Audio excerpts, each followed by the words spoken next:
refreshing fruit flavor for you. Tastes like mouth-watering orange, strawberry too, luscious lemon. And now, a tempting new flavor, tasty, tangy cherry. There's a burst of refreshing fruit flavor for you in Starburst Fruit Chews, naturally and artificially flavored. Wednesday, Colt squeezes out every ounce of life in one death-defying stunt. You're going to need the nerves of steel for my plan. Guess who's going to be the bait? On the Fall Guy.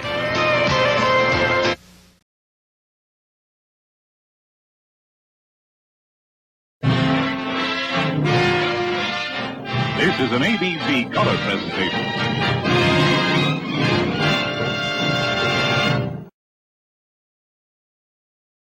Hey.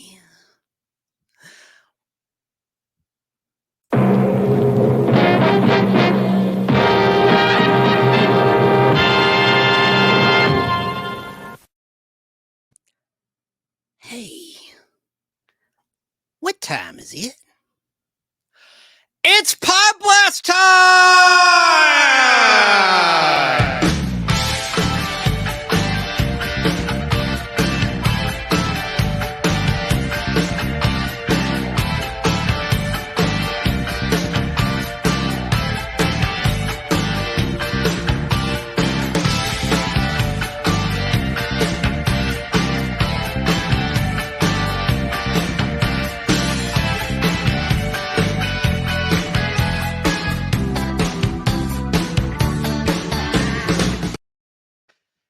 That's right, it's Podblast time.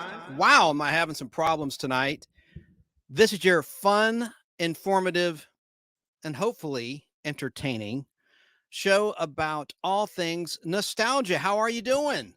How are you? How are you? How are you?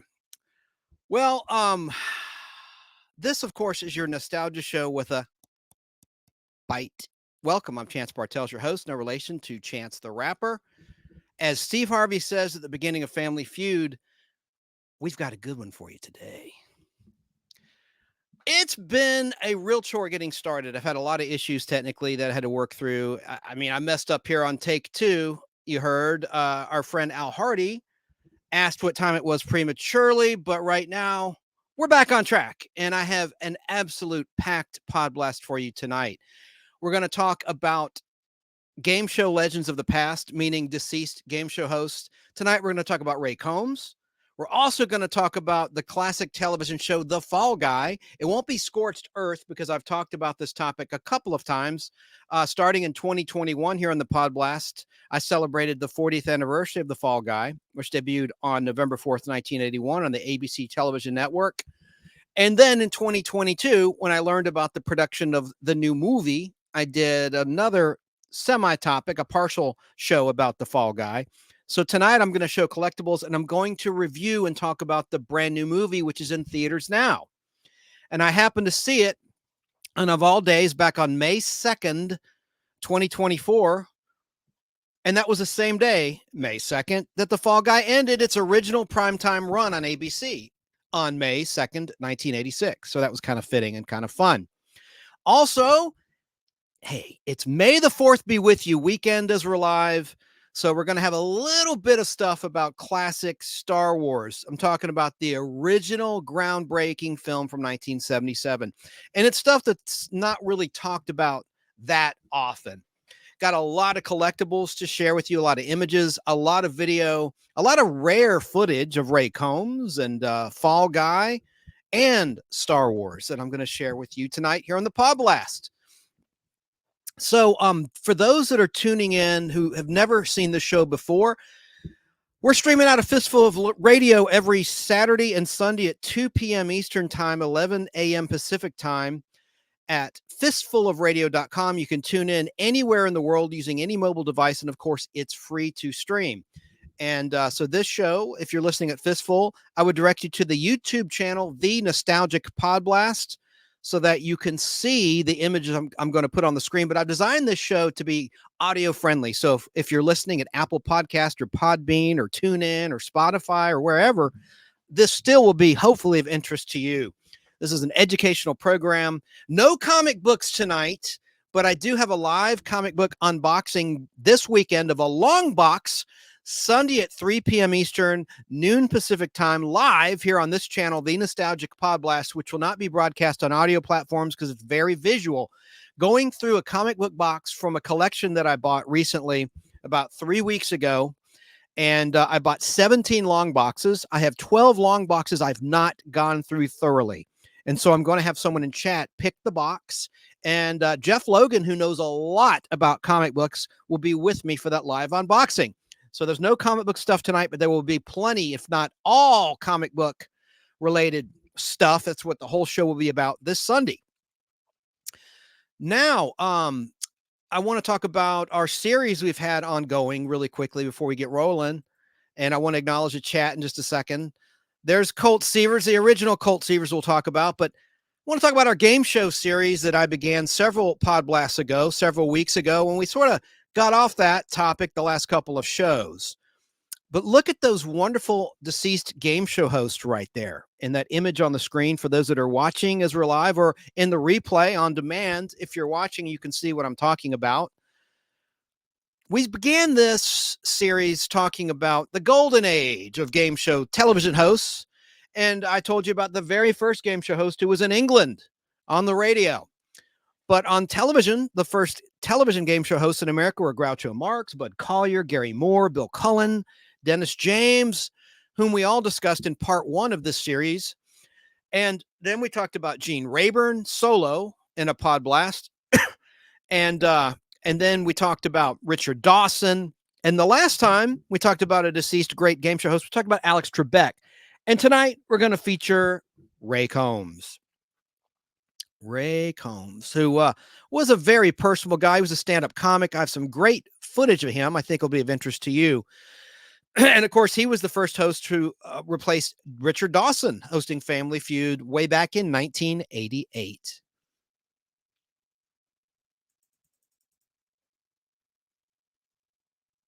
Now, I didn't know what I should do, if I should begin with Ray Combs or begin with Fall Guy, because the Ray Combs story is kind of sad and I don't want to bring the show down. Chat, what do you think? Should I cover the game show host Ray Combs first, or should we talk about Fall Guy? And look, I'm wearing my Fall Guy t-shirt, and in the back I got 2 of them there. That's what the back looks like with the Fall Guy Stuntman Association Fictional Association emblem with the eagle. I love that. Let me acknowledge some people in chat before we get rolling. What should we talk about first? We want to talk about Ray Combs briefly, and that'll probably take about at least half an hour of time. So what do you want? Hello to Jim Von Spiegel. Spiegel. I always screw that up. I can get it right. Let me concentrate. Jim Von, you told me Spiegel.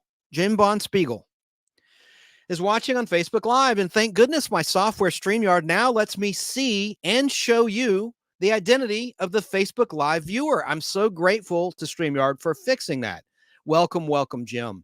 Hello to my foil, Brandon Priest Garbage Truck Videos, says, yo, ladies, what's up? He's in Canada. Appreciate you being here. And of course, my flock, my second in command, my number 1, if you will. She's in Southern California. She's here and she's saying hey to Brandon. And Sarah, I'll send you the link when I play some videos so you can come on later on in the show. I always appreciate your input. And they're saying hi to each other. So what do you guys want to do? Do you want to talk about Ray Combs first? Okay, Joe, you're a loyal game show fan. We're going to talk about, all right, that settles it. We're going to talk about Ray Combs first. Because then if you don't care about Fall Guy, you can tune out when we get to that topic. But boy, do I have some great stuff to talk about. And I'm going to review the new movie that I saw on May the 2nd. My flock, I just saw my flock requested Fall Guy first, please. You know what, though? Joe got frustrated because I didn't talk about game shows. My flock, don't get mad at me. I think we should start with Ray Combs, and I'll be brief. I got some great video. Oh, Mark Frito also requested Ray Combs, so that's 2-1 right there. And then my flock in Southern California says, sounds great, Chance. Okay, then we will start with the late, great Ray Combs in our series about the great MCs of game show history who are sadly no longer with us. And we're going to get to Bob Barker in the future. I covered him extensively when he passed away in 2023, just shy of his 100th birthday. So we'll get to him. He's one of my favorite MCs of all time. And also Brandon chose Ray Combs. So we'll start with Ray Combs. Ooh, PDF Elves chose Fall Guy. Okay. Well, I'm wasting time and I don't want to have like a 5-hour show. Let's talk about the late, great Ray Combs. Ray Combs was born as Raymond Neal Combs Jr. back on April 3rd, 1956, which was a Tuesday. He started as a stand-up comedian in show business and an actor, and then eventually became, of course, a game show host. He began his professional entertainment career in the late 1970s. His popularity on the stand-up comedy circuit led him to being signed to a contract as the second host of the game show Family Feud in its second run, starting in 1988 in syndication and on CBS Daytime. The CBS version aired from 1988 until 1993, but Ray Combs continued on as the host in syndication through 1994. From 1995 until 1996, Ray Combs hosted another game show, The Family Challenge, and I'm going to show you some video from that later on in just a little bit. Raymond Neal Combs Jr. was born in Hamilton, Ohio on Tuesday, April 3rd, 1956. He graduated in 1974 from Garfield High School, where he was an actor, senior class president, and boys state delegate. He declined a nomination to the United States Military Academy and served as a missionary from the Church of Jesus Christ of Latter-day Saints for 2 years in Arizona. So he was a Mormon. I did not know that. Interesting. But Ray Combs began performing comedy at Cincinnati's Red Dog Saloon, where he developed his best-known shtick of audience sing-alongs of sitcom theme songs. He had a clean act. But in 1979, Ray Combs sent a letter to David Letterman, who was a fill-in host for Johnny Carson at that point in time in The Tonight Show on NBC. And Ray Combs asked David Letterman for advice. And David Letterman encouraged him to continue in comedy. In 1982, convinced that he was better than the comedians whose acts he saw on The Tonight Show, Ray Combs left his job as an Indianapolis furniture salesman and moved with his family to Los Angeles, California. He did well in competition with more than 200 other young comedians and began doing audience warm-ups for NBC sitcoms such as The Golden Angels. I almost said The Golden Girls. I did say it was The Golden Girls. Ray Combs warmed up the audience. Now, the Golden Goyles, good Lord, the Golden Girls began in 1985, fall of 1985 on NBC, just to put it in perspective. And then Family Feud, as I said, came along in 1988. So picture this. Ray Combs is warming up the audience that is there to see the Golden Girls sitcom. But he also warmed up the Facts of Life sitcom and Amen, which starred the late, great Sherman Hemsley, best known as portraying George Jefferson on All in the Family, and later its own spinoff, The Jeffersons, of course. Ray Combs became so popular that other sitcoms changed their production schedules just so they could have him warm up their audiences. Johnny Carson heard the audience's laughter and then invited Ray Combs to perform on The Tonight Show in October 1986. I'm going to play that in just a second. The audience gave him a standing ovation. You know what? Let's watch that right now. It's just a couple of minutes long. Hopefully the stream won't go down, and then I can look at some of the comments on the screen. So let's get that video for you right now. Right, the late great Ray Combs performing on The Tonight Show in 1986, where he got his first national recognition. 7-minute clip, but it's funny. Let's watch it.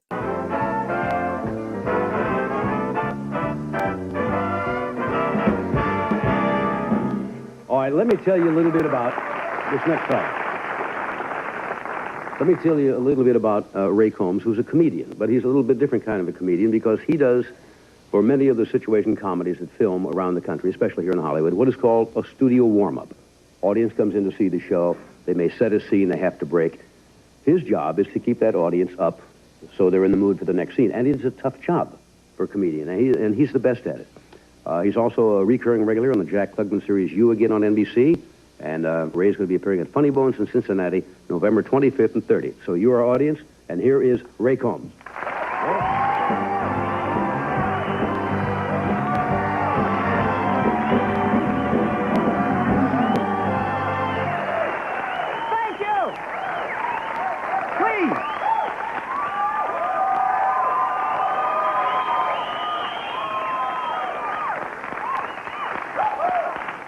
No, thank you very much. You guys make me... This is the greatest week of my life. I'm a comedian. I'm on The Tonight Show. Everything is happening.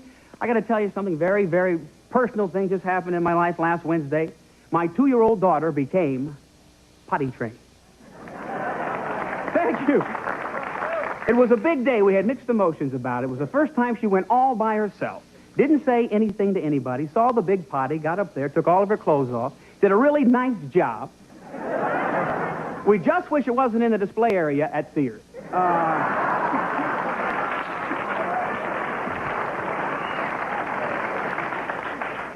I can feel it in the room, people saying, he looks familiar. I think I've seen him. Everybody looks like somebody famous. Some people look like Robert Redford. Other people look like Magnum P.I. People come up to me all the time and say, you look like Barney Rubble.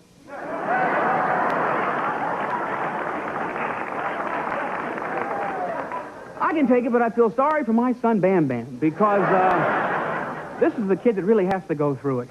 Barney Rubble, what an actor. He was great, you know. I respect anybody whose feet are half as big as his body, and I think you women should, too.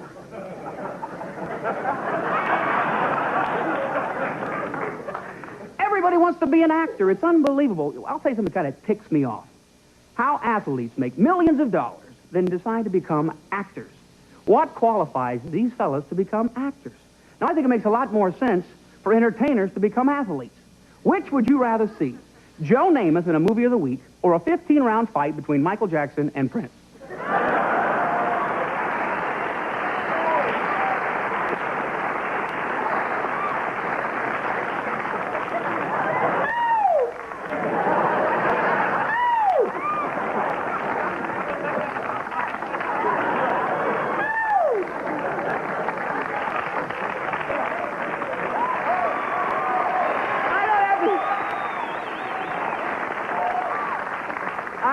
I don't want to come out here and criticize television actors because that's how I make my living, but personally, I was glad they canceled The Love Boat. I used to watch it every week, just hoping it would accidentally drift into Soviet waters.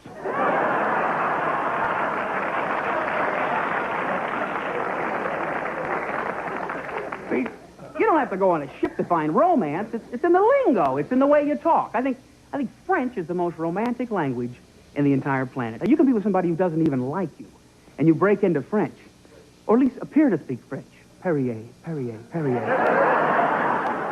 And they want you in a bad way. Now, I think the German people are great, but on the other hand, I think German is the most unromantic language in the entire planet. You can be with somebody who loves you, and they're about to kiss you. You break into German.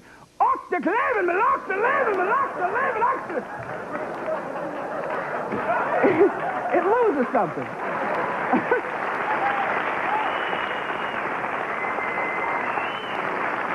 Now, I don't speak German. Now, help me out. I know they told you not to speak, but you can speak if you want. How do you say I love you in German? Just as an example. Ich liebe dich. There you go. Now, if I'm with a girl, and she says ich liebe dich, I'm picking up my Kleberty, and I'm leaving it. I'm out of it. You don't have to tell me twice, huh? There's a lot of things I don't understand. Maybe you can help me because I'm getting very comfortable with you. We're getting a nice rapport. Maybe I can ask you some personal questions here. Help me out with this. I'm deciding whether or not to sign the back of my driver's license to donate my organs when I die. Now, I think this is a good thing, but I'm kind of afraid because we literally have no control over whose organs they give us. I had a nightmare that my vision went bad, and they gave me the eyes of a guy who was killed when he pulled out in front of a bus that he didn't see.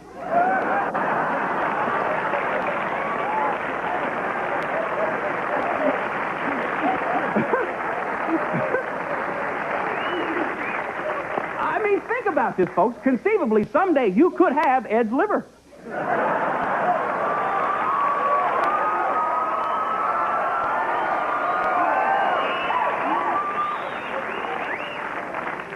I can tell from the wild response, there's a lot of out-of-town people. Let me give you a tip, just a little tip, because there's a lot of wacky people in California. Never get into an argument with a schizophrenic person and say, who do you think you are?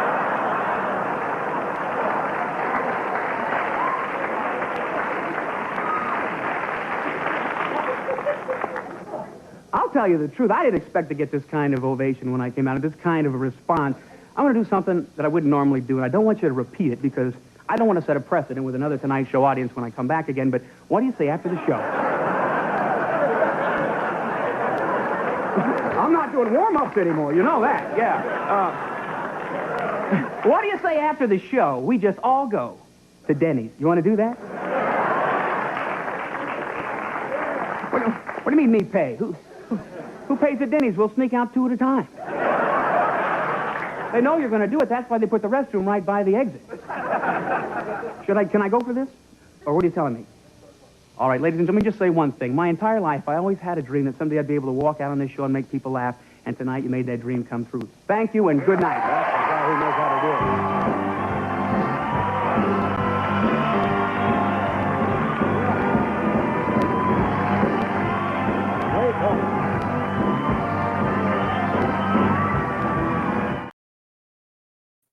How about that? So Johnny liked it, and a star was born. We're talking about Ray Combs. If you're tuning in late, hello to Jim's camera at Dawn out of North Carolina.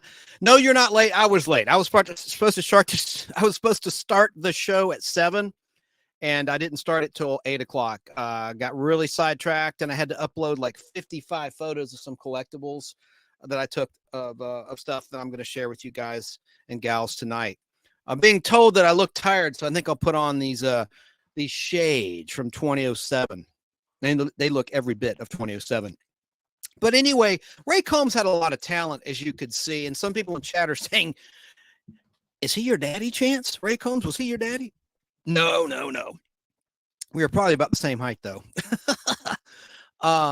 Let's see. Where did I leave off? So I told you he started as a stand-up comedian. And what you just saw was from 1986. That's when he was a warm-up comic for NBC sitcoms that we talked about. But he also, after that appearance on The Tonight Show in October 1986, and he received a standing ovation for that comedy routine that you just saw, he also appeared on The Facts of Life as a background character. Around this time, he also guest starred on an episode of The Golden Girls. In 1987, Ray Combs appeared as a celebrity panelist on the John Davidson version of Hollywood Squares. I like that version of Hollywood Squares. And he had a small role in the comedy film Overboard. I love that movie, which starred Kurt Russell and Goldie Hawn. He played the local cop in the beginning of the hospital sequence. Remember that? Now, in 1988, game show producers Mark Goodson and Howard Felsher gave Ray Combs a 7-year contract to host a new version of Family Feud. The program premiered on July 4th, 1988 on CBS's daytime lineup. And the syndicated version for nighttime TV was launched on September 19th, 1988, because the ratings were so strong for CBS. According to Family Feud announcer Gene Wood, Ray Combs also toured extensively around the United States to promote the show and made guest appearances on other game shows to promote Family Feud, such as Card Sharks. I can't talk tonight. Card Sharks, which is another Mark Goodson production, and The Price is Right, which also, of course, was a Mark Goodson production, to discuss the new version of Family Feud to the hosts of those shows, Bob Eubanks and Bob Barker. Let's look at a promo for the 1988 debut of Family Feud by Ray Combs.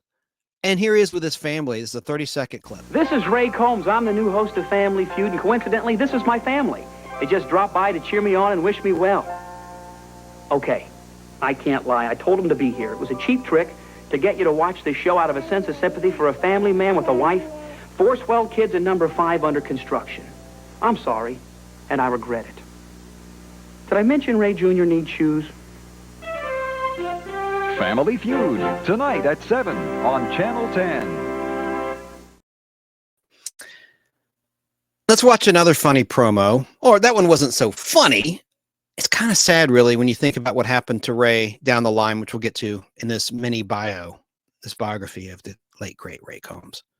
Hi, I'm Ray Combs, new host of Family Feud, which is standing by till the conclusion of the summer games. When? Here it comes, right into your living room. When? Fun and excitement all over the place. Don't worry. worry about the competition ending with the Olympics because the feud is back. You're really starting to annoy me. Family Feud, premiering October 3rd on 13 WTHR. That's it. I'm into this now. Really? How? Uncle. Good answer. He cried uncle. I know Brandon probably doesn't know what that reference means. It's an expression. You make someone cry uncle. It means I give up. All right. I have a little 1-minute clip I want to play of Ray from 1988 in his home state of Ohio, in the city of Cincinnati, talking about his career, which was really exploding in a good way at this point in time. Now, tonight we've been hearing from some of Cincinnati's homegrown stars, Andy Williams, Hugh O'Brien, Rosemary Clooney, and of course, Roy Rogers. Lots of folks are from here. And we're going to be talking to Michael Collins a little bit later, learn a little bit more about these homegrown stars, and hear some of their memories of Cincinnati. And you ever wonder what these stars learned here in Cincinnati that they took with them on their way to the top? Well, we're going to be talking to Ray Combs as he climbs to the top. Ray Combs, of course, is going to be hosting the new show Family Feud here on Channel 5. And we talked to Ray about what he takes from Cincinnati up to the top. All these people we have talked to have come from Cincinnati. Andy Williams, Roy Rogers, there was Doris Day was from Cincinnati, there was Andy Williams. All have portrayed a wholesome image. Well, isn't that interesting? It really is interesting. But I believe that cream rises to the top faster than some of the milk. It comes to the very top. And I think if a person has the right attitude about themselves, about where they're going, where they came from, particularly if you know where you're going, you're going to get there a lot faster. Many people come to Hollywood and say, I want to be a star. And you ask them, well, what do you do? I don't know, but I'm talented. Yeah. They have no plan. It's just like a football game. If the Bengals were playing, maybe they've done this. And if they don't know that they're on the 30-yard line and they have 70 to go, they're going to call a different play. And you have to be able to evaluate your life fairly. And I think people who've come from good upbringings are probably more honest with themselves and evaluating themselves, as they're probably more honest with other people. And I think goodness is rewarded.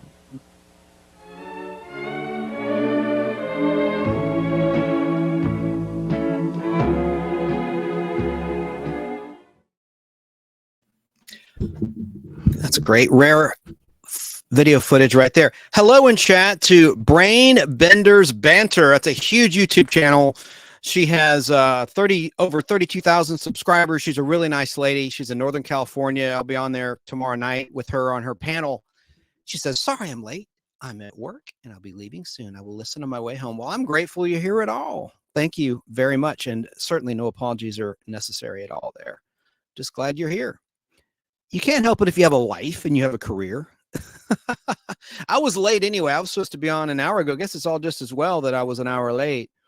And then I started a stream and I didn't even turn on my board. So I had to stop, restart, and redo the links. Anyway, that's behind the scenes, inside baseball talk nobody cares about, but that's what happened. So talking about Ray Combs, and then we'll get into the Fall Guy. Got a lot of great Fall Guy stuff and Star Wars stuff tonight. I'm going to try not to have an epic length show. Going to do the best I can. We'll see how that goes. But getting back to Ray Combs, let's watch just a minute or so of some outrageous moments from Ray Combs' Family Feud. Okay, here's what we're going to do. I've got one more question. I'm going to ask it. If it brings enough points, 43 points, and there are 200 points, we're going to dance up and down because you've got $10,000, but we're going to leave your sister off stage.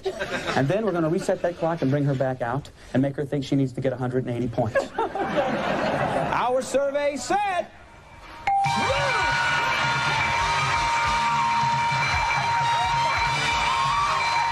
Everybody settle down. All right, just bring her this way. Don't let her look at the clock. It's not looking good, Glenda. There's a lot of number one answers there. Your partner only came up with 18 points. You need 182 points for the $10,000. Okay. You can do this. 20 seconds on the clock, please. Good luck. There were 3 Stooges. Name Curly's wife. Quickly. What was the name of Little Orphan Annie's dog? I don't know. Quickly, give me a number between 3 and 5. 4. Name something you do when you're angry. Cry. Name a handsome game show host. You. Okay, turn around. Look like your partner.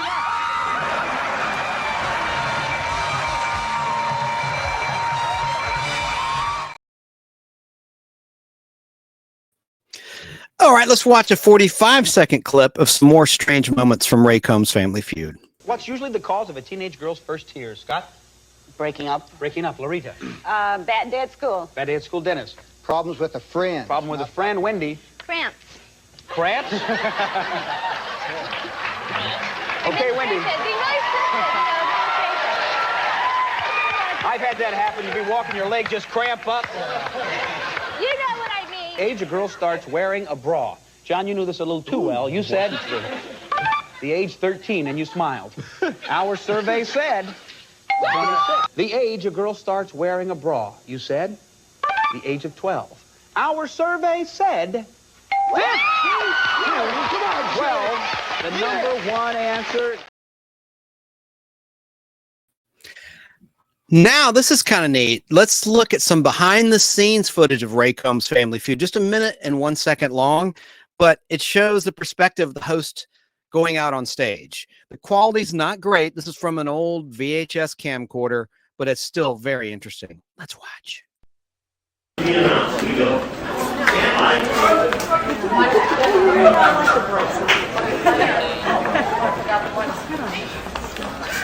seconds, 10. Here we go. 5, 4, 3, 2.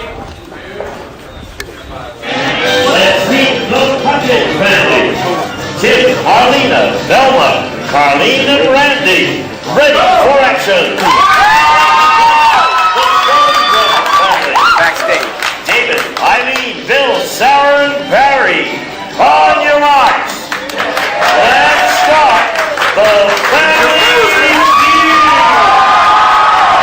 Start with family feud. Ready, go.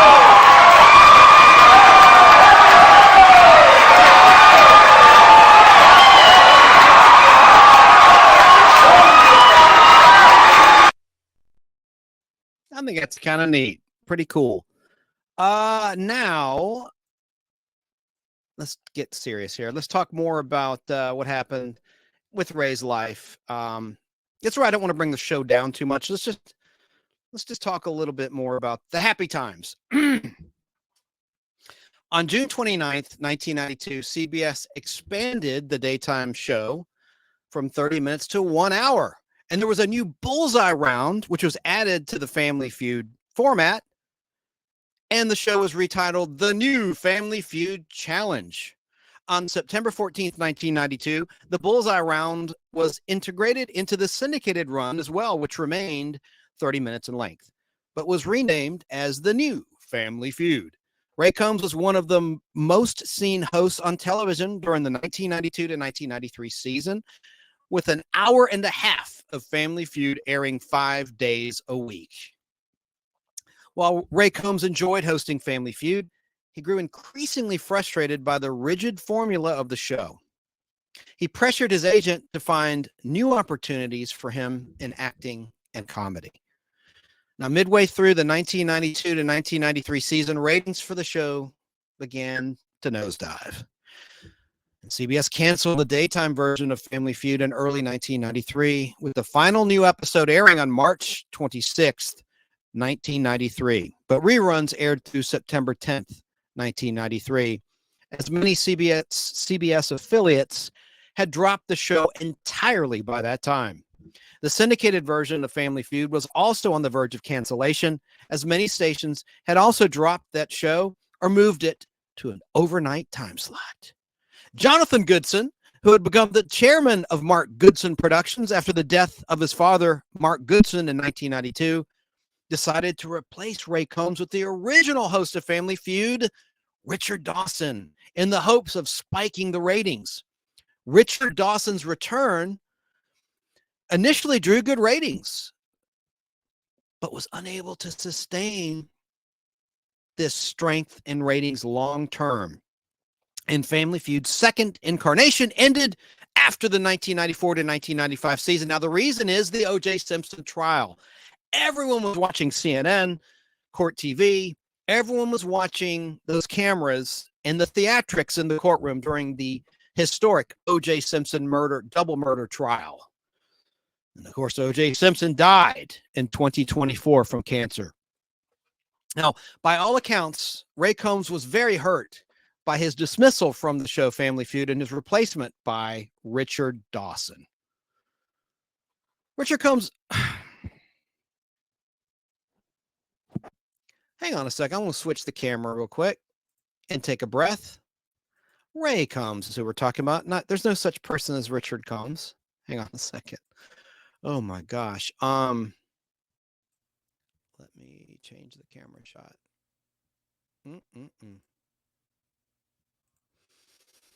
Breathe, Chance. They tell me to breathe. That's what Jim's camera at dawn says. Breathe, breathe, breathe.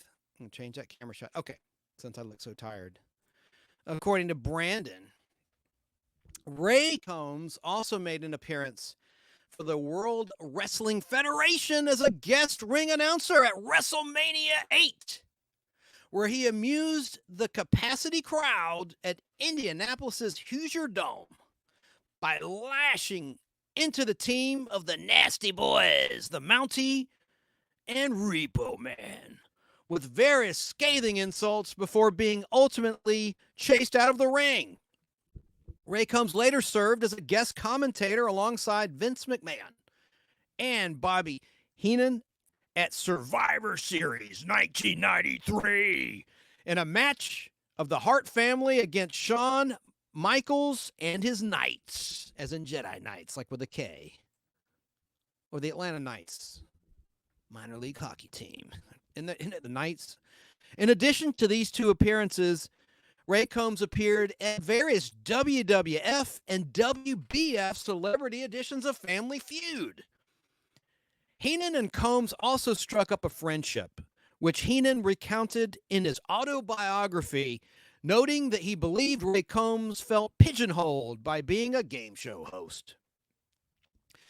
Ray Combs portrayed himself in cameos in episodes of the sitcoms In Living Color and 227 in Family Feud sketches. And he made an appearance on the TNN television series The Statler Brothers Show. That was the Nashville network on basic cable television, where he did a stand-up comedy routine.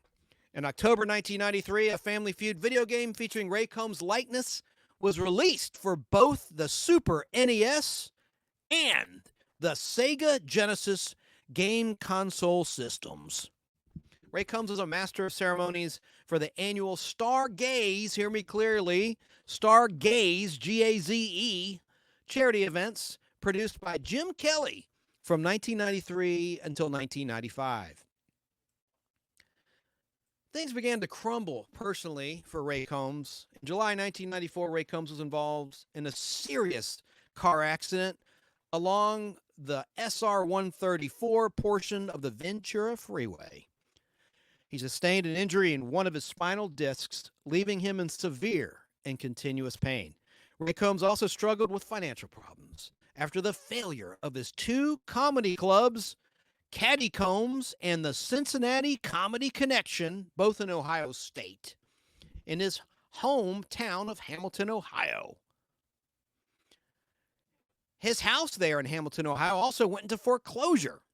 And in September 1995, Ray Combs separated from Debbie, his wife of 18 years, with whom he had 6 children. The couple attempted to reconcile, but later refiled for divorce. But the divorce was never finalized. Ray Combs made several attempts to resurrect his television career. He taped a pilot for a talk show called The Ray Combs Show, but it was ultimately not picked up for syndication or by a network. Ray Combs also hosted The Family Challenge on the Family Channel on basic cable television from 1995 through 1996. And he made a number of appearances on the game show Cable Network on basic cable TV. Let's look at a clip of The Family Challenge, and I'll get to the chat comments and put them on the screen for the viewers, and I'll try to read them aloud for the listener. Here's a promo, 15 seconds long, for The Family Challenge. We've got a nice family outing plan. Down, top to bottom, top to bottom. Come on, shake a leg, shake a leg. Are you ready? Family Challenge at 5 each weekday on FAM AF-TV. Now, let's watch a clip of Family Challenge. The video quality is not great. There's very little existing video footage of this, at least on YouTube, and I don't know why, because it was a very popular game show with millennials that were growing up at this point in time in the mid-1990s. And everyone had a VCR in those days. That was right before DVD had taken over the medium in terms of recording programming. I don't know why, but let's watch this. The quality isn't great, but it's more than watchable and listenable. Point scoring event. Something that could give you maybe 100 points. Yeah. Yeah. Now, what we've done, I've talked with the producers of the show, and right now, Rodney, you're down. And I think it's only fair that I give you the first shot of this. Let me explain the event. It's going to take kind of intuition, courage, and just kind of chutzpah to win this game, and maybe a little luck. And it really, if you see, I feel like Monty Hall. There are 3 doors right there. If you gentlemen will look at them.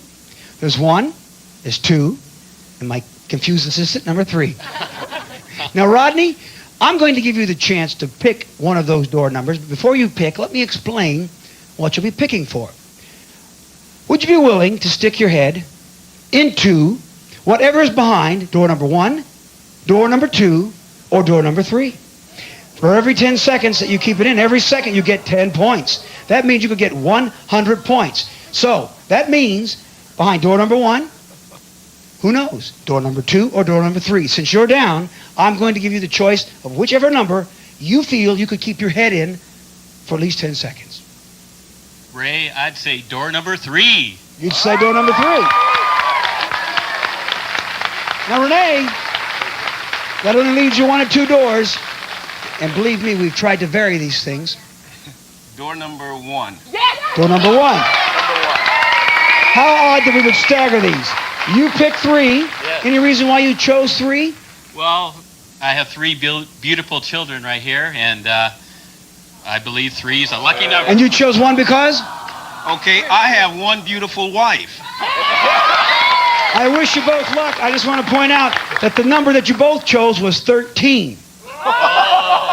Let's take a look at the door so that you'll get a flavor of what you'll be sticking your head into that you did not choose.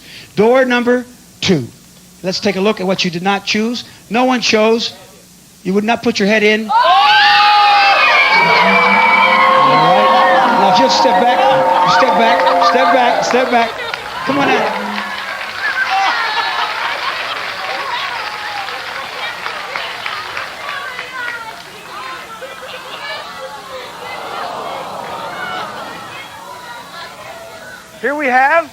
Here we have what you will not be sticking your mouth in. This is one of the lighter doors. Now look how actually we've got the. This is a wonderful, wonderful brown bear. 5 years old. I'm going to step. Now, what is your name, sir? Charlie. This is Charlie. And what is our bear's name? Brandy. Brandy. Now she's a very smart bear, isn't she? Yeah, she's very smart. Yeah. Can I ask? Does she like game show hosts? Do you think maybe if I stepped up there, I could convince her to like one? Maybe I don't qualify.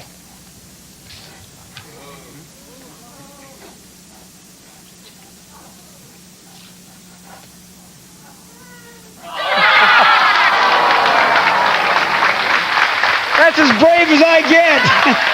Charlie, let's give him a hand. And a hand for the bear, Salazar. Lovely. We're going to ask you to step forward, Rodney.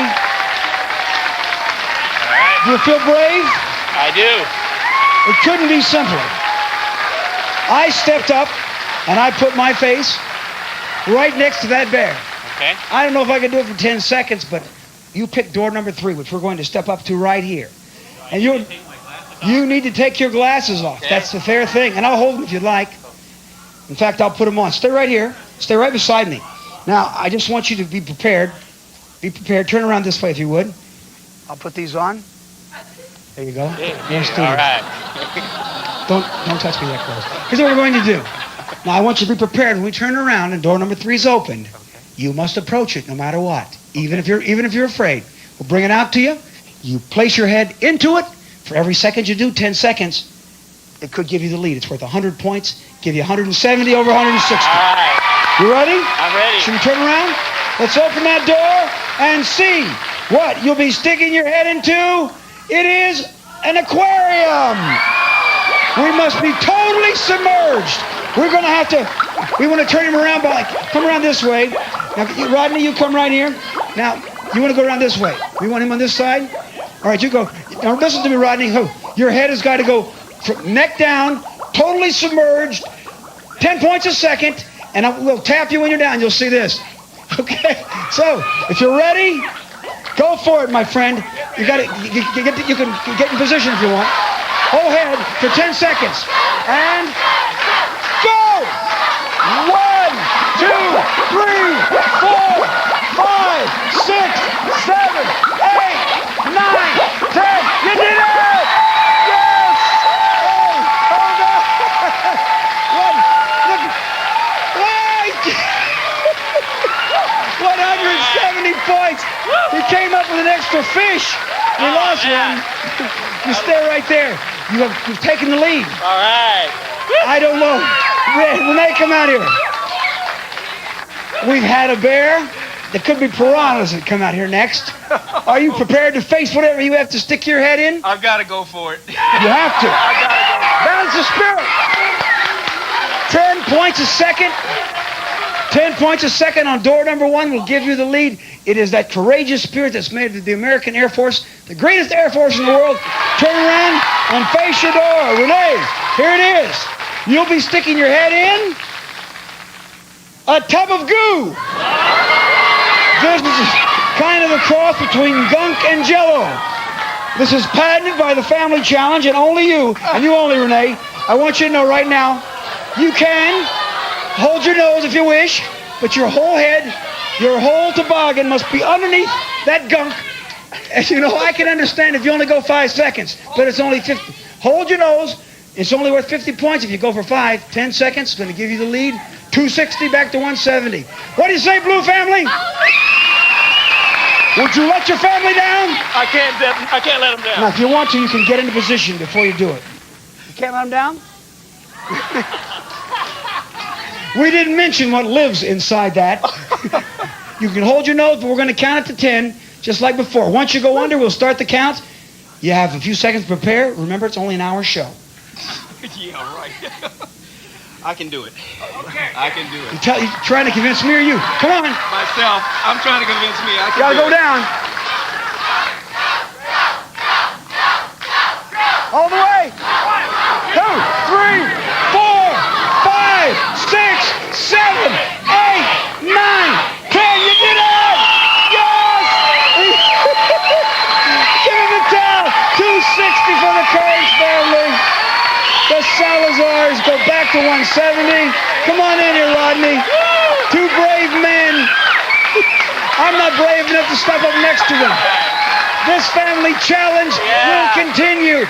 Who has got the bravery? Who's got the chutzpah? Find out when we come back. Right after this very important message.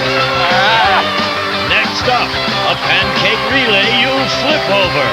It's Batter Up right after this. That's pretty wild, and I really like that show. I didn't watch it, but I've seen it in retrospect, and it was pretty cool. It was like Beat the Clock in the 1950s, where there were dares, and I like those kind of game shows where there's dares. Let's acknowledge some comments. Hello to Snark and Sass, the great YouTube channel Snark and Sass. Snarky says, boopies for all of y'all. She's in Arkansas State. Brandon said, do a show on Alex Trebek. I did already, a Podblast. If you go to my channel, there's a thumbnail image where you see Alex Trebek's face, how he looked in 1976 when he hosted a show called Double Dare, the original Double Dare.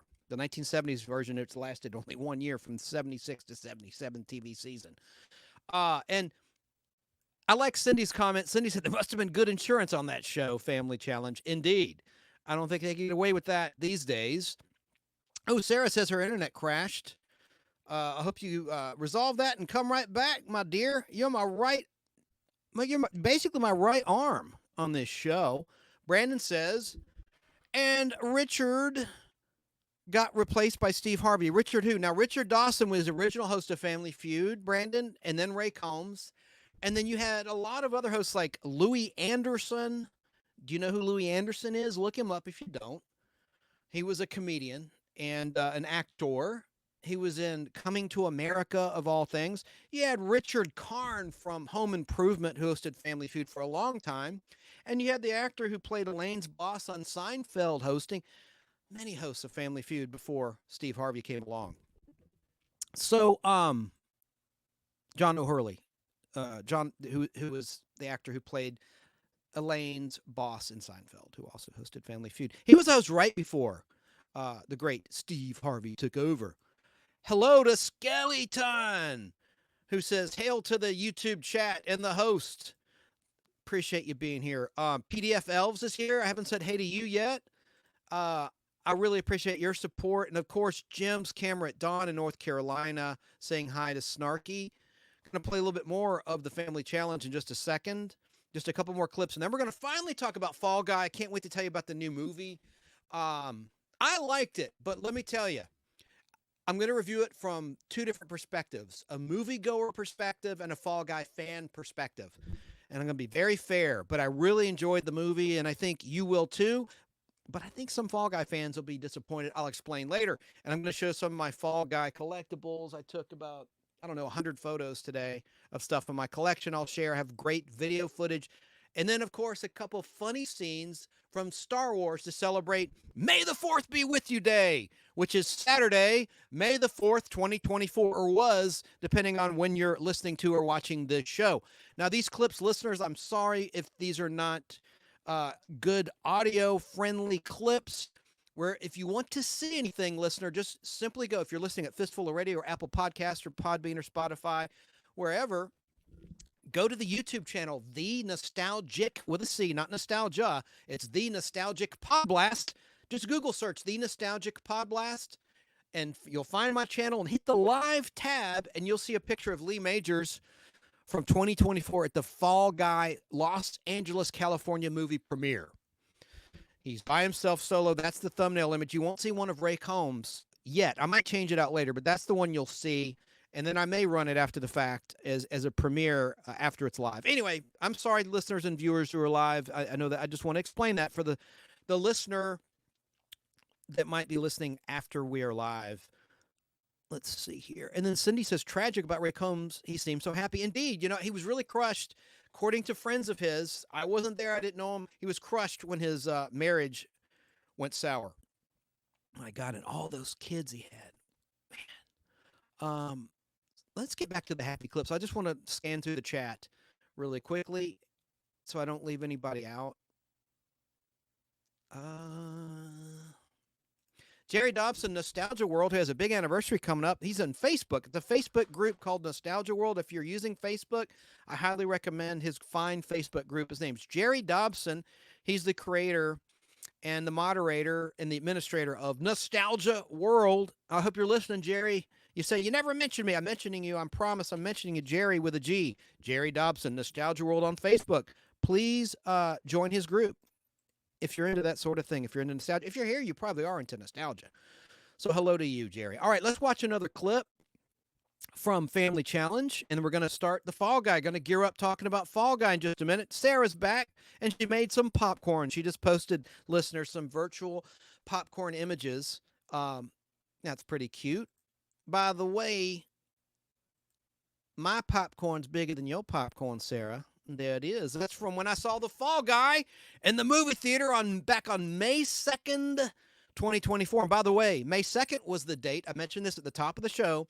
May 2nd was the date that the Fall Guy ended its long 5-season run on the ABC television network on May 2nd, 1986. And ABC didn't rerun the show. That was it. After May 2nd, there were no summer reruns. It was just off the schedule entirely. There you go. And some say Miami Vice pushed Fall Guy off the air. I think it was network interference. It had a great time slot Wednesday night throughout most of its long run. Then the network moved it to Friday night. And that killed the ratings with the youthful audience. All right, so let's get to a clip from Family Challenge. Let's see how long this is. and then I'll put some comments on the screen. And I'll try. I got some great. I can't wait to play this video footage I have. Here we go. Here's another clip from Family Challenge. Now, this is a 7-minute clip. 7 minutes, 28 seconds. I want to play it to document this in the Nostalgic Podblast. We're an educational lecture program. So I want to make sure, and we're interactive, of course. I just want to play this because I think it's important because this show has become very rare. I hope they rerun these on Buzzer or on the Game Show Network because it was a pretty entertaining game show with stunts like Beat the Clock. The Family Challenge has probably never had a more challenging fun event than the pancake relay we're about to have right now. It's really quite simple, but quite challenging. If we could be a little louder on the stage. All right, what we're going to do is start with the entire family simply going to make the All-American pancake. And what we start with our basic elements, where we have Marcus refusing to wear his name tag in rebellion against Scott. They're going to start with the basic ingredients, blindfolded, to make it a little more difficult. They will start from the table as Helen Keller, find the refrigerator, come back with a good old grade 8 egg, and then they will toss it underhand to their fathers, waiting at the bowl. The fathers must successfully retrieve 3 eggs, crack them into the bowls. Once that is done, and all these young men have to go on, is skill, egg tossing ability, and their father's voice. The fathers may take an egg to the head. Once 3 are successfully placed in the bowl by the fathers, the next teammate, if we can get a shot of this, they are wearing the pancake batter in their hand. She will step forward with the skill of an unbelievable rainforest person, dropping in the batter right into the eggs. Next will come the all-important milk into the batter, making the 3rd key ingredient. Then the mother will step forward and begin to mix what is the base of the pancake batter. After it is made to her liking, she will begin to scoop in. She's going to mix it with our standard, for both families, pancake mixer. She will then take a scoop for 1 pancake. As it begins to cook, she will walk over here. She will then slice a banana, as only a mother can. She may peel, she may slice, she may dice. But there must be, count them, 1, 2, it's an ugly one, 3 blueberries, 3 pieces of banana in each pancake. Very simple. When 3 eggs hit that bowl, the milk, the batter, 3 pieces of banana, 3 pieces of blueberry, a pancake is flipped over, it's done. All Mom has to do is take it, without looking back, flip it over her shoulder into the capable hands of this teammate, and that is 1 pancake completed. The first family to catch 5 pancakes in this little plate will win 100 points, and the other team will win 20 points per pancake. I can't believe how simple this is without I even explained it. Do you understand it? Are you ready? Everybody's ready? That is true. You can make as many pancakes as you want at one time because at the end, I'm going to have to rule. You know, they're going to go big. You may miss them. You can't count on just the 5 that you do. At the end, I'm going to count to see who has the most on the plate. All right? You can't look back. You can help. Everybody knows what they're supposed to do. Teammates, take your positions. There is no time limit. Don't try it at home. Do not try this at home. Blindfolds are on. Make your way. Fathers, you coach them. It is the Family Challenge Pancake Relay Blinded Egg Toss. Ready? Go! Marcus is now upside down.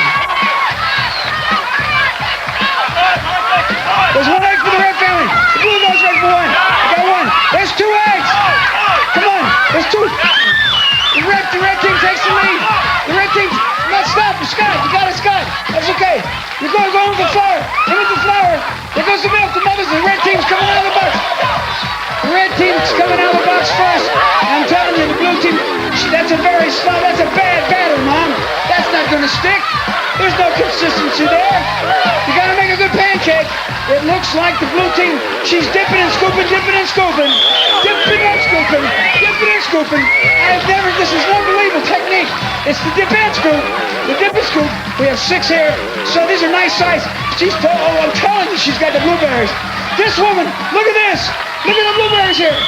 Oh, she's slicing and dicing. Bam, bam, bam. Watch out, don't burn yourself. Look at this. She's trying a very smooth technique, but this mother just throws. Yes, there is no question. The question now is quality. We're going for quality over quantity. Quality over quantity. She's all stacked up, but she's ahead of the pancake. If she turns it over, it's just good. Whereas here, these pancakes are a fine consistency. This is the old question. Is it quality over quantity? Right now, she's trying it. This is great. She's attempting to turn over the first pancake. She just about had it. These are real pancakes. I don't know yet. That's it. There's 3 and 3. She's doing it. Get ready to catch. Unbelievable. Now, hold on now. You know, don't burn yourself. Watch out. Protect yourself. We got some pancakes here. Hold on. Hold on. She's getting ready to toss over here. Get ready. It's over the shoulder. 1. She got it. The red team does it. 2. Oh, they both went off. They both went off. 3. Here we go. 4. You got to get softer, Mom. Come on. Oh, no. Not quite ready. 1. Okay, you ready to toss? You ready to toss? Here goes the blue team. Yes! Right, hold on to it, Marcus. There's 1. Here we go. Keep it going. Keep it going. If you got to make more, you got to make more. You ready, Marcus? Don't lose the one you got. 2. Come on. Come on, Mom. She's going for more. You can flip anytime you want. Flip anytime you want, Mom. You got some. Marcus, don't lose what you have. Save it when you get one. It's better to keep it than lose it. It's 2 to 2. 3 to 2. 3 to 3. 3 to 3. It's 3 to 3. Hold on, Marcus. Hold on. Mom, you got a good one there. I think that'll stay. Marcus, hold on to it. Yes! 4. 4 to 3.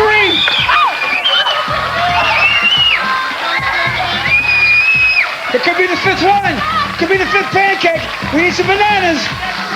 How many we got over here? 3? We got 3. 1 more. 4 to 3. 4 to 3. Here comes the 4th one. It's kind of gooey. No. No. No. We got 1 more pancake. 1 more pancake and we're done here. Mom, can you do? Ooh, these are nasty. It's over. Stop. Stop clock.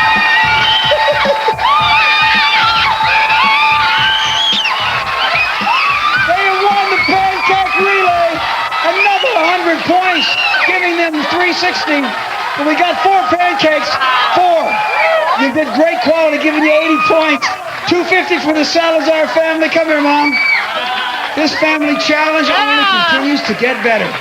We have 90 points separating 2 great teams. There's a lot more. Challenge, don't go away. Woo! I never saw Mother work so hard in the kitchen.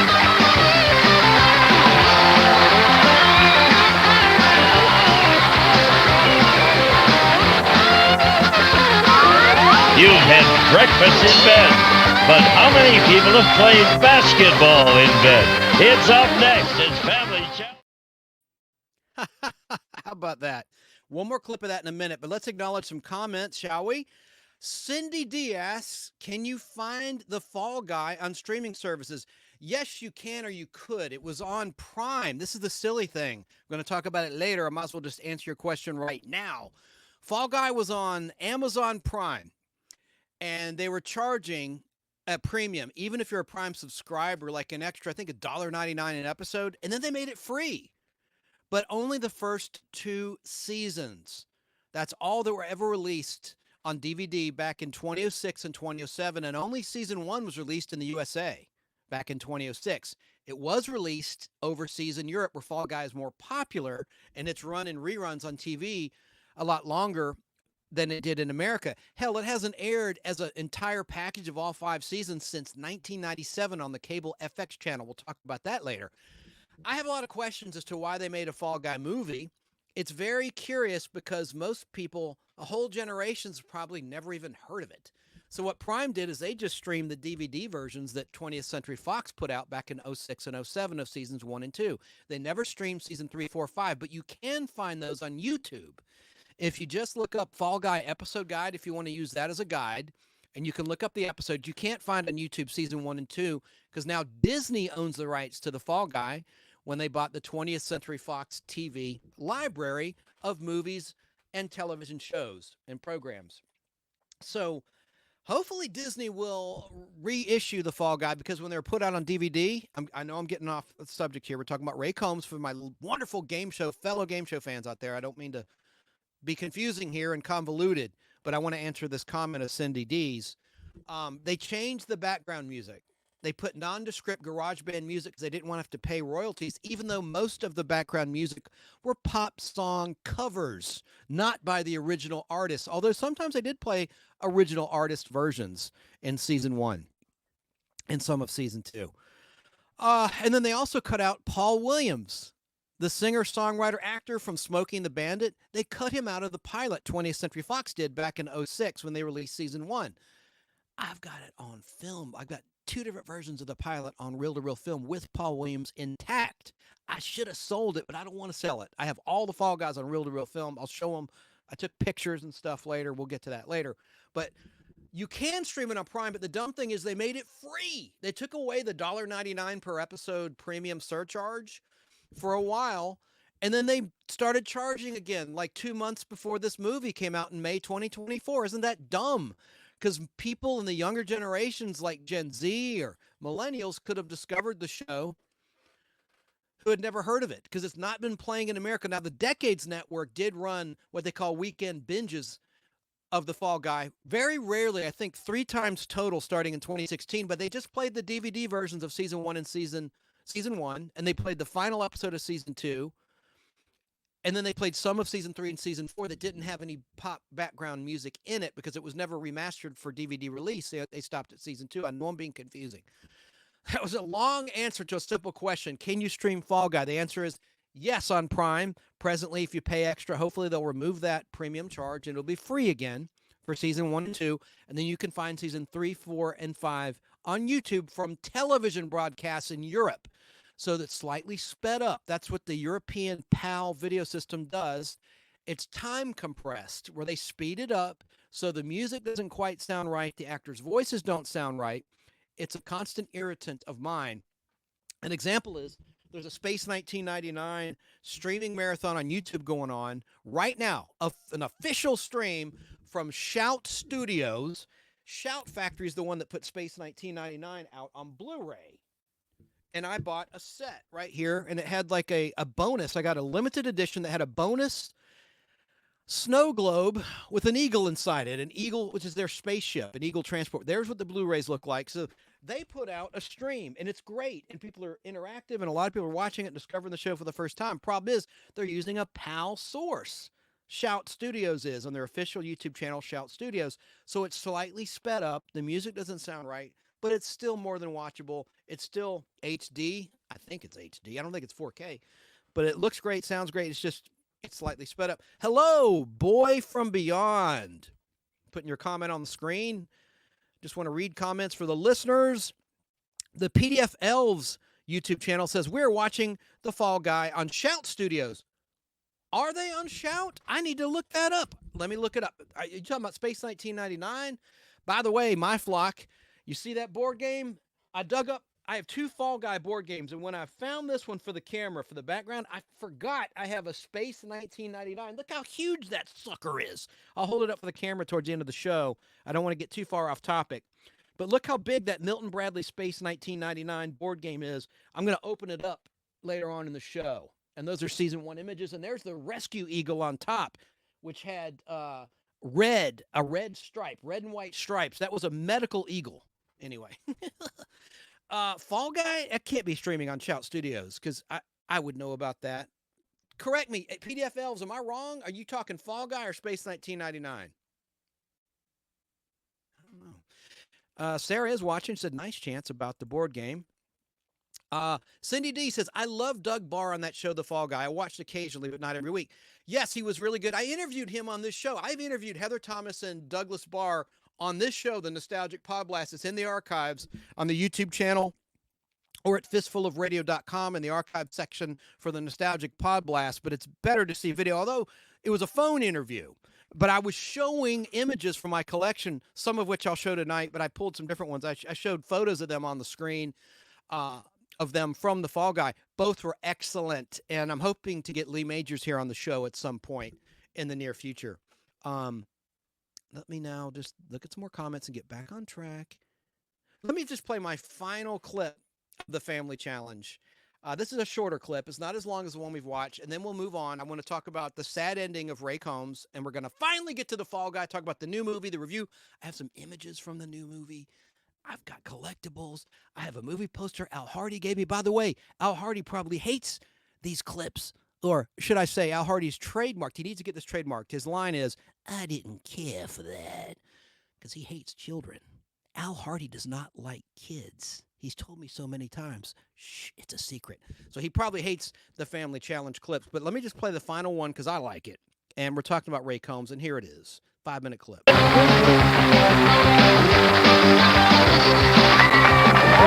Challenge continues. Right now, the Kearns family, 360 points. They're on their way to the cup. They think the Salazars, 250. They're down 110. That's what we have for our team right now, a chance to make up a lot of points. It's earthquake basketball. Scott, sit up just for a moment. You're going to represent your team. You're going to be in this bed shooting at that basket right there, no more than maybe 4 feet away from you, except for one thing. This is going to be in a 6.0 earthquake caused by your opponents, the Kern family. They're going to shake this bed like crazy while you attempt, that's right, that's just a little, show a little bit of what he's going to get. All right, just that's enough, While you just simply shoot that ball for 60 seconds, as many as you make, you'll get 10 points a ball. As your sister, Melissa, will toss you another ball, give her a little toss, then you shoot. That's it, that would have been 10 points. If I could ask my capable spotter to retrieve that one ball, I'm going to take that and place it in your hands. Is it clear to you, Scott? 60 seconds on the clock. Are you ready, Salazar family? Ready? Go! One. Not there. None. She hasn't made it yet. There you go. Watch the basket, Scott. Get the basket. Get the basket. Get the basket. There's one. Looking for time. He's going to get two. There's two. Come on. Come on. Watch the basket. Get the ball. Get the ball. How much time we got? There's three. How much time we got? No, let's shoot. Shoot careful. Shoot careful. Yes, shoot careful. Oh, no. 30 seconds, and there's the foot. Real easy, easy. They're shaking him. 4. There you go. And 5. 6. There's 15 seconds. 7. 10. 9. 8. 7. 6. 5. 4. 3. 2. 1. All right. Help for my friend.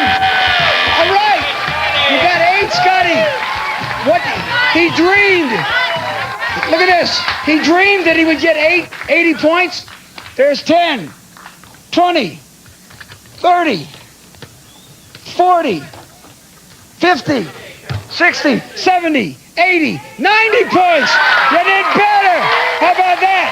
It's now 340 to 360, and we're going to switch our families and see how well the blue family does if they can come back. Here's some of that future NBA potential at work right in the middle of an earthquake, and he sinks it. Great job, Scott. Marcus, I want you to sit up, and take this blue ball. He made 9 baskets. You don't go till I say go. We put 60 seconds on the clock. Salazar's get in position to shake, rattle and roll, and go! The first shot is up. They're really rocking him. Can they keep up? Don't hurt. They're really rocking this dude. He's undaunted. Oh, he's really riding it out. It seems to be tough for him. He's 4-3. 4. He is shaking. 5. The Salazars are making this very tough. 5. Slow it down for him. It's a little rough. Stay on the bed. Come on, you can do it. Marcus, stay on the bed. Stay on the bed, Marcus. Stay on the bed. Up and down, up and down. 7. How much time? 8. 30 seconds. This bed can't take it. 8. 20 seconds. 8. He's going for 10. Can you get the 10th one in? Come on, Marcus, don't give up. 15 seconds. Come on, Marcus. He is so cool under pressure. 10, 6, 5, 4, 3, 2, 1.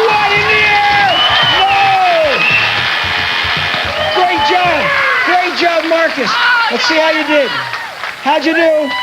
1, 2, 3, 4, 5, 6, 7, 8, 9.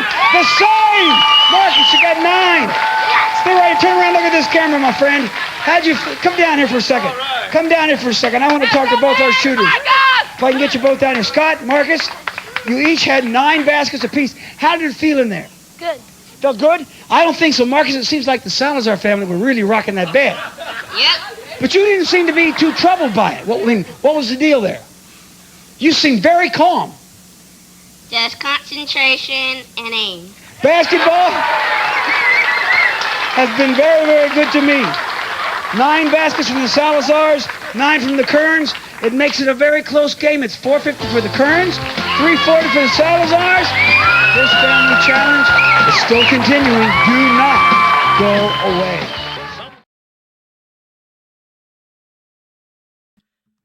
You could hear Gene Wood there, the announcer, for Ray Combs on Family Feud and on Family Challenge.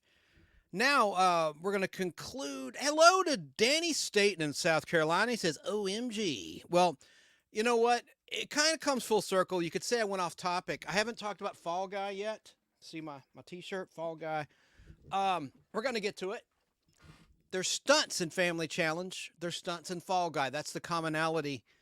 I planned it that way. Yeah, right. That's the ticket. Yeah. No, it just happened to be that way. Danny says that dude was really touchy-feely. Well, listen, there's a lot of game show fans that are watching tonight, fellow game show fans that probably would not agree with that statement. Now let's, but you have a right to say whatever you want, and I'm glad you're here. Now, I told you about the car accident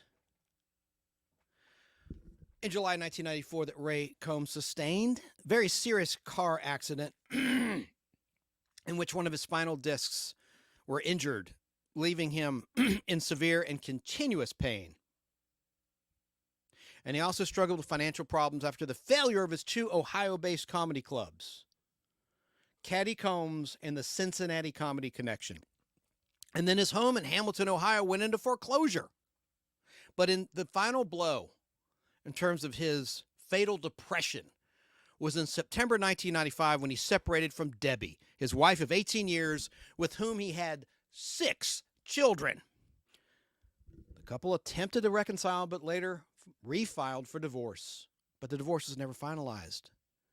Here's why. Ray Combs made several attempts to resurrect his television career. He taped a pilot for a talk show called The Ray Combs Show, but it was ultimately not picked up by a network or for syndication. I know I already said this, but we've gone off topic. I'm trying to bring it right back. So I know I already said this, but we're getting to the new bio piece as we conclude this topic of the late, great Ray Combs in our series of deceased great game show MCs and hosts. And this week we're talking about Ray Combs. Last time we talked about Alex Trebek. And we were showing clips of his final show, Family Challenge, on the Family Channel basic cable network, which he hosted from 1995 to 1996. This is where we get really, really sad here.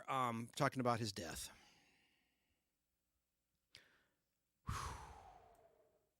On Saturday, June 1st, 1996, police were called to Ray Combs' home at 1318 Sonora Avenue in Glendale, California, over reports of a disturbance. Ray Combs had reportedly destroyed most of the inside of his house and had also been banging his head against the walls, though Combs later told the police that he fell in the jacuzzi. Shortly after police arrived, Ray Combs' estranged wife, Debbie, arrived on the scene and informed them that Ray Combs was suicidal and had spent the previous week in the hospital due to a suicide attempt. Ray Combs was taken by police to Glendale Adventist Medical Center, where he was assessed by a medical doctor and placed on a 72-hour psychiatric observation hold. On Sunday, June 2nd, 1996, at around 4:10 a.m. Pacific time, hospital personnel discovered Ray Combs hanging by his bed sheets in the closet of his room. Are you listening, Brandon? Hopefully you're learning something tonight and every week that you tune into the Nostalgic Podblast. It's very sad. Ray Combs was found hanging by his bed sheets in the closet of his ward or hospital room, if you will. He was taken to the emergency room where he was pronounced dead upon arrival, DOA, at the age of 40. Ray Combs' death was ruled a suicide. On June 7th, 1996, Ray Combs' funeral was held at the Church of Jesus Christ of Latter-day Saints in Glendale, California. His remains were flown back to his hometown of Hamilton, Ohio, to the Greenwood Cemetery. Now, we're going to lighten up the show. I just want to say, how we don't understand depression. I've been critical, and as I mature in age, I'm, I guess, a late bloomer in terms of my maturity. I now have much more sympathy and understanding because we don't know what depression can do to someone. I always thought previously, how could someone kill themselves when you have 6 young children depending on you? Yeah, your comedy club failed. Yeah, your house is in foreclosure, but there's always another gig. He was a great personality, tons of energy. You never know what tomorrow will bring. Don't do that. Don't kill yourself. As Queen sang, the rock band Queen, don't try suicide. You're just gonna hate it. Don't try suicide. That's a great song. It's on the Game album. Look it up if you're not familiar with it. The Game. It was not a hit. It wasn't even a single or a B-side. I don't think it was a B-side. I had the album. I don't have any of the 45s for like Crazy Little Thing Called Love. Don't try suicide. It's a pop song against suicide. It's a very strange song by Queen, Freddie Mercury and Queen. And I'm not making light of this. Believe me, I'm not. I'm serious. Don't try suicide. Listen to the lyrics of that song. You're just going to hate it. So, rest in peace, Ray Combs. Now we're going to pivot to Fall Guy. I think I did Ray Combs justice with the clips I could find at my disposal. Hopefully you learned something or you remembered something about Ray Combs, learned something you didn't know, or remembered something you did know but hadn't thought about in a while. He's been gone a long time, but he certainly was memorable, and he was the second host of Family Feud. Item, let me just throw out a riddle that I wrote for tonight's show. It almost is on par with a bad dad joke or a dad joke, but here's the riddle. Think Batman. Riddle me this if I were the Riddler. What is bad for a criminal, but is good for an actor? Hang on. That's a terrible Riddler impression. Let me just give us some effects. Riddle me this. What is bad for a criminal, but is good for an actor?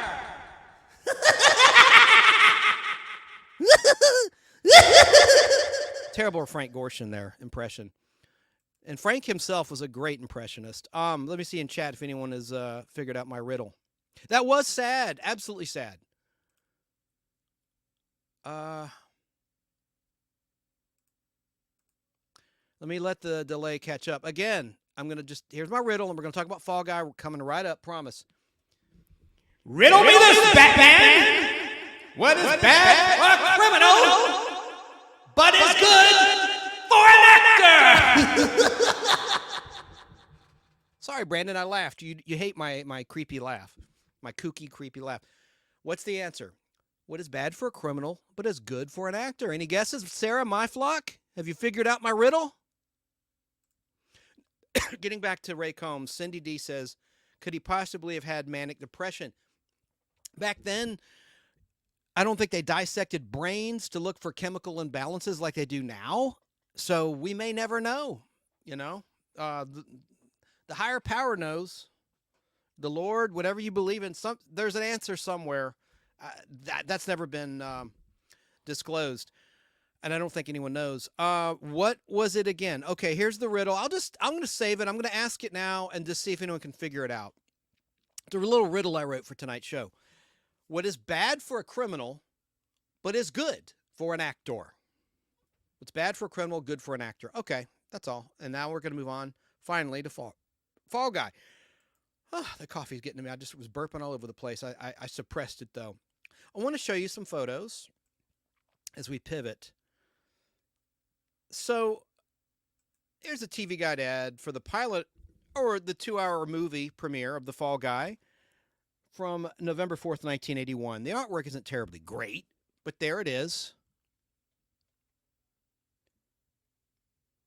It had an all-star cast. It really did. Eddie Albert was in it. Lou Rawls was in it. Farrah Fawcett as herself was in it.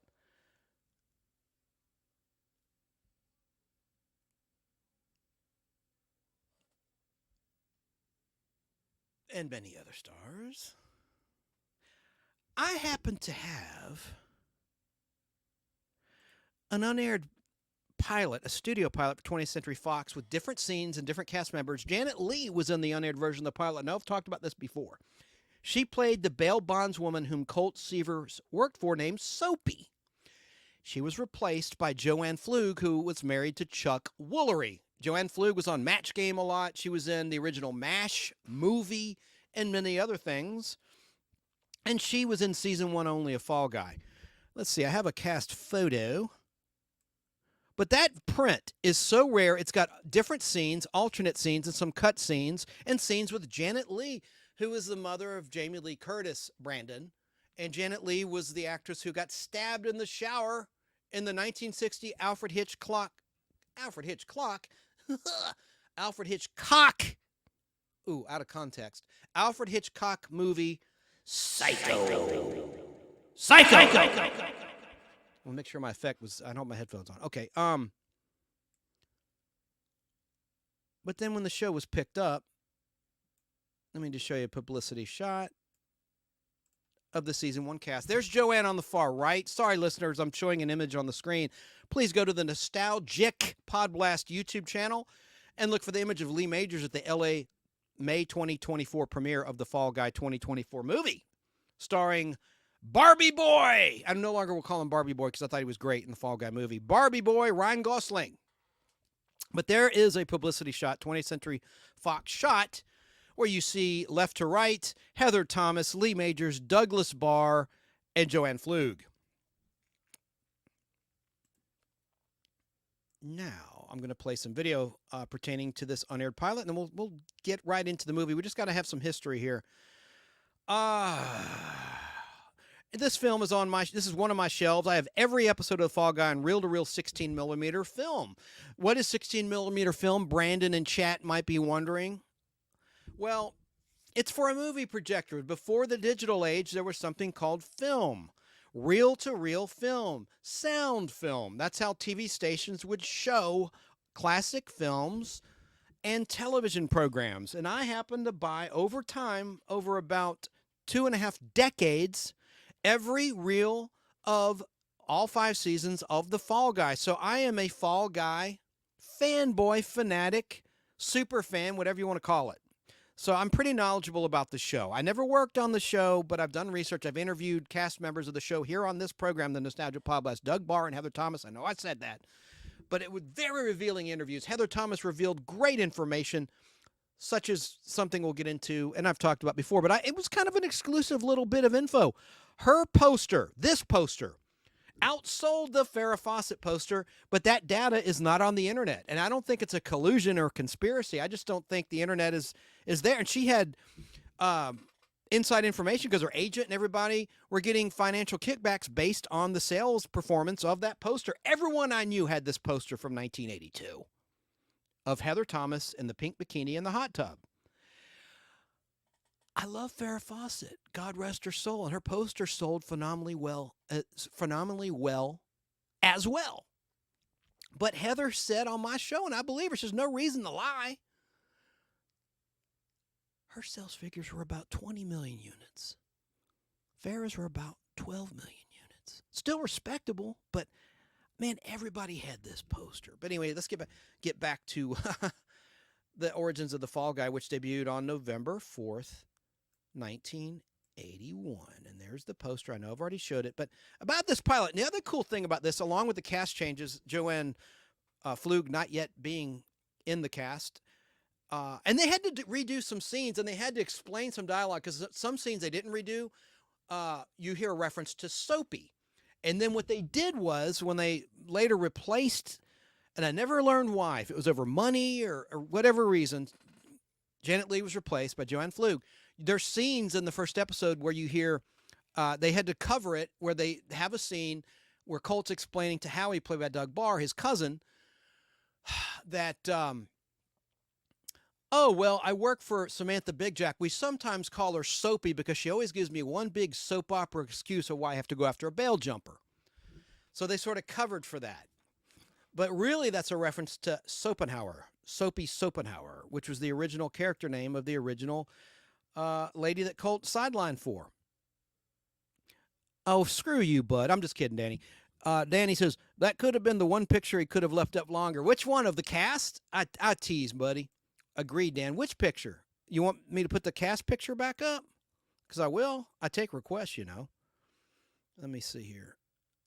Because I have a whole bunch of, these are all from my collection. I got these pictures from Los Angeles, California in 2002. I went to every shop along Hollywood Boulevard and Vine and everywhere on foot. And I looked at every star near the Capitol Records building, and any shop I found in that area, I bought every Fall Guy image I could find back in 2002. Everything. I spent a lot of money, and it was relatively inexpensive at that time. Is this the picture you met, buddy? By the way, Danny's going to be on this show. Oh, the swimsuit, of course. Duh. You know, sometimes my brain, I have another one for you, buddy, of Marky Post. How about that? Who was also in Fall Guy seasons 2 through 4. But we're not a TNA show. We'll get to it, buddy, when I talk about the movie here. Now, I want to play a clip, an exclusive clip from my film print that I converted myself 10 years ago of the theme song to the Fall Guy, not sung by Lee Majors. So let's get to that, shall we? Yes, we shall. Here is what the theme song sounded like in the unaired version of the pilot. It's never been released on DVD. It's never been streamed or anything. This is exclusively from my film print, from my ears to your ears. Let's listen. Well, I'm not the kind to kiss and tell, but I've been there with Farrah. I'm never seen with anything less than a 9. So fine. I've been on fire with Sally Field, gone fast with a girl named Bo Hope, but somehow they did not end up as mine. It's a death-defying life I lead. I'll take my chances. I die for a living in the movies and TV. But the hardest thing I ever do is watch my leading lady kiss some other guy while I'm bandaging my knee. I might fall from a tall building, I might roll a brand new car, 'cause I'm the unknown stuntman that made Redford such a star.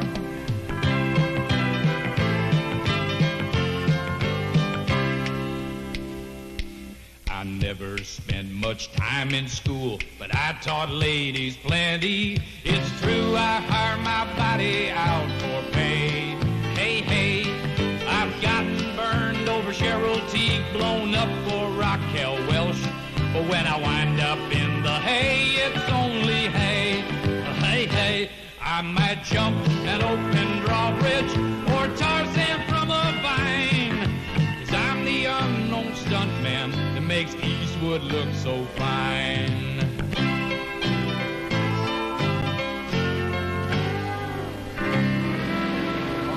I thought L.A. was flat. I thought L.A. was flat. That's Doug Barr as Howie Munson. And there's a lot of other big stars, like James Coburn as himself was in there. I already told you about how a certain actor and singer was cut from the DVD release. But let's watch the 30-second 1981 advance promo for the Fall Guy pilot after it was retooled, recast, and partially reshot. Let's watch. Now is the time. ABC is the place. This fall, Lee Majors takes it to the limit. Who are you? Burt Reynolds.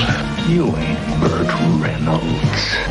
Lee Majors returns to television as Hollywood's craziest crash artist and hottest stuntman. Sometimes I'm Robert Redford. Catch a new spirit of action and adventure. Fall Guy. Wednesday's the night. ABC is the place.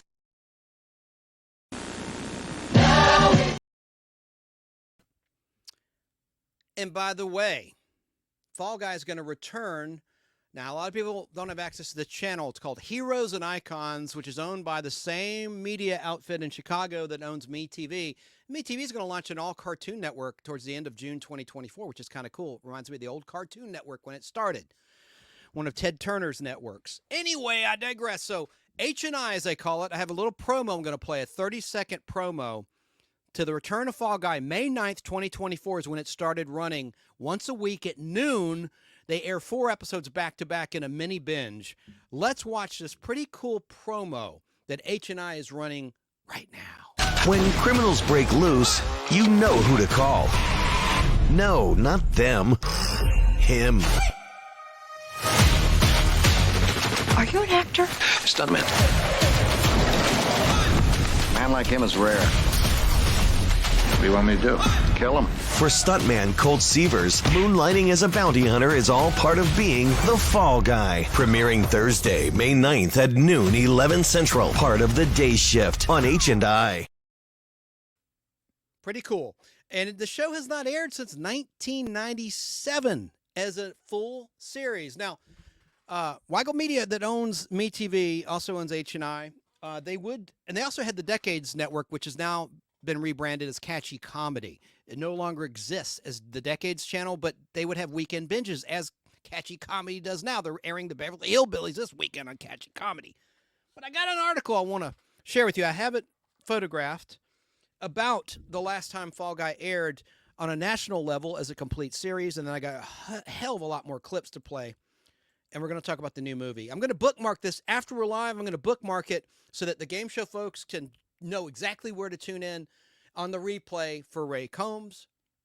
And then Fall Guy review, bam, I'll have it bookmarked to where you can get to that on demand. And then classic Fall Guy, and then Star Wars. We're going to talk later tonight about Star Wars Day and the classic Star Wars film and play some really cool footage from classic Star Wars. Okay, let me put the article up that I want to read. This is just a paragraph. It's not long. Let me see. I have so many images to share in video. Here it is. Okay. This is from Entertainment Weekly in 1996. It says, Choice Reruns.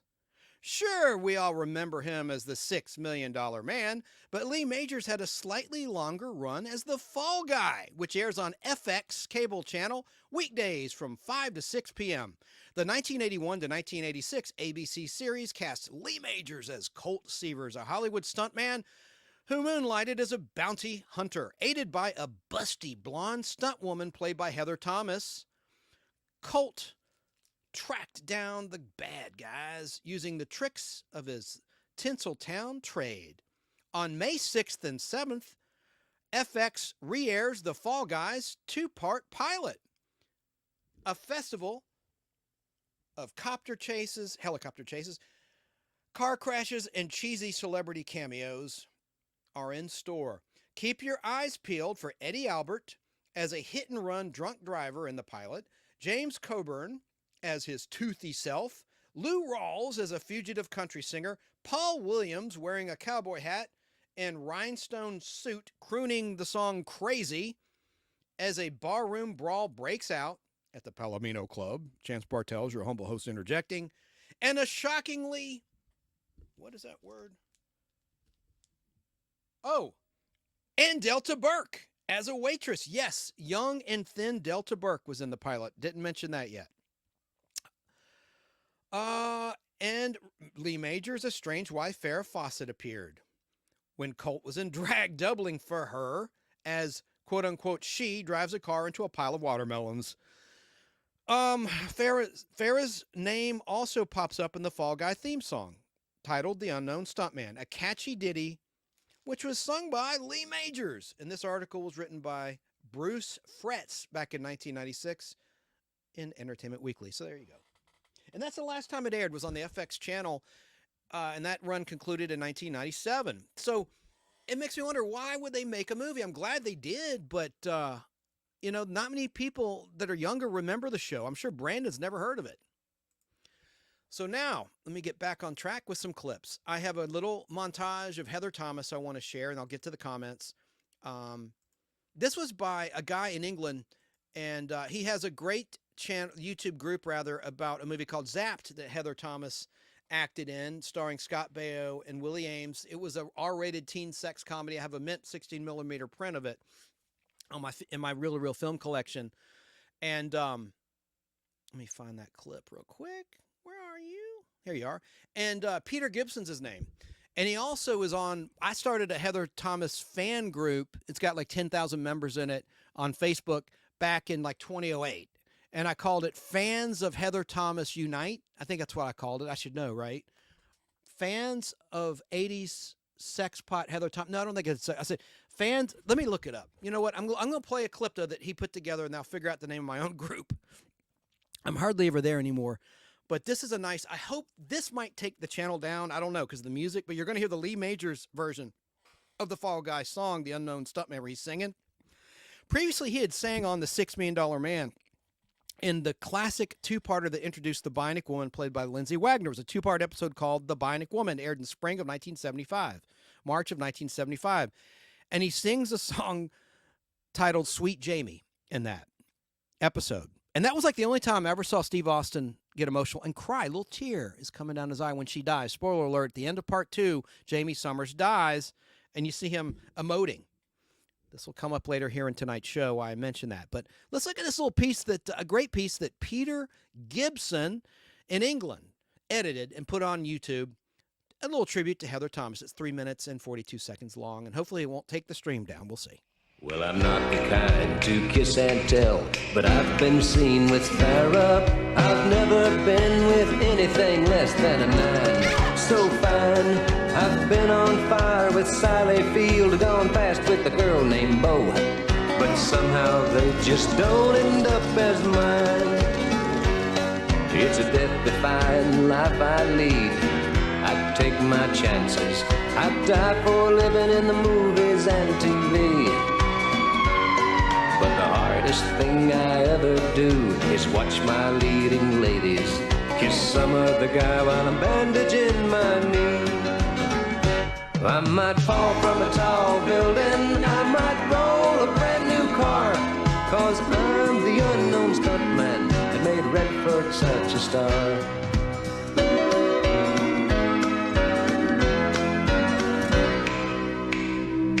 I've never spent much time in school, but I taught ladies plenty. It's true, I hire my body out for pay. Hey, hey, I've gotten burned over Cheryl Teague's, blown up for Raquel Welch. But when I wind up in the hay, it's only hay. Hey, hey, I might jump an open drawbridge or Tarzan from a vine, 'cause I'm the unknown stuntman that makes Eastwood look so fine.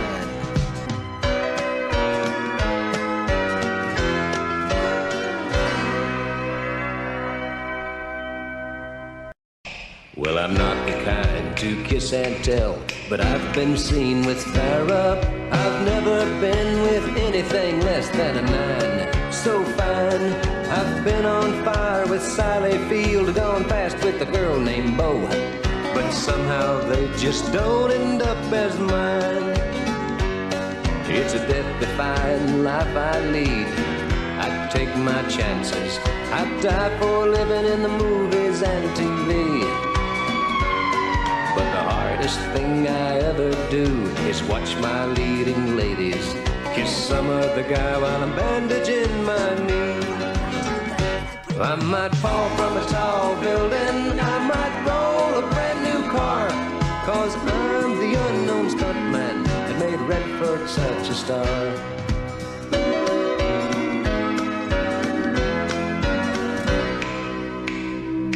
I've never spent much time in school, but I taught ladies plenty. It's true, I hire my body out for pay. Hey, hey, I've gotten burned over Cheryl Teague's, blown up for Raquel Welch. But when I wind up in the hay, it's only hay. Hey, hey, I might jump an open drawbridge or Tarzan from a vine, 'cause I'm the unknown stuntman that makes Eastwood look so fine.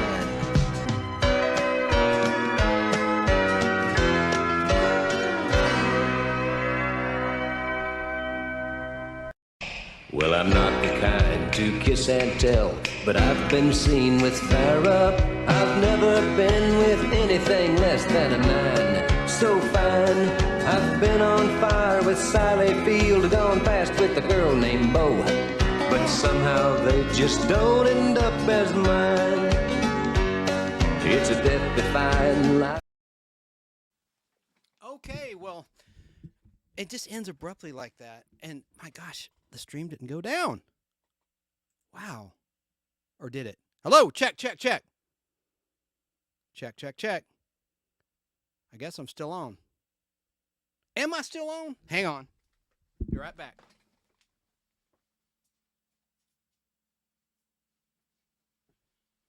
Hang on. I'll play a clip. I think I'm still on. Okay. Hello to PDFL. Yeah, and the group, my Facebook group I started is called Fans of Heather Thomas ... Unite! ! Quote, the Fall Guy, unquote, and zapped, quote unquote, gal. Pictures. And I shared some rare pictures from my collection. Yeah, Peter Gibson, that was kind of salacious. And I'm not complaining, I'm just saying. Thank you, my flock, for confirming, and same to you, Brandon. Yeah, I get you, Brandon. You're fine. So this is all a setup to my review of the new Fall Guy movie. Let me now play some clips that I like of Heather Thomas and Marquis Post. Some of these are from my film prints. I showed you my films, and so some of these clips are going to look... I just used my phone, and I hope that it won't cause the stream to go down. It's more than watchable, but the audio and video quality is not perfect. I didn't use an app that I should use, which will convert. I almost said pervert. Which will convert film digitally where it looks professional. I just used a phone, so it's not going to look great. But let me play a clip, 37-second clip of Jody Banks. That's the character name of the character Heather Thomas portrayed in The Fall Guy. She's a stunt woman. And let me back up. The whole show is about Colt, who is a Hollywood stuntman who moonlights to pay his bills as a bounty hunter when he can't find Hollywood gigs. And so Howie shows up, who's his cousin, who also wants to be a big Hollywood successful stuntman. He thinks that Colt's just rolling in dough. And so Colt has to set him straight. And he becomes Colt's apprentice. And Jody is also a current apprentice when Howie shows up, learning the trade under Colt. And they're platonic in the show. Colt and Heather Thomas's Jody Banks. So now let me just play a clip of Jody kicking ass as she films a stunt scene on the show. And this is from a season 3 episode titled Cool Hand Colt. And by the way, I didn't mention this, the Heroes and Icons promo showed episodes that have never aired on decades in the weekend binge when they would rarely show Fall Guy. They did show some season 3 episodes that didn't have background music, but they showed several episodes, like TKO was one, meaning the Knockout, which is a boxing episode, which had a lot of real boxers in it, and others that have never aired. So that indicates to me they have the rights finally to all 5 seasons of The Fall Guy for the first time since 1997. So that's exciting just as a Fall Guy fan. I don't know if it'll stream anywhere. Most people are streaming content, but hopefully you can access Heroes and Icons through either a cable provider or just over the air. It's a free network. If you're within range of an affiliate that carries H&I, Heroes and Icons, you can watch it for free. So hopefully that's the case if you're in the USA, as I am. Let's watch Jody kicking butt where she's filming a scene. I love this scene. And it always got cut on WATL 36. That's where I discovered The Fall Guy. Independent station in the mid-90s ran The Fall Guy late at night. And after I'd go out drinking, playing team trivia with my buddies, I'd watch Fall Guy. And I was a big $6 Million Man fan. Steve Austin, for those that are younger like Brandon, yes, there's a wrestler, Stone Cold Steve Austin, but he's based on the character Colonel Steve Austin, the $6 Million Man, created by Martin Caidin in a novel titled Cyborg in 1972. And it became a TV movie of the week, Cyborg, the $6 Million Man. And then 2 other 90-minute movies followed. And then a weekly 1-hour series debuted on January 18th, I believe, 1974. And it lasted 5 seasons, just like Fall Guy did. But here is Jody Banks kicking butt in a scene, beating up 2 other women. It's all a scene. It's a scene within a scene. All right, Karate Girl, scene 26. Take 3. Jody, action!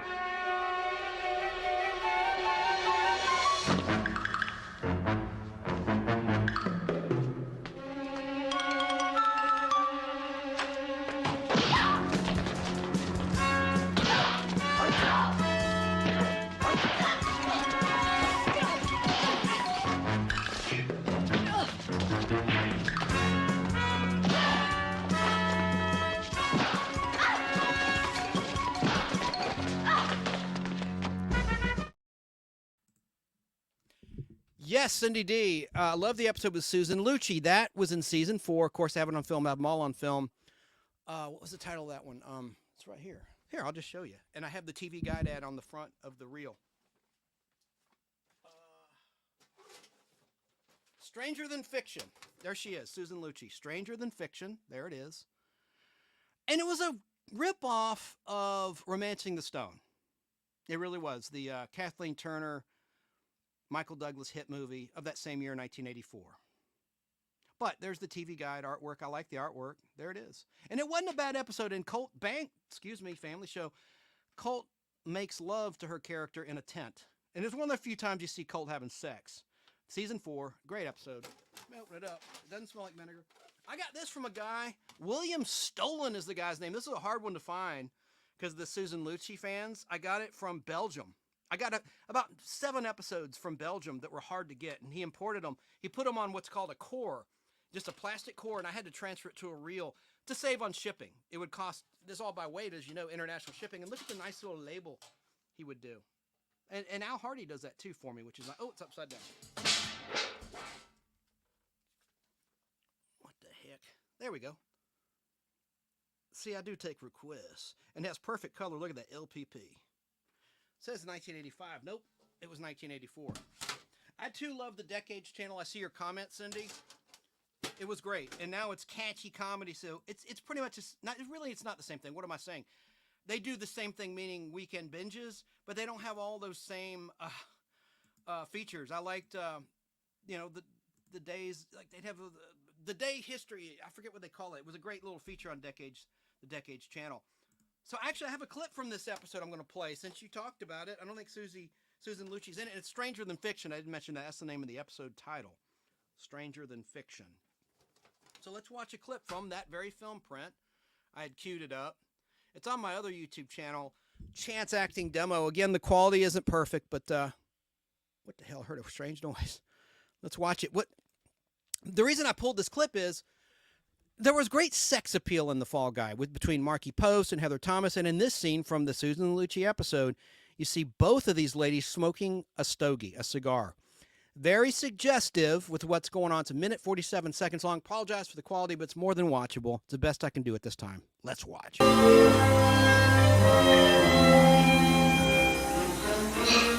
you sure about this? Jody, it's an absolutely essential ingredient in my chili. Now go ahead. Hey.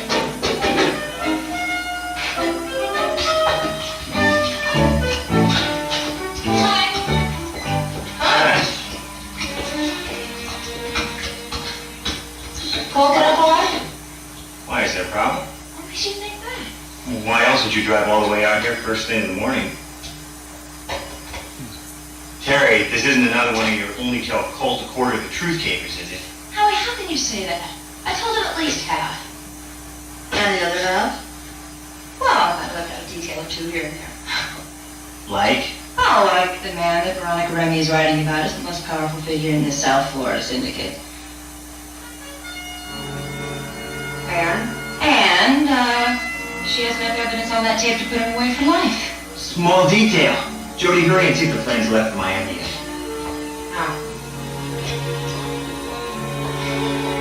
Sorry, that flight is departed. However, there's another flight for Miami in an hour. Thank you very much. What they say? Too late. The plane just took off. He's gone. Ah, that does it. Colt's in trouble. Let's go, Jody. We gotta help Colt. Is there anything I can do? Yeah, focus on the next flight to Miami. Anything else? Stir my chili in. Click this into it every couple hours.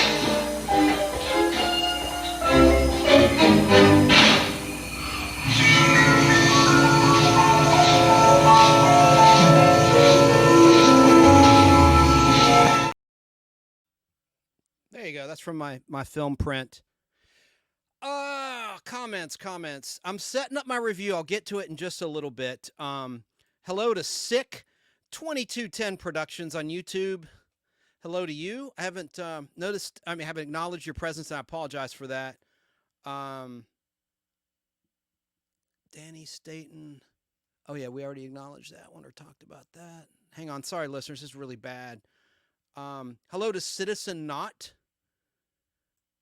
Not is spelled N-A-U-G-H-T, like an Argonaut or an astronaut.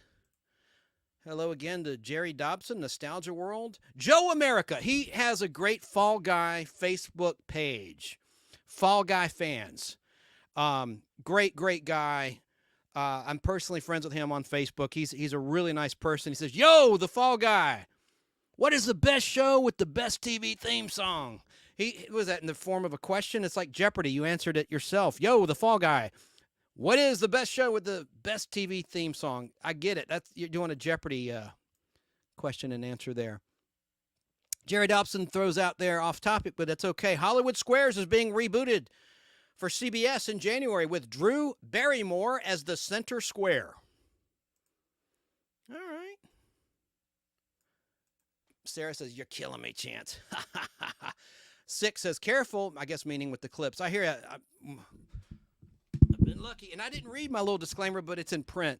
My little disclaimer, no rights are given or implied. I don't own this footage. I'm not saying I do. This is an educational program just for historical purposes. This is an educational lecture.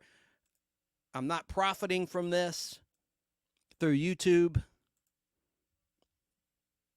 There you go. All right, so now I'm just going to play a few more Fall Guy clips as I look through these comments because I don't want anyone to feel left out. Cindy D says he sounded better than Lee. You mean in the theme that I played in the unaired pilot? I assume that's what you're referring to. I kind of like that version too. And you heard that voice. He was you heard him singing songs. Whoever sang the unaired version of the pilot I played earlier in the show, I have not learned the name of that artist, that voice talent, but that singer also sang in episodes like season 1's No Way Out. He's singing that song about New Orleans. What is that song? I go 500 miles before the day is done. That song. The same voice is singing that in some aired episodes, and that was an example of one that guy sang in it. I should know his name. I've been trying to figure that out. Someone will know. I should ask Doug Barr that. But Doug probably wouldn't have known. Howie himself was on this show, as was Heather Thomas in 2022. And it's on YouTube in the archives, or on the Fistful of Radio in the archives. Okay. All right. Let me get to some more clips. So sad about Markie Post. She passed away in 2021, August 2021. Always wanted to meet her. I don't have an autograph of hers. I'm going to show you some wonderful images of her. She was very intelligent. She was more than just a pretty face. She actually was a game show writer.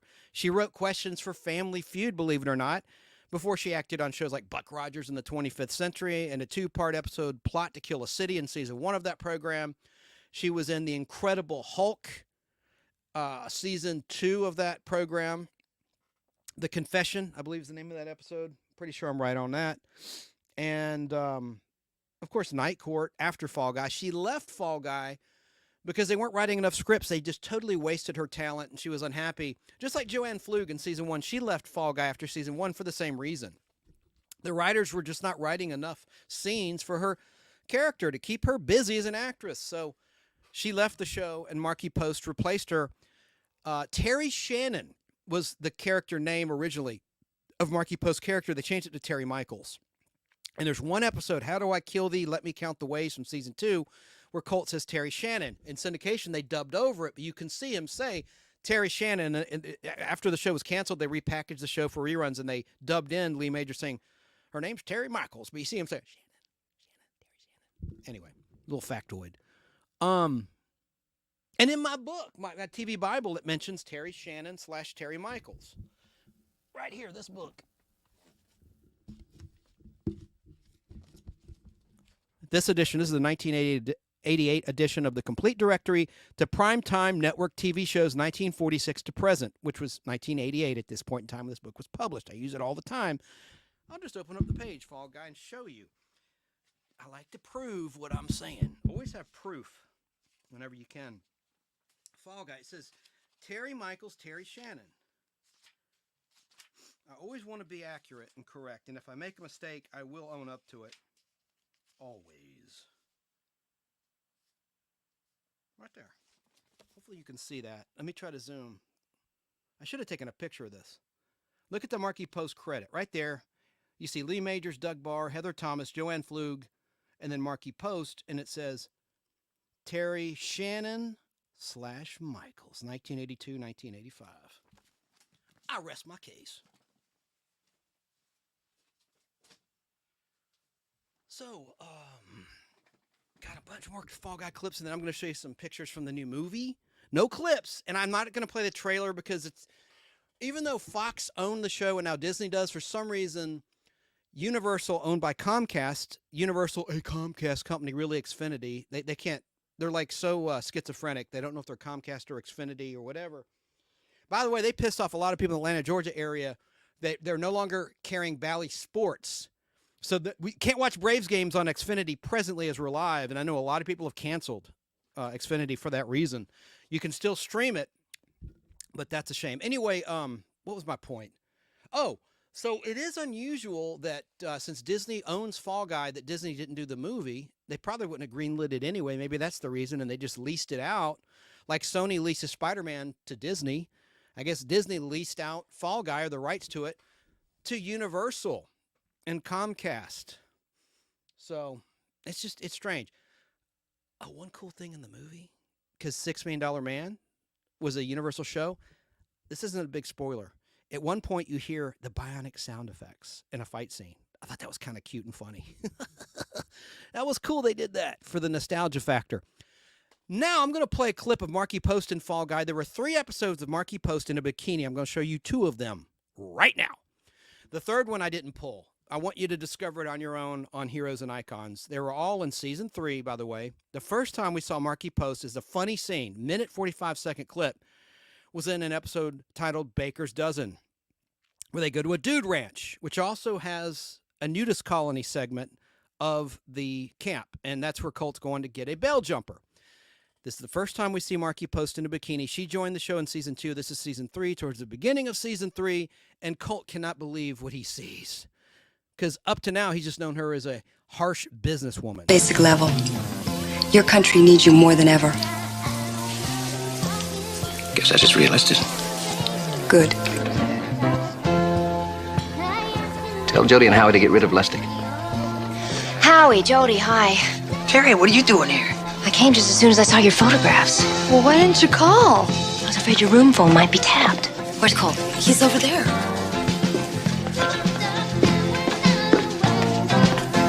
Colt, hi. I just checked out those pictures Jody sent.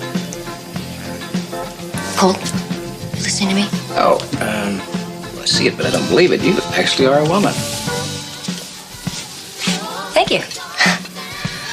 Colt, listen, I got to apologize to you. I'm so sorry. I had no idea what I was getting you into. Oh, no, it's okay. I remember your exact words. Colt, this job is a breeze. Yeah. Okay. So the breeze turned into a hurricane. Listen, do you know who these men are? Alvin Trump escaped from a federal penitentiary in Atlanta after bashing his cellmate over the head and stuffing him into a mattress. Mark Figg escaped from a hospital for the criminally insane after killing his psychiatrist. We were introduced. Colt, please. I am perfectly prepared to give up my bail. I just don't want you dealing with these people. I want you out. I'm sorry that's too late. Our operation's already in the works.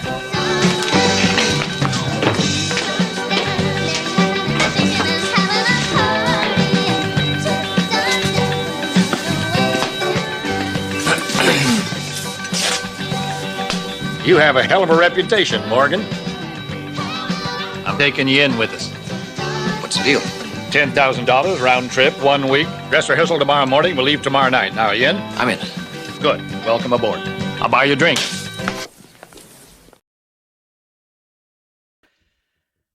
And that was actor Bo Svensson, who did a lot of great movies, and he was in a killer season 5 episode called Seavers, Dead or Alive. He played a new character in that episode, a rogue bounty hunter who was Colt's nemesis. And Colt did have some nemesis in the show, like Judith Chapman, who was on, I think, The Young and the Restless and has been for years.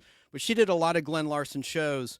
She played an insurance adjuster, Kay Faulkner, in season 1 and 2 of the show. And then she left the show, and they had already written some scripts for a character, and they had to sort of explain, oh, this is Kay Faulkner's assistant at the same insurance investigation company, insurance adjustment company. Anyway, whatever. That was a really good nemesis for Colt in the beginning, in the first half of the show. Beginning of the show, not first half, first. And then you had this guy, played by Bo Svensson, And Colt seldom had a gun, which was kind of dumb, but he never used a gun except for in an episode I'll show you early in season 1 where he had Uzis and stuff hidden in a secret compartment in his truck. I have a picture of it. Hell, I'll just show it to you right now. Anyway, Bo Svensson's character comes up behind him, goes, "Still don't carry a piece, do you, Severs?" And he put a gun in his back. And anyway, I love that episode. I have it on film, of course, got them all on film. But here is a rare shot of Colt with a gun. With Howie, and he has a little secret compartment in his truck. That's what I loved about his truck. It had all sorts of secrets and surprises. It was almost like a James Bond car in that regard, like an Aston Martin or a Lotus or whatever. I thought that was cool. And it had a hydraulic system in the bed of the truck that we saw in some early episodes that would catapult Colt or Howie over walls, where they could basically use bionics, if you will, but without bionics, to leap over tall structures. So I thought that was pretty cool. Now I'm going to play another clip of Marky Post in the bikini, the second of 3. I'm only going to show 2 of them. This is from one of my film prints, so the quality is not great. This is from an episode, Inside Outside, where Terry is kidnapped while she's on the beach, and she's a law student. There was some characterization. She was running a business for Samantha Big Jack, who was played by Joanne Flug. She took over that business, and she was paying her own way through law school to become a lawyer. Terry Shannon / Terry Michaels. Now here she is. She's reading a law book on the beach, and she gets scooped up by thugs. Let's watch. It's 3 minutes, 14 seconds long.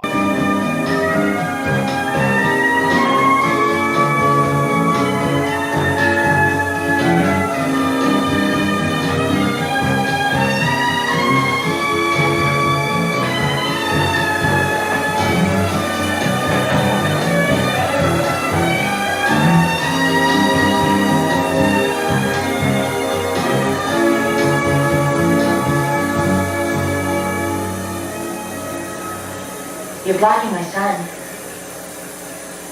How about Sharon? No, thank you. Would you like to play a little volleyball? No, thank you. What's that you're reading?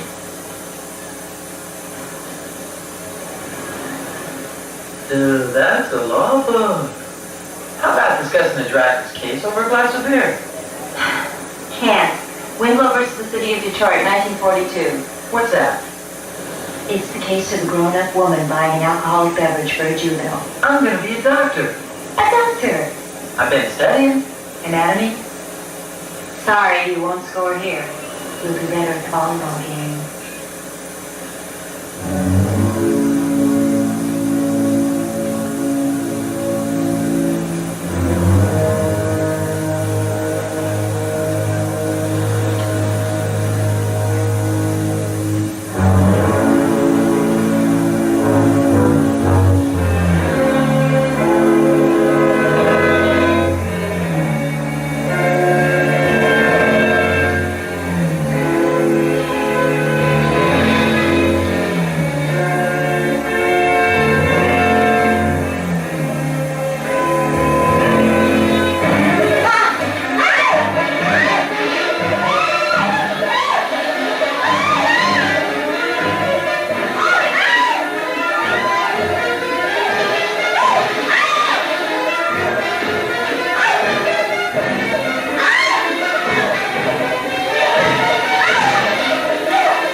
The quality's not great. It's from my film print. It's the best I can do. And it would probably get taken down if it had it in better quality. This is not time compressed like the clip from Baker's Dozen with Bo Svensson.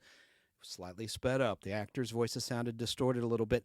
Let's get to some comments, and then we'll get to some more stuff I've prepared. Funny comment from Danny State in South Carolina. I was talking about how Terry Michaels is studying to be a lawyer, her character on Fall Guy. And he said, well, she became a public defender in New York in the night court system. I never made that connection. That is brilliant, sir. I love that. That's brilliant. I want to show you a picture from that episode we just saw a clip of inside outside of Marquee Post in that pink bikini. This is from a British annual. What are British annuals? Here are British annuals, and this is from the one on the far right. This is a hardcover book, and they're made in England, hence the name British annuals, and they're thick. They're hard. That's what she said. I'm knocking on the middle one right now. The middle book. So these are just prized things in my collection. I'll explain why. They have rare photos inside. Lee Majors signed this one for me right there to Chance. All the best, Lee Majors. And there's a Heather Thomas page in the center one. You can see the yellow side, so you know it's this one in the middle. But look at this one from the far right one. Look at that great shot of Marquee Post.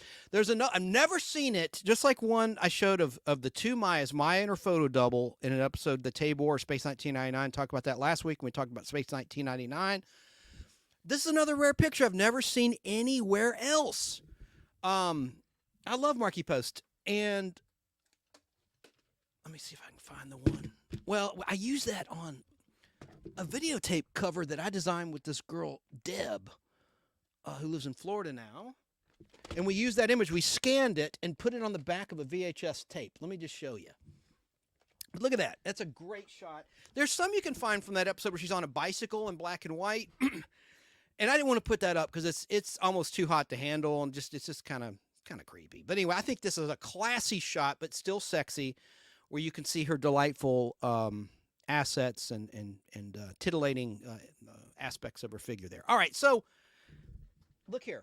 This is a VHS homemade tape I did just for poops and giggles. Look, this is so much better than the DVD case.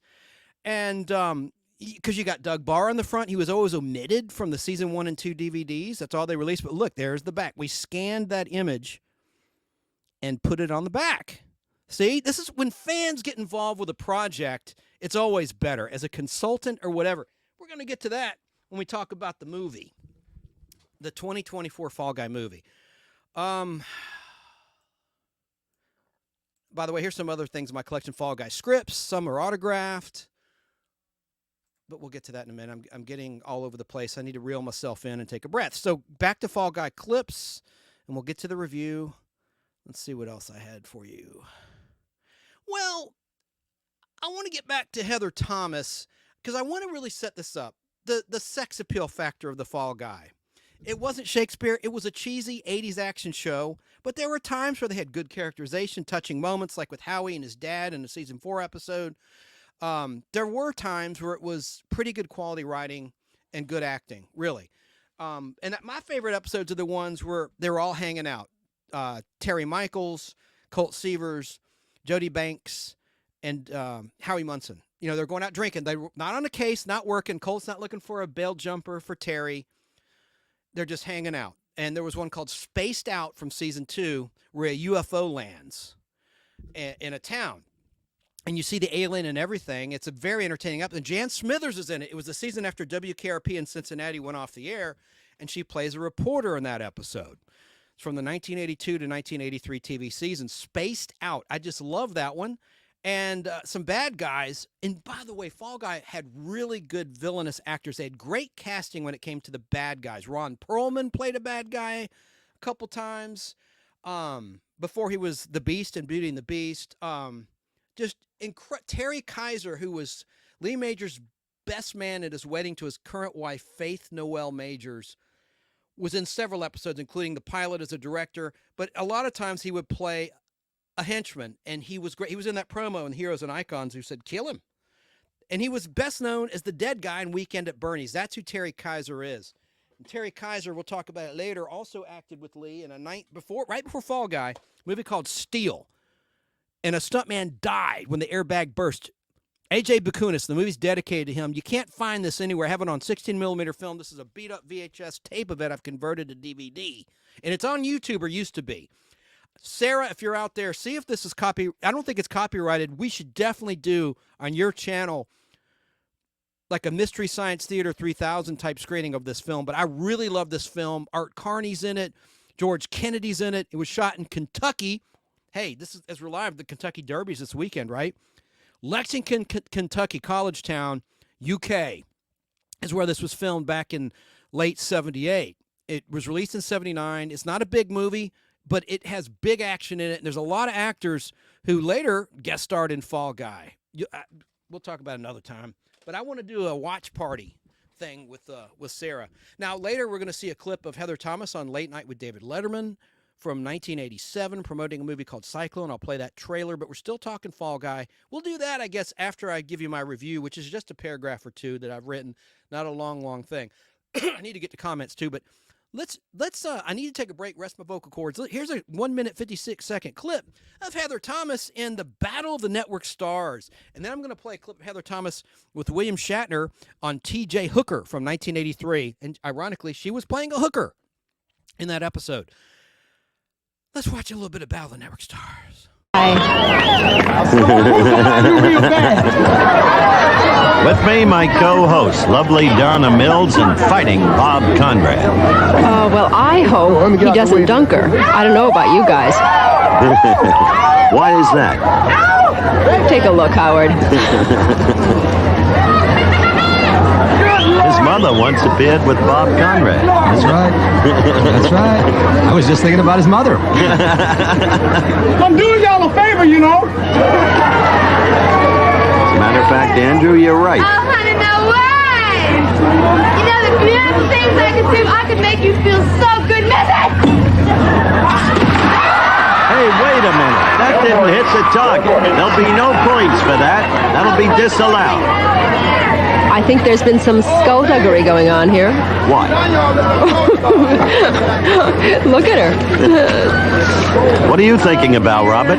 How beautiful Andrew's mother, Stella Stevens, is.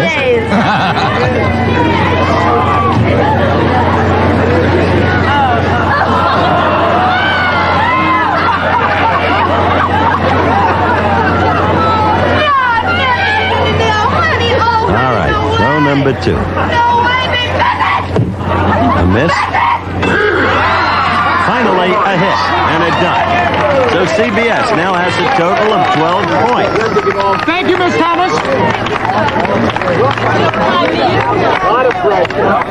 Take this in replay, will you, Bob? We're about to see one of America's great moments on film.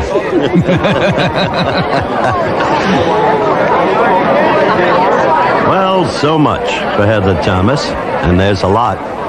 But let's turn our attention now to Joan Van. I love that. The guy that knocked her in was Andrew Stevens. I think it's Stella Stevens' son. He was in a movie he used to have on film called The Seduction, and my girlfriend made me sell it.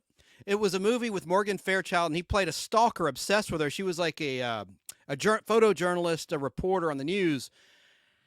Oh, it's a family show. I can't talk about this crazy scene in that where she's having sex with a boyfriend in a hot tub and Andrew Stevens is watching. Oh, never mind. I started. I guess I'll finish it. If anyone's seen The Seduction, that's why Samantha made me. My girlfriend made me sell it. She's like, you got to get rid of this movie. It's trash. I'm like, yeah, but it used to air on on HBO all the time, and it was a great print. Let me just say, I'll say this in a family way.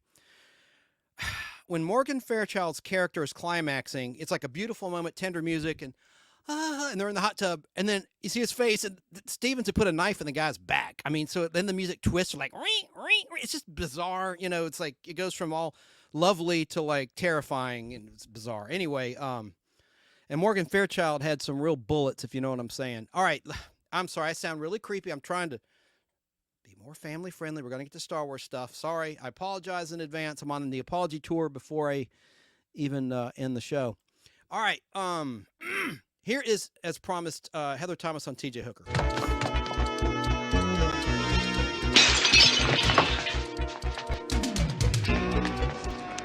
Miss Kwasinski, police officer. I have a proposition for you. Monica file shows his real name is Jamie Simpson. Romano's getting an APB out on him. That's the man who killed Daniels, all right. Whoa, talk about ugly. Yeah, your roommate's best friend. You got her in the pictures, remember? What's with all this hostility? I am doing my best to earn that locker key, you know? Just like that? All the whore wants is her money. That's what you think, huh? Hold on. I'm in a hurry. Go on.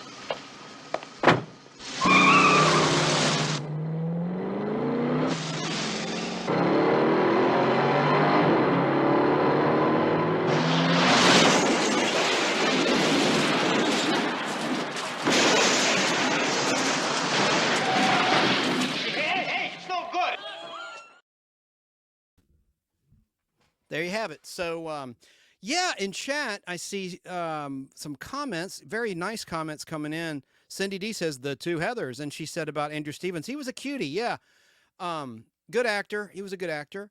Another movie like that was kind of shocking was Vice Squad with Wings Hauser that would run on HBO endlessly when I was like a teenager. It was like a kid. And Wings Hauser played Ramrod, who's like abusing these hookers and stuff. It was just like a weird movie. Shatner is King, yes. And I should have pulled a picture where Shatner. It's on my in my Facebook group, the Nostalgic Podblast. It's there if you just search Shatner Heather Thomas, I guess, in the search, where he is just enamored with Heather Thomas. And that's probably I should have researched which came first, Heather on TJ or Heather with Shatner competing on his team, the ABC team, in Battle of the Network Stars. And for those that don't know, like Brandon, Battle of the Network Stars was great. It was back when there was just 3 networks, CBS, NBC, and ABC. They would have a charity competition. And they would have sporting events, as you saw in that clip, with the dunk tank. Really funny stuff. And I agree, Cindy. Wings Hauser played great villains, and he was in A Fall Guy with Heather Locklear. The season 2 finale is titled Just a Small Circle of Friends, and Decades ran that episode. That was the only season 2 episode they ever aired in their binge. They mostly would play the Watch to Death season 1 DVD versions with the replaced music, but they did play the season 2 finale because there was no music in that. They needed to be replaced. And Wings Hauser played a cult leader with his girlfriend, and they're trying to recruit rich kids and take all their money, and Heather Locklear plays one of the rich kids in the cult. And so guess who played her dad in that? The Dean of Animal House himself. He'd been in Fall Guy 3 times in great performances each time, different characters. God, I'm forgetting his name. I know it. Let me look it up because I want to get this for the listeners and for the viewers.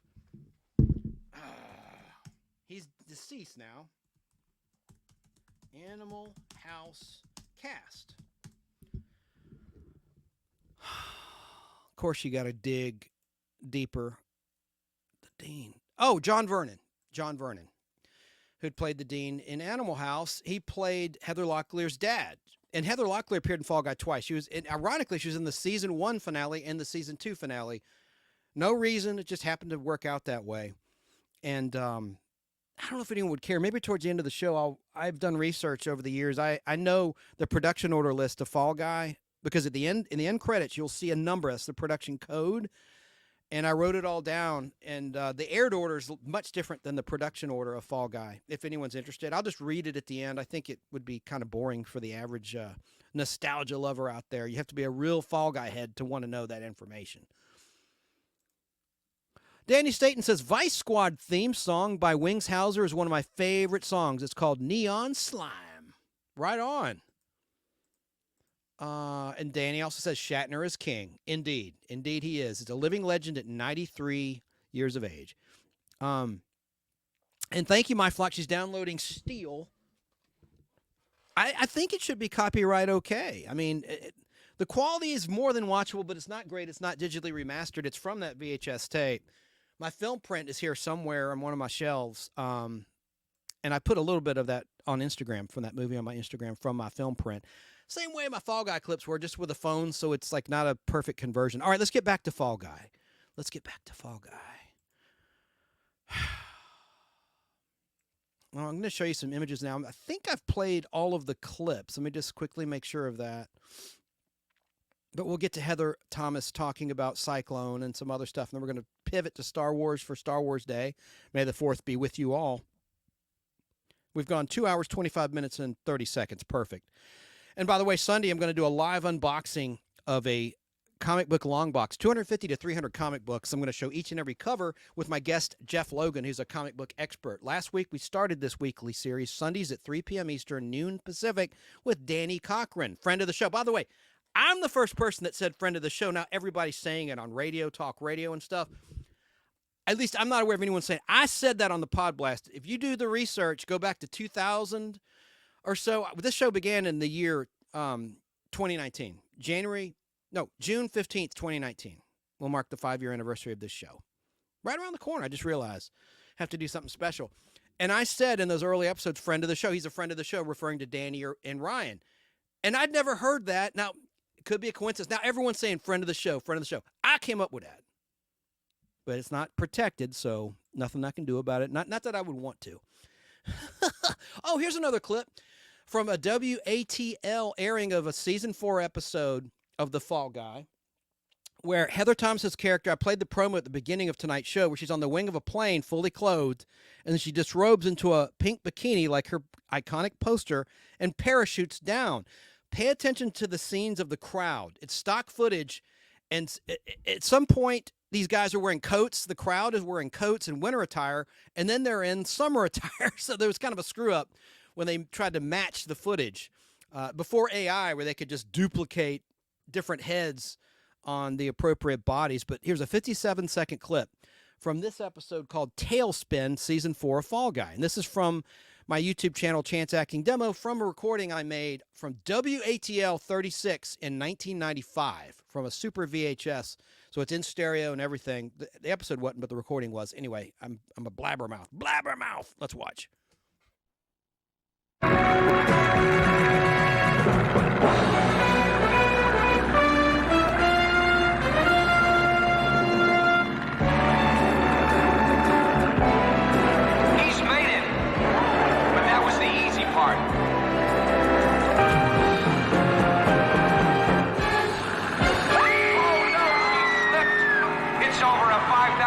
Fall to certain death.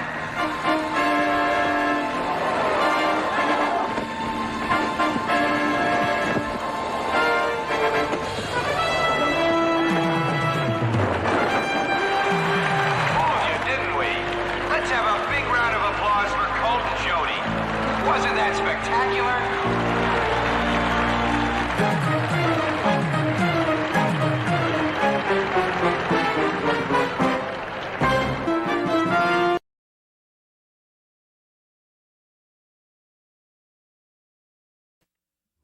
Hey there, I'm back. Yeah. So you could see an edit, a syndicated edit there in the middle of that scene. You notice the clothing of the crowd? Pay attention to it on the replay if you didn't catch it. Now, I put that on my YouTube channel some years ago. Let me see the number of views. It had like a ton of views. No credit to me. They care about Heather. I get it. But it had a lot of views. Let me see. Like that one I played of Heather smoking a cigar, 34,000 views on my channel, Chance Acting Demo. That's not too shabby, but it, you know. I could monetize that channel. I have enough. They only want 500 subscribers and not 1,000 there, and I got, who cares, 695 subscribers on that channel. And tons of views. I qualify on the views, too. 146,000 people have watched that clip that I just played on YouTube. But, again, no credit to me. It is what it is, but I'll take it. I don't own it. I just share it. All right. I want to talk about some Fall Guy history really quickly, and I'll get back to the comments. So let me get back to what I prepared. I've done 2 other shows about the Fall Guy to celebrate the anniversary of the shows. I did one on November, I want to say around early November 2021 to celebrate the 40th anniversary of the debut of the Fall Guy, November 4th, 81. And then for the 42nd anniversary, and when it was announced there'd be a movie in November 2022. And it's right there in the subject line if you want to go back and see. And this before I had StreamYard. I'm just showing collectibles on my camera. On this camera, let me change my shot. I'm going to get to the review and show you some pictures from the new movie. And I promise, I've been teasing that forever. I need to go ahead and get to that. Let me change my camera shot. Whoops. There we go. The shirt I'm wearing. That's it in the background. You can see the back. Sorry, listeners. I'm talking some visual stuff right now. Oh, and my sign. I forgot to turn my sign off. Put my sign back on. Right there. Very good. Okay. I could have put more Fall Guy stuff out for the viewer. Sorry about that. So, it's a brief history about the Fall Guy. Fall Guy debuted on Wednesday night, which was November 4th, 81. I already said that. Premiering as a 2-hour movie on ABC at 9 p.m. Lee Majors starred as Colt Seavers, a Hollywood stuntman who moonlit as a bounty hunter, working for bail bondswoman Samantha Big Jack, played by Joanne Flug, and later in season 2 he worked for Terry Michaels, played by Marky Post. This action-adventure series ran for 5 seasons, consisting of 110 episodes. Now, a lot of episode guides and articles claim 113. What they're counting is the syndicated count. Like the pilot was originally aired as a 2-hour episode. It was cut into 2 parts for syndication. And all these places count those as 2 episodes. No, it's 1 episode by my count.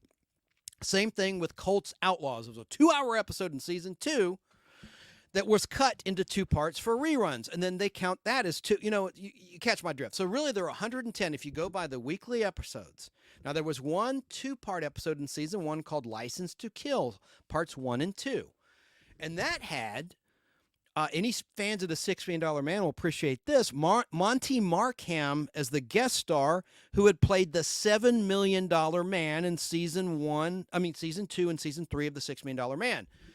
And his character name was Barney Miller when he first appeared in season 2 of $6 Million Man. Then they changed it to Barney Hiller when he returned in season 3 in an episode called The Bionic Criminal, because there was a little sitcom called Barney Miller that had debuted after Barney Miller appeared in $6 Million Man on the same network, ABC, but they felt the need to change the name of the character, which I hate. I'm big on continuity. Anyway, License to Kill Parts 1 and 2 also had Aaron Gray guest starring. Oh, and I have a picture from that I want to show you that she signed for me, and she played a naval commander and former lover of Colt Seavers, but she's pissed at him. Let me just show you that picture right here. This is from the 2-part episode. That's how she looked. That was her attire. And Colt has a nice mullet right there. That was a look back then. Had that. Well, actually, it wasn't quite a mullet. He has hair over the ear. Usually a mullet will have like short hair over the ears and then a party in the back. So I don't know if that's quite a mullet or not, actually, because he's got some hair over the ear.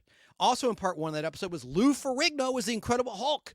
Colt was doing a stunt on the set of The Incredible Hulk. Very interesting. Even if you don't give a flip about Fall Guy, there's all sorts of great guest stars, themed episodes. Elvira, Mistress of the Dark, appeared in 2 episodes in season 4 and season 5.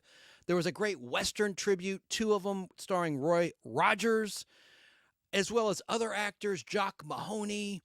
Oh, man, a bunch of Pat Buttram from Westerns, and most people know him from Green Acres. Is the slick salesman, Mr. Haney. Anyway, but it was cool when Colt was working on The Incredible Hulk, and you see Lou Ferrigno taking off his Hulk makeup. He takes off his wig, he takes out his teeth, his nasty Hulk teeth, and he's taking off his makeup. And it was a comedic scene where he knocked Colt out. He missed his mark, and he's just so strong. He knocked Colt clean out. It's kind of a funny little scene from this episode, License to Kill Parts 1 and 2, and that's in part 1. In part 2, Tom Selleck appeared as himself. Colt runs into him. They're in Hawaii in this episode. And Colt drives up. Tom Selleck drives up in that red Ferrari. And Colt's dressed in drag in this naval officer's uniform you see, anyone who's watching. And it's kind of a funny little bit. Tom Selleck, Colt, have you had a change in your life you want to tell me about? Or So that was a good little episode in season 1. Okay. Back to my little script. So there was only 1 2-part episode, License to Kill Parts 1 and 2. So anyway, the true count by air date is 110 episodes, and I've got them all on film. I'm proud of that. And that's in their original aired order. Let me see. I already talked about that. Now, Heather Thomas and Douglas Barr co-starred in The Fall Guy. And there were many themed episodes of note. Haven't mentioned this yet, including 2 James Bond themed episodes, which were really cool in season 2 and season 3. The season 2 aired premiere episode was the first one of those James Bond themed episodes, titled Bail and Bond. See what they did there? Bail and Bond, aren't they clever? They couldn't use the James Bond theme, so the composer, whom I've not mentioned yet, Stu Phillips, who did all the great themes and scores for Glenn A. Larson Productions. He did the Knight Rider theme. He did the Buck Rogers in the 25th Century theme. I've talked all about it before. And our friend Curtis Lanclow of RetroZest.com and the RetroZest podcast interviewed Stu Phillips. Great interview. I'll run it on Fistful of Radio a lot because it's worth listening. I play it a lot because I want more people to hear it. Great interview. Or it's right on his platforms, RetroZest.com. Hit podcast on that website. And look at his merchandise he has there, too. Curtis has a lot of cool stuff. T-shirts, pins, posters, all sorts of cool stuff. But by the way, the first produced episode of Season 2 of Fall Guy, I noticed is Inside Baseball. I noticed it's confusing as hell, was one with Terry Kaiser the third time he appeared in the show after appearing in the pilot and the third aired episode. It was called Piece of Cake. That was the first episode in production order of Season 2, not Bale and Bond. But Bale and Bond was what ABC decided to debut the series Season 2 with. And Pamela Susan Shoop guest starred in that. She was the girl in Halloween 2 that got killed by Michael Myers in the hot tub, melted to death. Terrible scene. She's nude, topless in it. That's Pamela Susan Shoop from Halloween 2 and a lot of other things. She was in Season 1 of Fall Guy 2, an episode called The Meek Shall Inherit Rhonda. And at one point in The Meek Shall Inherit Rhonda, they used this song, Help Me Rhonda, Help Me Rhonda. It was a Mexican band. They're in Mexico, and a bunch of Mexican performers are performing that song. They removed it from the DVD. Fox did. It was just these guys playing it. Anyway, I digress. So there were 2 James Bond-themed episodes. Another factoid about the second James Bond episode, which had Brett Eklund in it as herself and some other James Bond actresses. Oh, Plenty O'Toole. Lana Wood, sister of ill-fated, I'm forgetting. Natalie Wood. Natalie Wood, thank you, brain, for kicking in. Natalie Wood's sister, Lana Wood, Plenty O'Toole, named after your father, perhaps, and Diamonds Are Forever. She's in it as herself. Joanna Pettit is in it as herself. She was in the original Casino Royale. And this is cool. There's sound effects of a lightsaber in that one because 20th Century Fox did Fall Guy and they did the Star Wars movies. And they're showing a Bond gadget for the new Bond film that Colt is supposedly working on doing the stunts. And they show a remote-controlled car controlled by a camera. And when you turn it on, a beam of light comes out and you hear the see, I'm tying into Star Wars Day, kind of, sort of. You hear a sound effect from Star Wars of the lightsaber activating, a well-known sound effect. Kind of cool. But they had to blur out a license plate on a car that said 007 because Albert Broccoli and his people did not give permission for them at 20th Century Fox to use that copyrighted emblem. So you see it. It's blackened out. Pre-CGI. It's just hand blacked out the license plate on a car in a lot of times in that episode. What was that one called? Always Say Always. That's the second James Bond-themed Fall Guy. And those were the hardest ones for me to find as a film collector trying to collect every episode of Fall Guy in my film collection. Because the Western lovers wanted the ones with Roy Rogers. The Elvira fans wanted the 2 with Elvira. And people, the Bond fans wanted the Bond ones. And then the hardest one of all was one that's not even very good. It's called TKO, The Knockout, Season 3 episode about boxing. All these boxing people and boxing sports fans scooped that one up. I found it from a guy in Canada because it has Larry Holmes and a bunch of boxers as themselves. And it's not one of my favorite episodes. It had a return in that one, though, of Lou Carnesco, a character introduced in No Way Out in Season 1, played by someone who just died. That was Shecky Green, the comedian. Shecky Green played a scumbag character in The Fall Guy a couple times. A liar and a cheat, and he wasn't a lovable rogue or anything. He was just a straight-up jerk in Fall Guy, his character, Lou Carnesco. Am I still on the air? Yes, okay. Let me see. I need to breathe. Oh, and another hard-to-find episode, a themed episode, was the Motown tribute episode in Season 4 of Fall Guy, which had the Four Tops, the Temptations, and LaToya Jackson. And they're performing their songs, lip-syncing, but it's their original music, the original songs. So I don't know how those will be released eventually on home video or air on television. On YouTube, that one never gets... it gets blocked instantly because of those songs in it. But those songs are performed by those artists, the Four Tops, Temptations, LaToya Jackson. And that's a good episode, a very humorous episode. And I already talked about reading my script I prepared for a previous Podblast about Fall Guy. Yeah, I talked about the 2 with Cassandra Peterson as her alter ego, Elvira, Mistress of the Dark. She was in Season 4's October the 31st, which aired on Halloween night, 1984. And she was in October the 32nd, which aired in December 1985. The network effed up. It was supposed to air on Halloween the next year, and they didn't air it till December. There was also a Vietnam War themed show or two, like one with Mr. Kung Fu himself, David Carradine. He played a shell-shocked Vietnam War veteran in season 3. Dana House was in that episode. Dana House, who was a Playboy Playmate in the early 80s, and she's in the promo from that episode. And then there was one with future star of 24, Dennis Heisbert, the black actor. You're in good hands with Allstate. He doesn't sound like that. That's a terrible impression, but Are you in good hands? that guy, he was in a season, Trial by Fire, season 5 episode, of course I have it on film, where they go back to rescue a Vietnam veteran buddy. Those are good episodes, more serious ones. And those were hard to find too, because, they're just popular because of the theme. Let me just see what else I'd prepared, and we're going to get to the review, I promise. A lot of cameos as themselves. Linda Evans, whom Lee worked on in The Big Valley. By the way, Linda Evans, to me, she looked like a completely different person between The Big Valley and Dynasty, or as I call affectionately, Dynasty.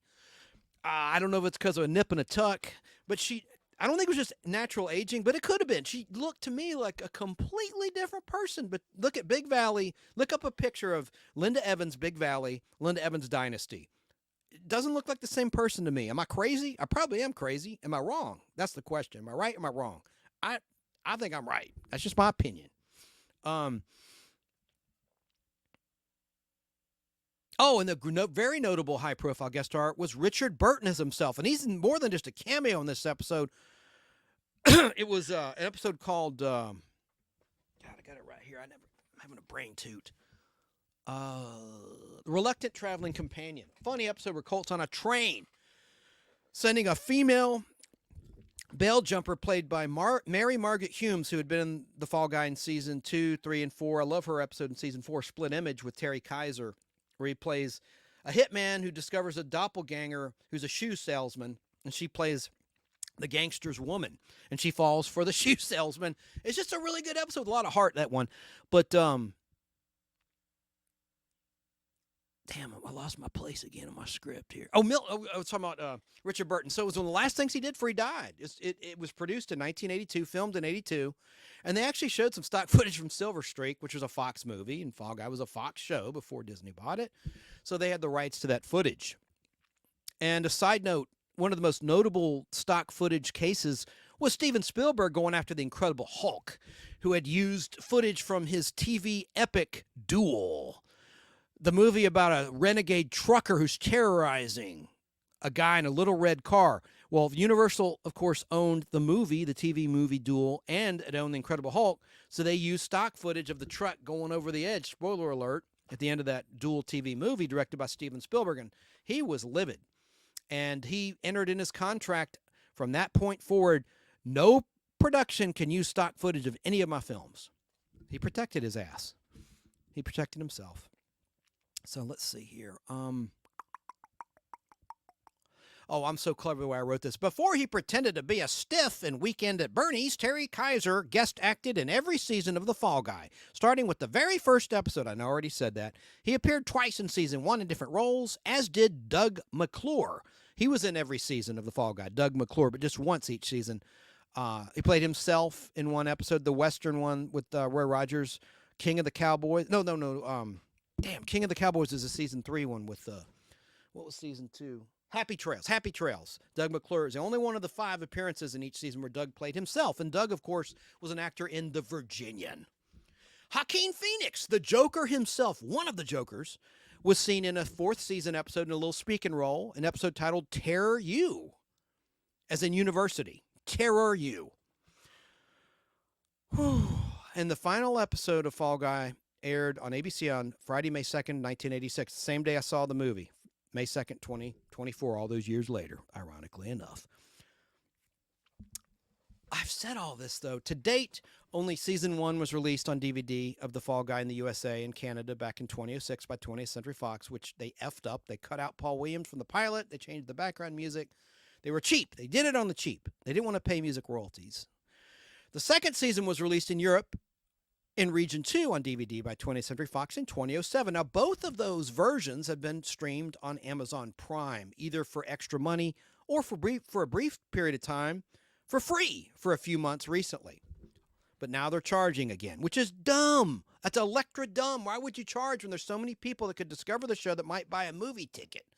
But I guess then when you think about it, Prime's owned by Prime, Amazon. They got nothing to do with they have nothing to do with Universal Comcast. Why would they want to help them out, right? I guess that's the logic there. They're maybe they wanted to squeeze. Maybe Prime wanted to squeeze money out of either Disney. Well, Disney owns the show. It's all confusing, folks. It's confusing even to me. Because Disney owns the rights to the classic Fall Guy show, but yet Universal Comcast did the movie. So, whatever. I already talked about that. Paul Williams was completely removed from the DVD release, which is the version that streams and the version that you see on the Decades channel, or used to when Decades still existed in the binge, when they did like 3 binges altogether of Fall Guy, I think, starting in 2016, ending, I think, the last time I think was in 2018 or 2019. Might have been 2019. Anyway, but they blurred out his face in the fight scene in the Palomino Club, and he had performed in the pilot the song Crazy by Patsy Cline. It's a funny scene. And I've never understood why they did that. It's got to be about the Benjamins. It's about the bucks. It's about the moolah. It's about the money, I would assume. It's always about the money when there's an inconsistency like that.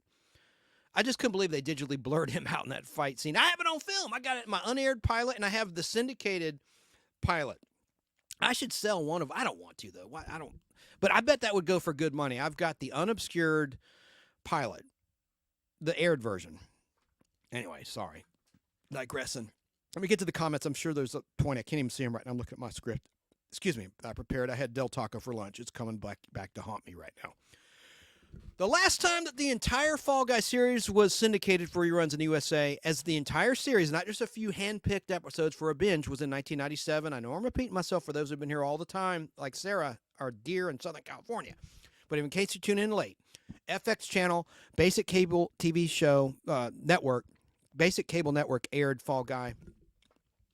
That was the last time in 1997. And then the now defunct over-the-air free digital channel Decades ran the show starting in 2016 with weekend binge airings. But they only aired the butchered DVD versions of season 1. And then here's the episodes they did air. Let me just tell you, I already mentioned Just a Small Circle of Friends, the season 2 finale, which had John Vernon as the father of Heather Locklear with Wings Hauser. They aired that one because it had no music in it that needed to be dealt with. Then they aired the season 3 episodes for the same reason, because there's no music in it at all, and any scene that needed to be altered. Pleasure, and these were just from the old syndicated, packages, right? They could just pull the episodes. Pleasure Isle, which is a great one with Heather Thomas. They're in Tahiti, and Heather Thomas has a great scene where she's dancing in a luau. Very sexy dance. Pleasure Isle, episode season 3.3 in aired order. The Hollywood Shorty, season 3.10 in aired order. Cool Hand Colt, season 3.13 in aired order. The Huntress, season 3.14 in aired order. Rabbit's Feet with Robert Morse, who passed away, who was in Mad Men on AMC in more recent years. That's season 3, episode 16. And then they aired the season 4 episode Stranger Than Fiction with Susan Lucci, which is season 4, episode 2 in aired order. Sandcastles, which is season 4.7, but that was the first episode filmed for the 4th year. That's a good episode dealing with the character of Jodie Banks, played by Heather Thomas. She has a romance with a bell jumper. She's featured heavily, and there's a good romantic plot for her character in that one, and she's surfing, and all sorts of cool stuff happens in that episode. It has a great musical score by Stu Phillips. And then they also aired Sheriff Seavers, easy for me to say, season 4, episode 15. And all those episodes that Decades ran that were not from season 1 only contained incidental music and no background pop songs that had to be altered. They never aired anything from season 5 on Decades. So anyway, and so that promo I played tonight for Heroes and Icons, which started airing The Fall Guy for the first time in years on May 9th, 2024, showed episodes that are not any of the episodes that had previously aired on Decades. So that's kind of cool and exciting. That indicates, I don't know for sure, but that's a really good sign that they may air all 5 seasons for the first time since 1997. Let's see. I already talked about Janet Leigh being in the unaired pilot as Soapy Sopenhauer, the first Belle bondswoman. She was replaced by Joanne Flug when the show was picked up by ABC as a weekly series. The new feature film starring Ryan Gosling, based on the classic series, began filming in Sydney, Australia in October 2022. Season 1 and 2 is streaming on Amazon Prime. Now, someone, I don't think he wants to be identified, he works in the digital field, told me in a public comment, personal Facebook, that Prime removed season 2 from streaming and they're just streaming season 1. I haven't confirmed that, but I'm sure he's right, which is weird. You know, why would you take away Fall Guy that hadn't run since 97 when there's a new movie out? Oh, yeah, I forgot. It's a competing studio. They're being dicks, possibly, at Prime towards Universal Comcast. And Universal Comcast are, I hate to say it, I'm trying to partner with some of these studios. They're kind of dicks themselves. I would love to be a consultant in a sequel to the Fall Guy movie. I hope it does well. I don't know if it will, and I'll explain in my review. I'm going to get to that. Give me a minute, and I'll get to that review finally. And then we're going to talk about some Star Wars stuff for May the 4th be with you day and Free Comic Book Day. Comic Book Day. Let's see.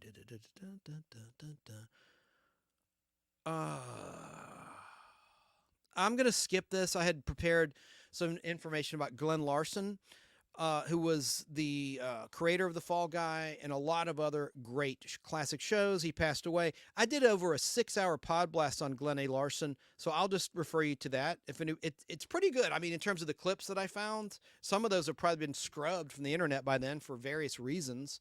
But audio clips only is before I had StreamYard. But that was a pretty good Podblast if you care about Glenn A. Larson, because he really had a great legacy. He also was a Mormon, Sarah, my flock. He was a member of the Church of Jesus Christ of Latter-day Saints in real life, for what it's worth. Interesting, huh? Let's see here. Oh, and Glenn Larson married Janet Lynn Curtis, who was in Lobo. She was much younger than him. She played the girl on roller skates in season 1 of The Misadventures of Sheriff Lobo. And she also appeared in the Fall Guy pilot and in the Fall Guy 2-hour episode, Colt Breaks Out and Colt's Outlaws. And that was weird. That 2-hour episode had 2 different directors for each hour. You know, usually it's the same director for both hours. That was unusual to me. And one of those directors is named Paul Stanley, no relation to Paul Stanley from the rock group Kiss. By the way, they use a lot of Kiss music in the Fall Guy feature film from 2024. At least one song, I Was Made for Loving You, which was featured in a terrible movie, Endless Love, I talk about here in the Podblast a lot. But that is in the soundtrack, as well as a version of the theme song, The Unknown Stuntman, sung by Blake Shelton during the end credits. But they changed the lyrics of the classic song slightly. We'll talk about it in just a second. So let's forego, in the interest of time, my little biography piece on Glenn Larson. Okay. All right, now we can talk about the review. I'm going to show you some images pertaining to the movie. I want to show you the poster Al Hardy traded me. Is anyone still out there watching? Okay, good. Quite a few are. Thank you for bearing with me. That was a long monologue of information. Diary of the Mouth time. Big time right there. But let me show you a poster. Now, this is cool. Let me make sure I better switch. No, I'll do it right here. Look at that. It comes in a carton. Al Hardy, I traded him every episode of The Fugitive on DVD and Outer Limits. I forget. He got me 2 posters. I traded him all sorts of good DVD sets. Check it out, man. I love that studio logo on the side of the carton. Let me open it up and show the poster, and then we're going to talk about it. And look, it's dated November 29th, 2023. Wow, wow, wow. Looks like a lightsaber. Wow, wow, wow. Batter up! All right. Let me get this. Coffee's made me wired. I'm not on drugs. Not on hard drugs. Let me open it up. I don't know if I can roll it out. I mean, roll it back up so nice. Oh, I hate to unroll it. I'm going to do it, though, because I care about you, the audience. Danny's wife came up with that. What the hell? Oh, yeah. This is the one I should have just shown you. All right, that's all I'm going to show, because I don't know if I can roll it back up. But there's that. And it's front and back, I guess, to be lit up. Al has it. I don't know if it's still up. He has a little... He snagged this from a home theater legally. One of those lit up movie poster displays he has in his living room. And he had this poster in there. I think I still have a shot of it. See, I can't roll it up good. God dang it. Let me show some images from the new movie really quickly. and then we'll get back to some collectibles of the classic show, and we'll pivot to Star Wars. All right, let's talk about my review. This is very brief. God, I wish I could get this poster going right in here. I'd feel a lot more relaxed. Let me just try. God, Al, are you out there, buddy? You probably sleeps past his bedtime. How do I roll this thing back up tight? I'll deal with it in my own time. So I'm not going to open the other poster. I have the teaser poster also. God, don't fall. It fell. What I've been doing when I review movies, there's 17 comments I got to put on the screen. I'm sorry, folks. I'll show a picture from a movie and do it in the Topps bubblegum card style. There usually would be a little caption, and sometimes it wouldn't make any sense or have anything to do with the scene. So I've written a few here. Let me just show you what you see when you first go into the movie. There's a nice little introduction by the director, David Light, on the right, who was a real stuntman. That's why I had hope for this movie. And I liked the movie. I'm just going to say that from the start. I liked it. I'm going to give you a review from two different perspectives. One, as a moviegoer, a general moviegoer, and two, as a Fall Guy superfan. That's David. He was a stuntman. That's the first thing he did in the industry before he rose to the ranks of a big-time movie director. He directed Bullet Train with Brad Pitt and Sandra Bullock, among others. I really enjoyed that film. And on the right, of course, I'm going to retire from calling him Barbie Boy because I thought he was really good in this movie. Ryan Gosling from Barbie is on the right, obviously, and it's kind of like what they did with Maverick, Part 2. Maverick 2, Top Gun 2 Maverick. You know, they kind of did what Tom Cruise did. They thanked the audience for going to the movie. I'm not going to spoil it or ruin it, but they do a funny bit about texting, like, don't text if you do. And they Ryan hides his phone in his jacket. You have to see it. It was pretty clever. I don't know if that'll wind up on the home video. Can anyone tell me in chat who has seen or streamed Maverick? Because I saw it in the theater. Did they include Tom Cruise's intro on the streaming or home video version? I always wondered that. Just curious. So there you have that. Now, I'm just going to read you my review, and then I'll get to the images. How about that? So let me cue mark this so that I can cue mark it later. So at 2 hours, 57 minutes, 45 seconds, I got to my Fall Guy 2024 review, almost the 3-hour mark. Perfect. All right, because I'm going to mark it after the fact. So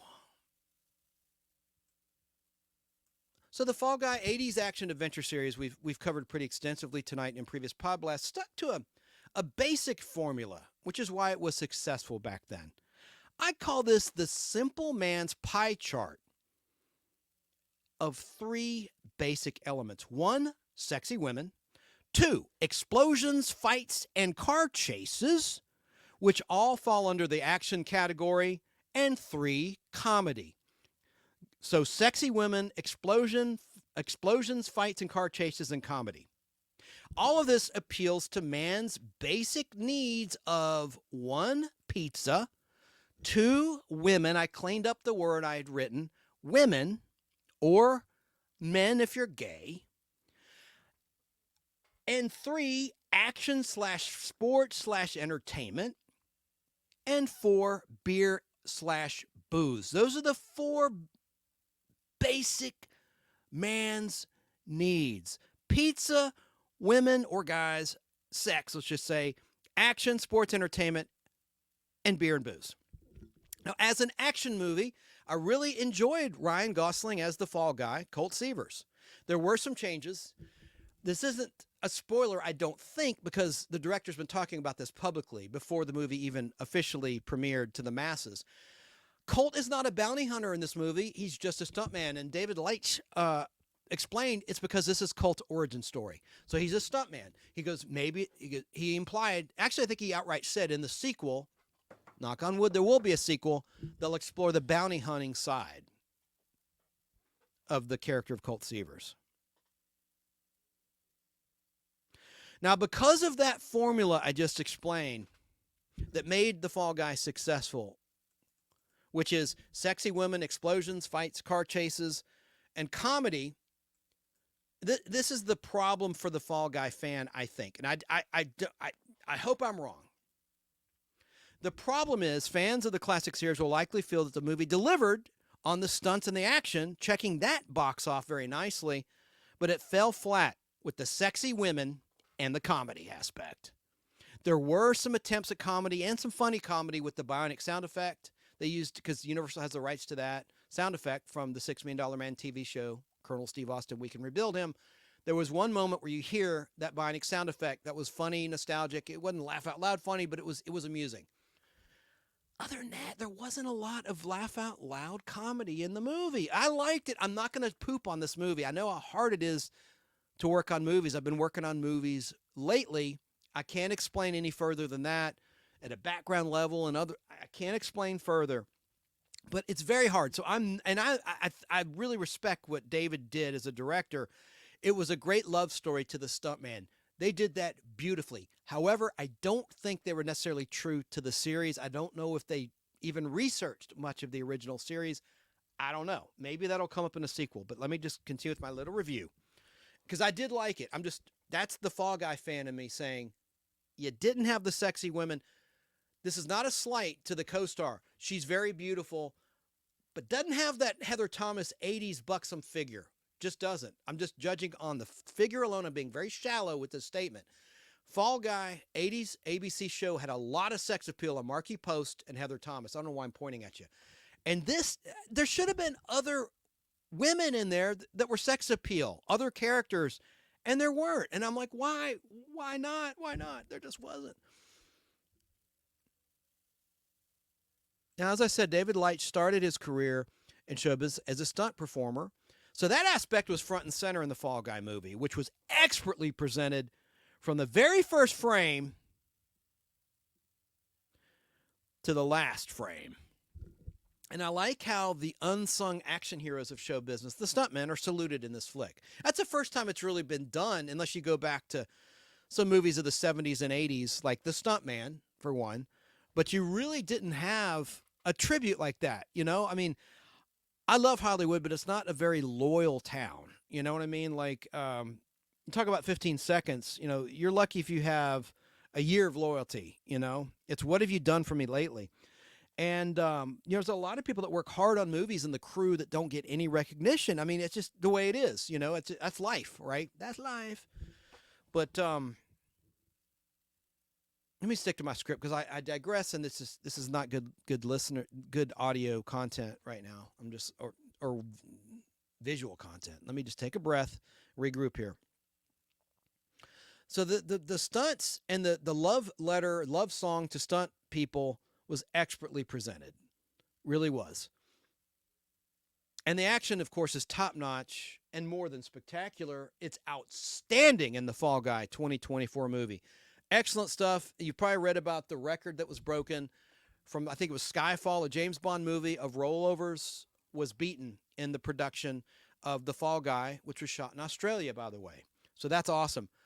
Now, the theme song lyrics were altered for the Blake Shelton cover of The Unknown Stuntman. They couldn't mention Burt Reynolds, you know, they couldn't mention, because Burt Reynolds is deceased, you know, and they probably figure a lot of people don't remember who he is. That's sad, but and it wouldn't make sense, because why would Colt double a dead man, right? So they changed that, and they changed Clint Eastwood. They didn't mention any named stars anymore, but they, instead of saying, because I made blank such a star, it says, because I'm the unknown stuntman, the stuntman with a heart. Just reporting the facts. I'm not saying that's a bad lyric, but I understand why it was done, but that's a change to the lyric. Instead of to make blank such a star, it says I'm the stuntman who has a heart or with a heart. I can't remember, but it's with a heart.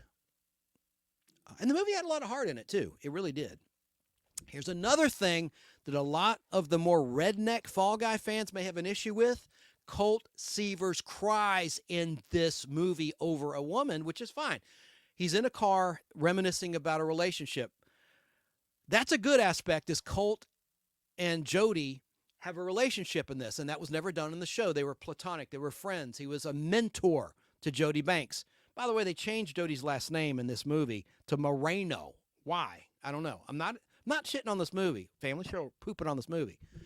But they did change Jody's last name. I didn't care for that, but I can deal with it. I like Jody Banks, you know? Jody Moreno. Whatever, man. That must have been someone's relative. Why do that? But Colt cries, and I know a lot of good old boys are going to have an issue with that. Colt never cried in the original show. Like I said earlier, Lee Majors as Colonel Steve Austin did weep up when Jamie Summers died at the end of The Bionic Woman, Part 2, in Season 2 of The $6 Million Man. So I know a lot of people are going to just be vocal on the internet and say, oh, Colt's a P-U-S-S-Y in this movie. He's crying. But see it, though. I mean, the scene, it was played very well. You know, they're trying to show he's got a heart and feelings for this woman. And Jodie Banks' character is an AD, assistant director, and something happens in their relationship. I won't give it away. And they're reunited a year later. Turns out for nefarious reasons, not to give anything away. And she's now a full-fledged director. She's ascended to the ranks. I like that. And I asked Heather Thomas, I said, if you could write where Jodie Banks, your character, is today, where is she today? And she goes, well, I would think that she'd have a school training other young women to become stunt people. And I thought that was cool. Well, I like how the character progressed in this, and she's a director now. And I can imagine my Jodie Banks from my Fall Guy fandom being a movie director too. So I like that a lot too. I like that the character progressed just in the first, half hour to an hour, because they flash forward a year. So that was good. I checked that off as good. Now, you do see, this is a good thing, the classic 1981 GMC Sierra truck is in this movie. There are a lot of people that saw leaked images of the new version of the truck. It looks like the old truck, but it's a modern 2024, probably 2022 at the time when they filmed it, GMC truck, or 2023, I should say, probably, because it was the end of 2022, so they'd have the access to the 2023 model. Anyway, whatever. They show a modern truck. A lot of people, I want to see the old truck. Where's the truck? Where's 4x4 GMC Sierra 1981, 82? I want to see the stunt truck. I want to see. The truck's the star of the Fall Guy in a lot of Fall Guy fans' minds. These old guys, middle-aged guys, these good old boys. Just is. I understand that mentality. So the good thing is you see the truck. That's a huge plus. That's a big nostalgia factor. This truck. That truck. Thank you, Tom Williams. I'd already had it. He gave me this. Basil Chesterman gave me that years ago, and there's that great logo. So on paper, my review is much better. I'm jumping all over the place. The way I'm reading my own review is horrible right now. I'm jumping all over the place, and I'm just like, and it's not flowing, because I wrote this to flow. I need to stick to my script here. So the classic 81 GMC Sierra truck is there. That's a plus for the fans. Lee Majors and Heather Thomas are there for a cameo at the very end of the movie. That's another huge plus for the fans.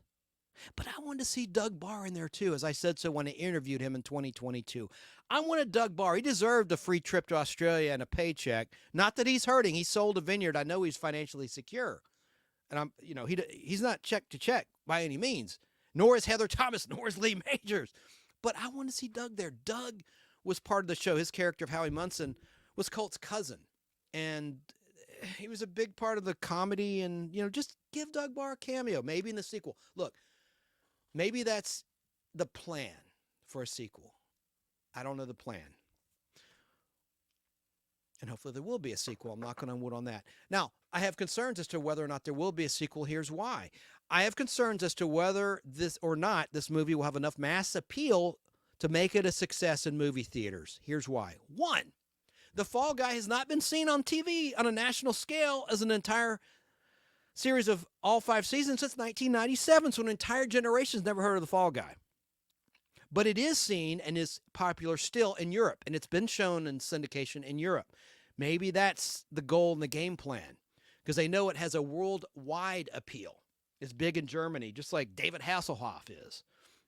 So maybe the worldwide success is what they're shooting for with this, and it will warrant a sequel. I hope so. I really hope so, because I enjoyed the movie.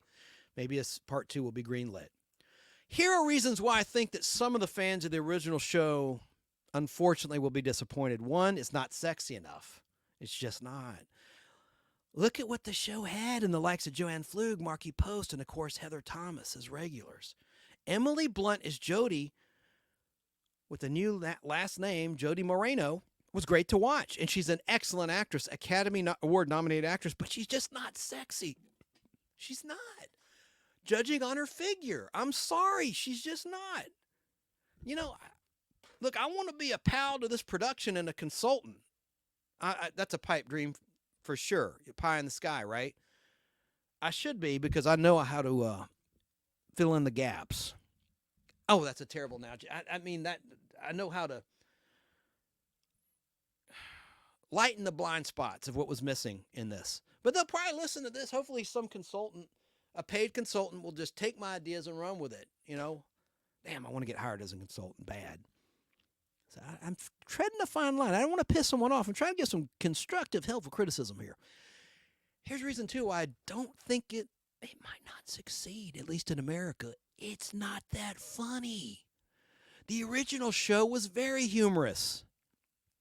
Point 3, why I think there might be an issue with American audiences is, as I said, the truck is seen, but there's not enough of the truck. I haven't said this yet. Colt's souped-up 4x4 truck is one of the stars of the classic series Fall Guy. It's a James Bond trick car. Remember the 007 Lotus or the Aston Martin? That's what this 4x4 truck is to the character of Colt Seavers. Colt's truck had gimmicks and surprises. Yes, we see the classic truck, the 1980s version in the beginning of the movie being parked in a garage, but not in an action scene. And furthermore, also later we're seeing the modern version of the GMC Sierra that Lee Majors Colt Seavers drove in the show, but we're not told what happened to the 1981 model that Colt was driving earlier before it flash forwarded a year in the flick. Maybe a scene was edited out that explained why this guy has two versions of the same truck, a classic and a modern one. So what's the significance of the the two trucks? What's the significance of the two trucks? We aren't told. Maybe I missed something. Maybe there's a cut scene there. I don't get it. I'm going to spoil something too. Minor spoiler. I'll show you a picture. The truck is smashed and destroyed relatively early on in the movie. Why? Colt loved his truck. Truck would do anything for his truck in the classic show. And let me tell you, the character of Colt Seavers in the movie puts the truck in cruise control. I'm not going to give too much away about the scene for its certain destruction. The Colt Seavers that Lee Majors played would never do that. That's not true to the character of Colt Seavers. It's just not. He would never. And the truck was destroyed in the classic show, but by bad guys. Here's another thing. The Fall Guy fanboy in me has an issue with this. There are villains in this, but they're not good villains. The classic show had great character actor villains in the show. Great character actors. That was one of the trademarks of that show. Yes, it's a quote-unquote cheesy 80s action show. It was never boring. It always had sex appeal. It always had dependable, great villains in each and every episode. Tons of action and laughs. I think the truck was underused, and that's a big mistake, I think, with the Fall Guy fan in me and the Fall Guy fan out there. And they disrespected it. They disrespected and underused the truck and didn't explain why he has two. It's like they just showed it in a shallow level. Oh, look, there's the classic truck. He's parking it in a garage, and that's it. No depth to the truck. Maybe I missed something. Point 4 as to why the Fall Guy fans may not take to this movie. There's no ensemble. The original show had 4 core characters I've talked about tonight, including Colt Seavers, and these 3 complemented Colt. You had Colt's cousin Howie Munson, played by Doug Barr. You had Colt's protege stuntwoman Jody Banks, played by Heather Thomas. Jody Moreno in the movie director. And Colt's boss, Terry Michaels, played by the late, great Marky Post and Joanne Flug in season 1 and the unaired version of the pilot.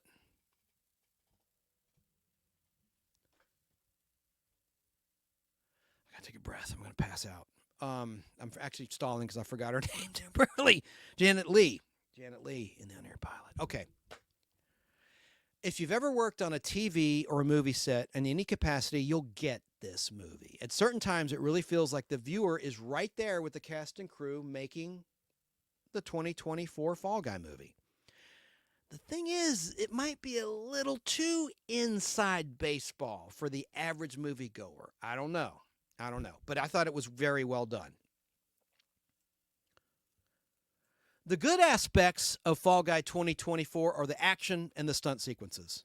I love the locales, like doing a stunt at the Sydney Opera House in Sydney, Australia. Love that. There were several stunts performed at night and daytime. I won't give them away, near the Sydney Opera House. There's also a nice cameo Not the one of Lee and Heather. They do have cameo. I'll go ahead and tell you that. And that's right before it's like an end credits cameo. So I was waiting. I'm like, wait, I was getting towards the end of the movie. I'm like, where's Lee? Where's Heather? Is it a lie? Is it a trick? Where are they? And I'm like, oh crap, they're not in it. Maybe they'll be in an end credit sequence. So they do like a Marvel Comics movie. You know, there's some scenes in the end credits. So you got to stick around during the end credits and hear the Blake Shelton version of the Unknown Stuntman during the end credits too. So you don't have that ensemble. What the hell? It's just Colt and Jody, and that's well done though. They have a relationship. There's angst. There's emotion. There's real emotion. I thought it was well done. There is a romantic storyline. I like that a lot. As a moviegoer, it's just the Fall Guy fanboy in me. I don't think the script got it right, man. There were too many nods to the fans that were, I mean, like low-hanging fruit that wasn't done. But the disrespect of the truck is a big problem. That's probably the biggest problem of all right there. It's like they wrecked the truck just to wreck it. Woo! So, yeah, the good aspects are the locales, the stunts, a cameo I won't give away. I'm not talking about Lee and Heather's. There's a great cameo by a big star, and I'm not going to spoil it. And I already said, that's how the character of Jodie evolves throughout the course of the movie in terms of her career goals and her as a person. That was good. And so did Colt. Colt evolved as a person. And he's not made to be a wimp. He's not. He's not. There's no like toxic masculinity message, all that. There is a line about toxic masculinity, but not done in a lecturing way or an offensive way to guys. But so that's good. That's good. The good fallout of the Fall Guy 2024 movie is that, as I said earlier in the show, that Heroes and Icons, the national U.S. TV syndicated, or the national U.S. TV network, over-the-air network, is airing the classic series. And it started airing on May 9th at noon, and it's weekly binge rotation of 4 episodes, which they do for other classic action shows and westerns throughout the week. So Thursday will be Fall Guy Day for the time being, and I hope the ratings are good. So that's good. Because of this movie, Fall Guys, the classic show, is going to return to TV. And hopefully streaming as well, and home video as well. I'd love to see a Blu-ray set of the Fall Guy that Disney releases. That'd be great.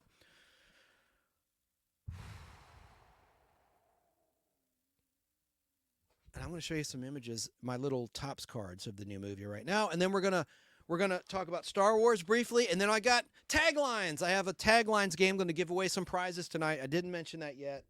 For those that stuck around, I wanted to reward you and do a giveaway. And that's what I'm going to do tonight. I hope I can get that poster back in that carton right. Let's see if anyone's in chat. 83 comments in chat. Holy smokes. Let me show you pictures. Okay, so by the way, there's my movie ticket. I really saw the movie, and you know how I can prove that I saw the movie? Because there's my popcorn. Reference to Star Trek IV, the Voyage Home video on my YouTube channel, acting demo from 1986, where some guys that had seen Star Trek IV, the Voyage Home, were challenged. Oh, yeah, you saw the movie? How do I know that? By a jackass reporter at the time at WSB, Peter Barron. And these guys go, there's my popcorn! These brothers, I love that. Like, M or F-er? Yeah, I saw Star Trek IV. Anyway, yes, I saw it. And there's my popcorn.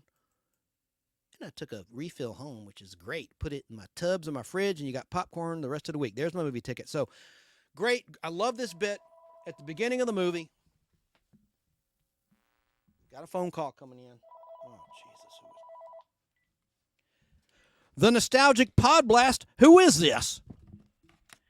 You're telling me they did not have a pivotal character, which is a vehicle, which is classified solely with this show, the same way they did the A-Team in their movie adaptation of the TV show. No, it's there. It's just underused and underappreciated and not explained. There's 2 of the Colt trucks. A classic one that you see Colt Seavers parking, and then he has a souped-up version, but they don't show any, I haven't mentioned this yet, they don't show any gizmos, because the classic truck in the show could do all sorts of shit. It had a hidden compartment for weapons or people. You could hide people in a compartment. It had a hydraulic deal that would launch people over walls. It had an early cell phone in it, which then was a gizmo. By now it's passé. But it had all sorts of tricks. It had supercharged action when it needed to go faster. It had that roll bar. It had it was a monster truck. And so I'm telling you, the truck is there. But I hate to spoil it. It's a good movie. I'm just saying, as a Fall Guy fan, they effed up. Oh, I'm gonna go back and watch the thing. It's me, by the way. You know who this is. It's Shane B. Hey, did you see it? Go back and watch it. Does that mean you saw it already? Not yet. Okay. It's been ages since I watched the show. Right. So tomorrow I'm going to spend some time rewatching some episodes of the show before I watch the movie. I love everything you're saying right now. And judging from the trailers, I'm getting what you're saying from the trailers, lacking in comedy. There's not the how do you say, the group of people. I had the other three people that kind of worked with him and off of him. The chemistry, correct. That out of the trailer. Yeah, I'm not getting the bounty hunter aspect. He's not a bounty hunter in this yet. They're saying that's in the sequel. You know, I hope there is a sequel, because I know a lot of diehard fans they're going to be rubbed the wrong way with some of the things. It's not like a political rub the wrong way. It's just the omissions. There's no sexy women in this. Well, that would be misogynist. We can't have that in this day and age. You know, we can have all the strong, empowering women that you can throw at the audience, like Disney Star Wars, where every woman of power, every woman in the show is somebody of great significance, but the men are just all bumbling idiots. You can do that nowadays, but you can't make the women sexy in movies nowadays, because that would just be sexist and misogynist, and how dare you objectify a woman. Maybe that's it, because it is Universal Comcast Xfinity. I don't know. Maybe Suits. You know, I think David Leitch is not that kind of guy you're describing, but if his hands are tied, his hands are tied. And that's unfortunate if that's true. We don't, you know, that's a very good theory you just said. It could be some asshole in a suit. Yeah, studio pressure is a mother. I definitely want to check out some more people that are fans of the show and have seen the movie and get their thoughts also. But I love everything you're saying right now, the passion, because you are really animate about this. Well, I spent damn 25 years collecting every episode on reel-to-reel film, because that's the only way I could see it, because it wasn't in reruns since 1997 in America. And, you know, damn, I mean, I just like the show.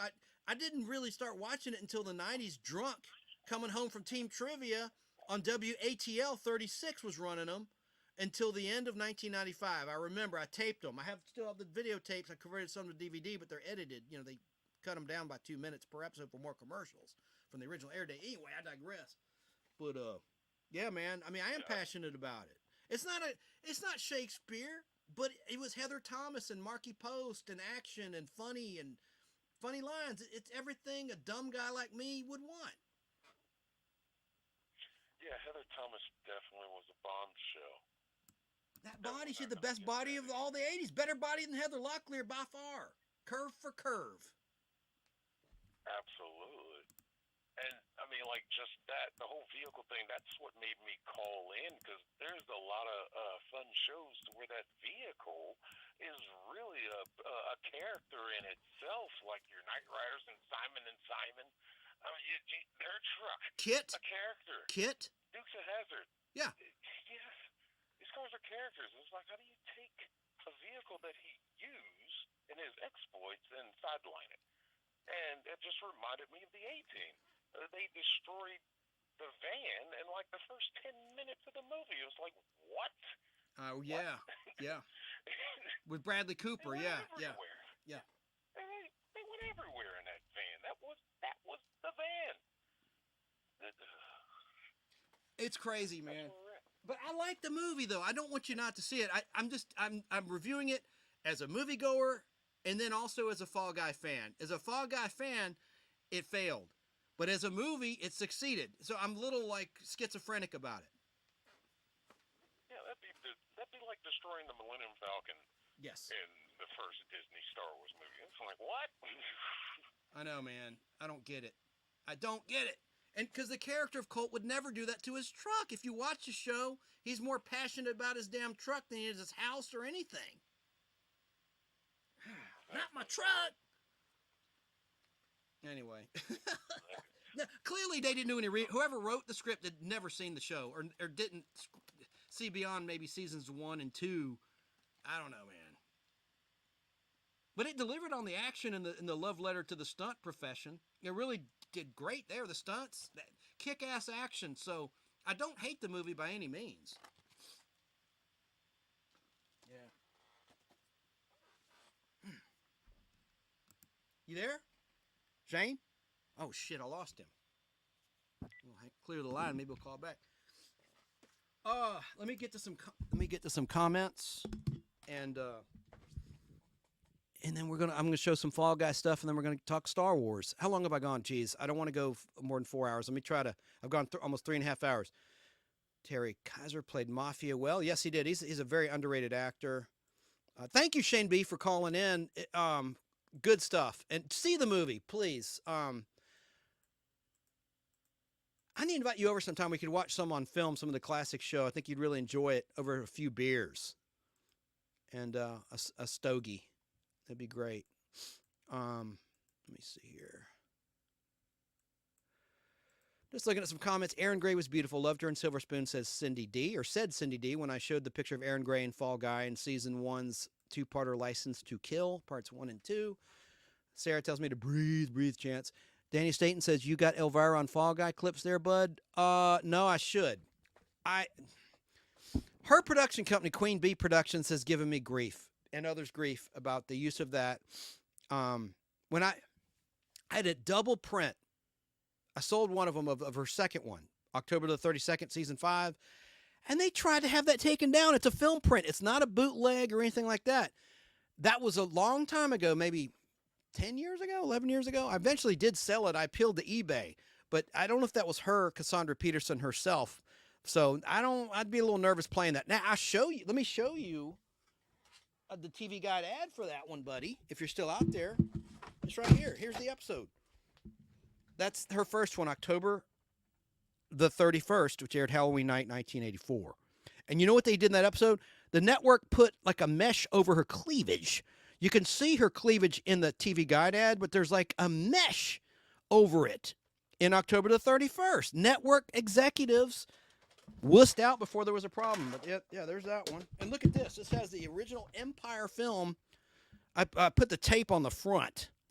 I'm breaking my leg trying to get the camera. There we go. So sorry, listeners. I'm just showing this film reel. That's the first Elvira episode. That was a bear to get on film. Oh, and look what I have, Danny Staten, if you're still out there. It's sitting next to a Munsters. I have like a Halloween area of this room, I guess you could say. More comments. Third Best Joker said Sick 2210 about Joaquin Phoenix, who guest starred in The Fall Guy in season 4 episode Terror You in a little small speaking role as a child actor.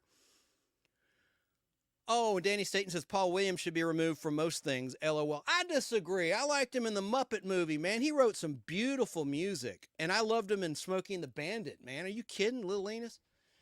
Oh, what is your problem, sir? I like you and respect you, but don't be talking bad about Paul Williams.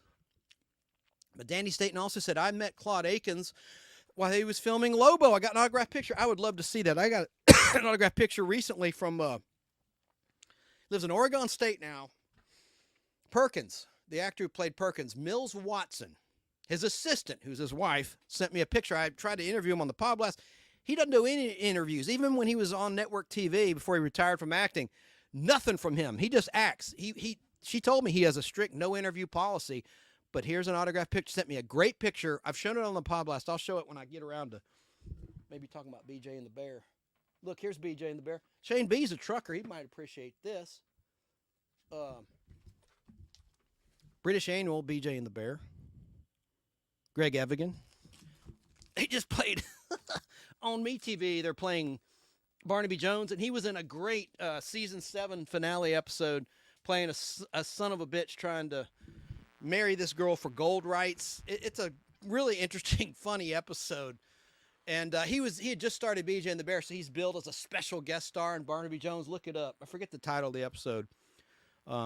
Shoot, I got the whole series on DVD as well.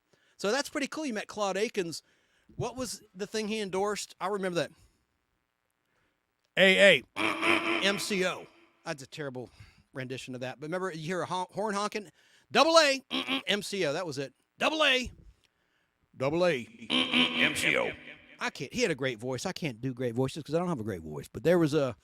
You met Claude Akins. That's really cool. I would love to meet him, and I loved Mills Watson, and Brian Kerwin as Birdie. I like that whole freaking cast, an ensemble. See, Glenn A. Larson had ensemble characters in every show, even Buck Rogers in the 25th Century.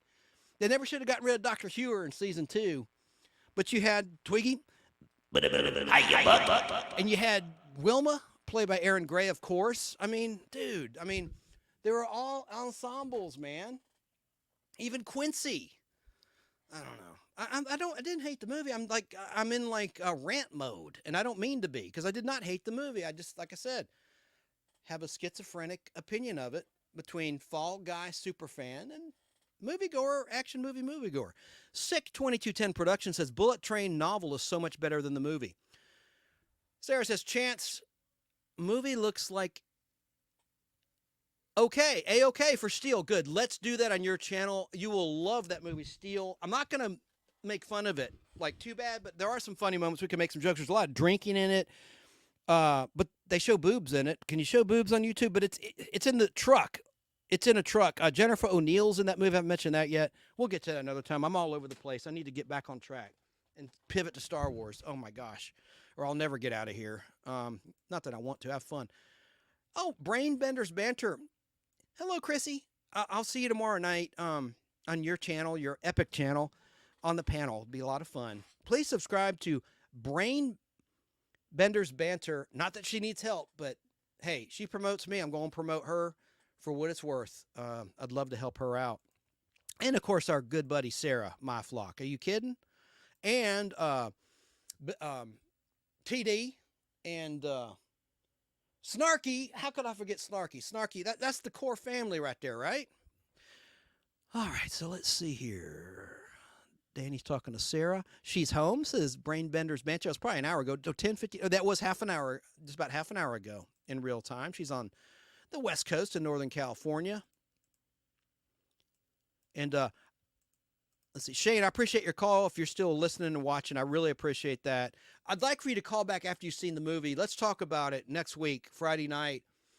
Sunday, I'm doing a live comic book unboxing on this channel on YouTube, the Nostalgic Podblast. But that's going to be no audio platforms. It's just YouTube Live only and Facebook Live and Twitter and Twitch Live only. Moderators. Let's see. I don't know what that comment was about. Was there a problem I missed? I guess somebody zapped them. One of my wrenches zapped whoever was causing a problem, I guess. Hang on a second. Let me go down here, y'all. Y'all. And I'm going to show you my Fall Guy pictures. Sick 2210 says, I'm drunk. Hey, it's Friday night, man. And it's past 5 o'clock, so go for it. As long as you're not driving, what the hell? Sound like a red driving. Brainbender's Banter says, Chrissy says, Chance, I love your passion and energy. You're very entertaining. Thumbs up. Sarah, you're an amazing moderator, too. So something must have happened. What happened, Sarah? Tell me after. Oh, I got to bring her on in a minute. Sarah, I sent you the link. Don't click it yet because I just want to show some more Fall Guy stuff. But I want you to come on if you're still out there and willing to be on towards the end. Sick 2210 Productions says, I should be working on a video, but I wanted to hear what Chance thought about the movie. And I'm sorry it took so long to get to the review. Anyone watching on a replay, I put a link there so you can get right to it. If that's all you care about is my review of the new Fall Guy movie or any other aspect of tonight's show, I'm going to have it bookmarked where you can click the actual link and get to what you care about. Let's see here. Yes, A-Team, Ass-Team says Brandon Priest Garbage Truck Videos to Shane B., the great caller from a moment ago. You know what? Dude, all this time, I'm so out of it. Sick 2210, that's Shane B. Am I stupid? Yes, that's his YouTube channel. Subscribe to Sick 2210 Productions. That's Shane B. who called in. Damn. He said that, but the productions threw me off. I know it's sick 20 something. Okay. I got it now. It's locked into my memory banks. Locked in. Thank you, Shane B. Let's see here. Brandon's talking about boogers. Sorry, listeners. I got to get to these comments. I'm going to get back on track, and I got some great video to show you. Oh, I never showed Heather Thomas on Late Night with David Letterman NBC. Hope this is not an issue. I try not to play Letterman clips. I used to early on in the inception of this show, the Nostalgic Podblast, which started on June 15th, 2019, before he launched his own YouTube channel to celebrate the 40th anniversary of his debut on NBC in nighttime. He was on the morning show before that. But Late Night with David Letterman debuted on February 1st, 1982, with his first guest, Bill Murray. And to celebrate that, he launched Letterman YouTube channel, but they've not featured this clip yet. I hope I don't get popped for playing this Heather Thomas interview. It's a great interview. The quality's not great. Hopefully it'll be okay. We've been lucky tonight, knock on wood. Don't know.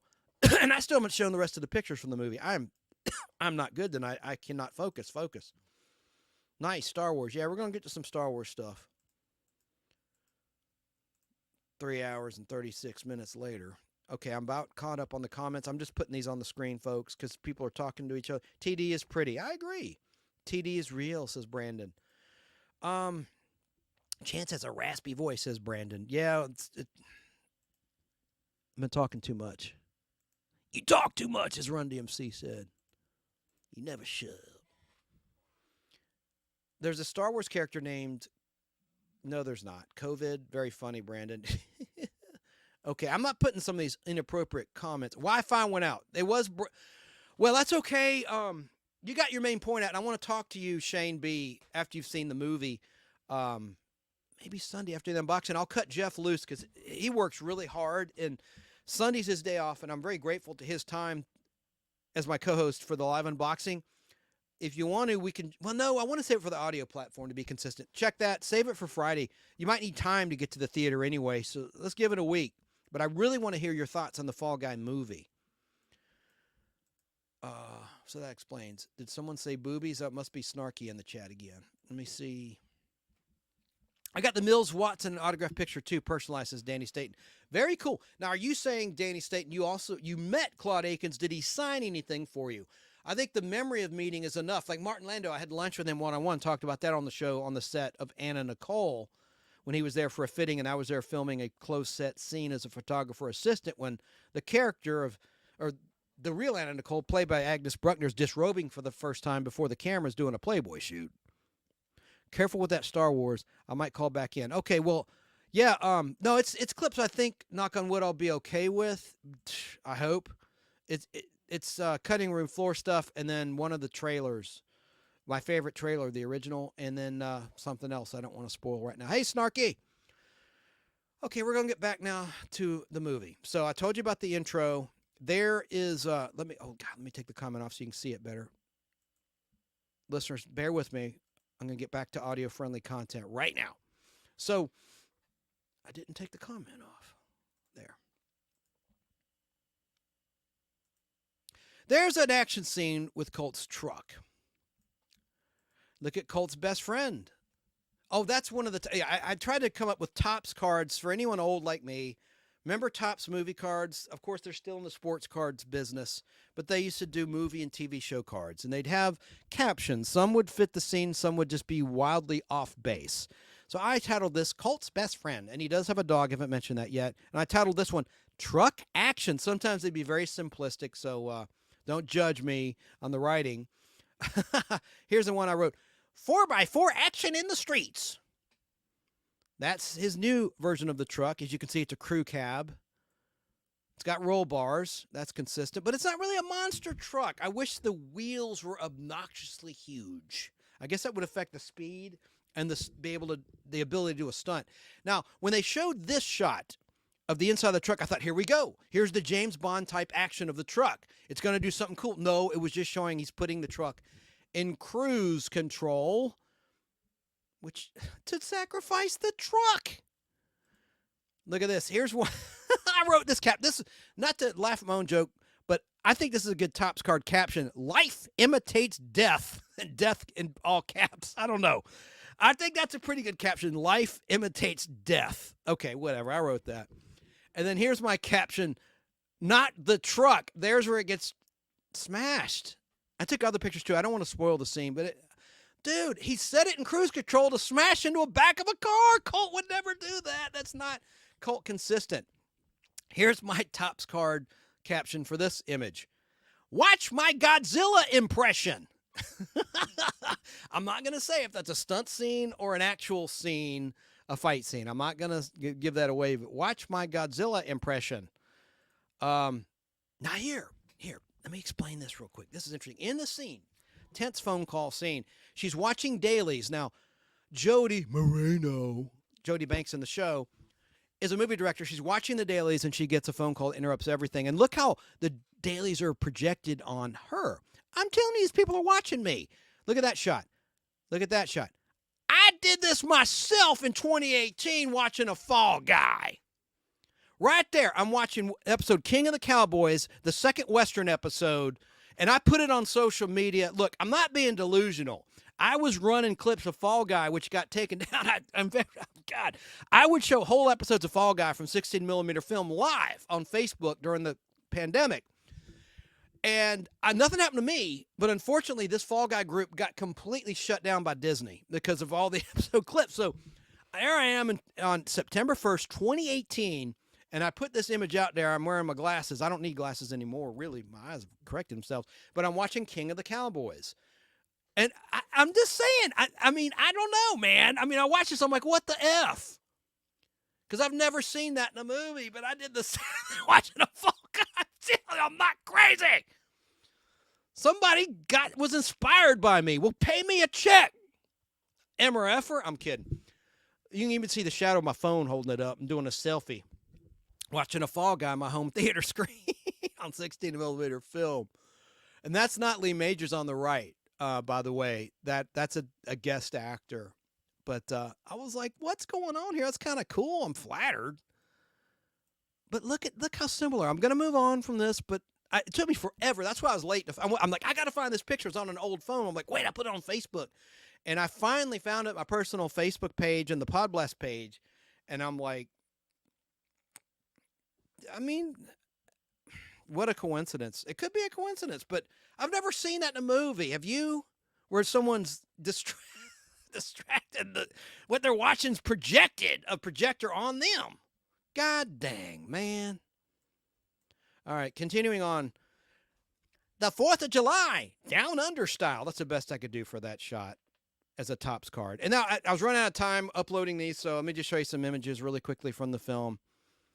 And there's filming a sci-fi movie. This is not a spoiler, but there's a great sequence. There's a sci-fi element, in a way, in the Fall Guy 2024 movie, and it was really cool. I didn't write any captions for these. Let me just do these in rapid fire. Because there is really great action in it. I didn't have time to write funny things. There he is on an airbag. I'm not saying... there's no scripts I should. Now we're going to move on to some Fall Guy collectibles. Let me look at the comments first, though. I'm going to put this image back up. Excuse me.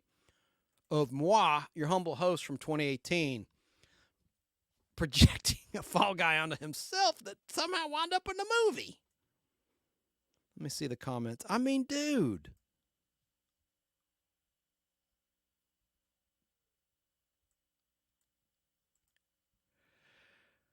Okay, chat, Sarah. I'm free, Chance. Oh, you mean to come back? All right, let me click the link. Come on. I can always mute you if I want to show something without any laughing. I'm not to mean a dick. I love you. Don't get me wrong. Click the link. Let me let the delay catch up. Click the link. I sound like such an asshole. It's not that you may join or, you're so free with me on your show and your channel. Please don't misunderstand. That really came out wrong. I didn't mean it wrong. I'm just sitting here drinking A&W root beer, says Jerry Dobson. Giggle, just giggle, says Sarah. Man. Where's Snark? Danny Staten. I met the cast of Lobo and BJ and the Bear at a Stars and Cars auto show at the Anderson Fairgrounds. Was that when the show was still in production? Was it on the air on NBC? Danny, at that time, were you a kid? That's super cool. It wouldn't matter if it was after, but I bet it was to promote the show that's currently on the air. That's freaking cool. The late 70s, early 80s. Giggle Family Show. Yeah, Do you need the link again? Hang on. Did you text me something? All right. I got to continue on. We got to pivot to Star Wars. You just click whenever you want. I'm going to continue. So again, for those tuning in late, I'm like, man, I don't know how to feel. I got mixed emotions about that. That can't be a freaking coincidence. All right, 4th of July down under the general images, and we're going to move on to Star Wars. Happy Star Wars Day. It's almost midnight in the East Coast as we're live. I showed you these earlier. There's the British Annuals, autographed picture by Lee, Heather Thomas. Nice piece on Doug Barr. I want to get that signed. I don't have his autograph. He's been on the Podblast before. I showed you that. There's Steel, which I'd like to watch on Sarah's channel, My Flock, and like a watch party or Mystery Science Theater 3000. Didn't say this yet. Look at the back of Colt's jacket there. That's early during the production of the pilot. It was called the Fall Guys, plural, Stuntman Association, and they had a rather weak logo before they improved it with the eagle you see there. And I have 2 of these postcards. What are these? And there's the lovely Heather Thomas and an 8x10 glossy I bought in Hollywood, California in 2002. These are postcards. Look at the back. Official 20th Century Fox Fall Guy postcards. Kind of a cool item. I read that to you. I already showed this to promote the debut of the Fall Guy on November 4th, 1981. The truck's the star to a lot of people. The truck's the star. And My Flock is joined. Welcome, Sarah. Hello. How are you? What did you think? Do you think, am I being paranoid to think that image where I'm projecting a Fall Guy onto my face, that someone saw that? Because I mean, I'm pretty well known as a Fall Guy super fan, and I'm pretty out there. Do you think that was inspired by me, or do you think it's just a coincidence? Both.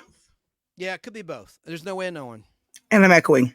And oh yeah, because I have the thing off. Let me put it back on. I hate that. I didn't start the show with it.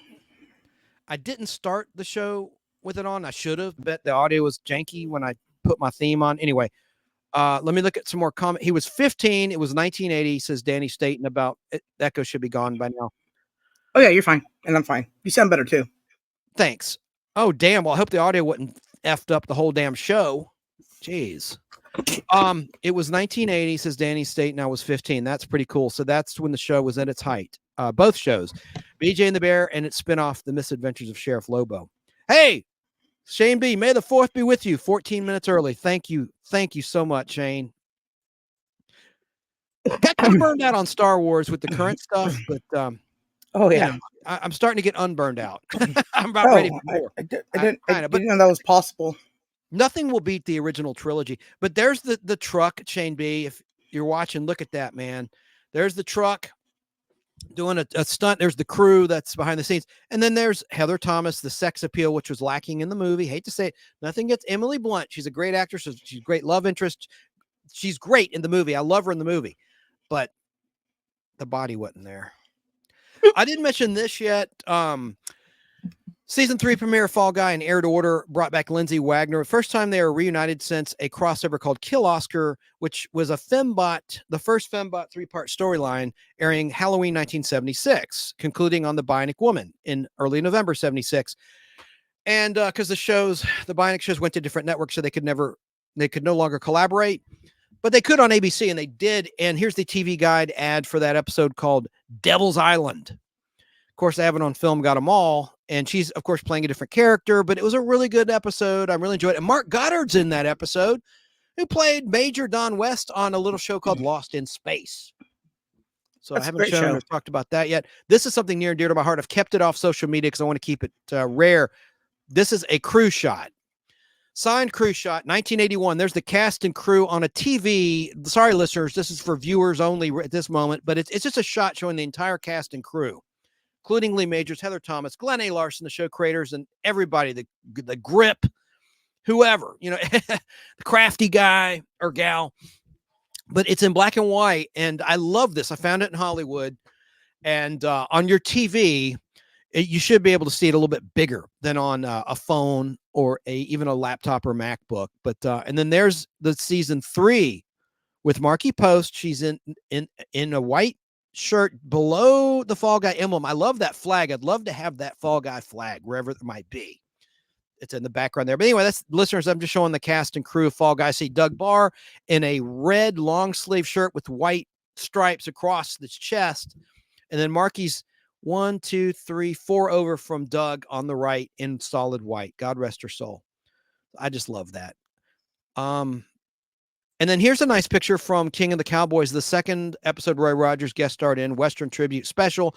And there's Peter Breck, flanked by Lee Majors, who was his co-star in The Big Valley, one of his co-stars in The Big Valley. And he was in season 1 playing a character, not himself. He's playing himself in this episode. And he played a sheriff in an episode with Brianne Leary from Chips called The Human Torch in season 1 of Fall Guy, incidentally. So Peter Breck appeared twice in Fall Guy. And there's Jock O'Mahony on the far right next to Roy Rogers. You know who he is in real life? He's Sally Fields, or was Sally Fields' stepfather. There you go.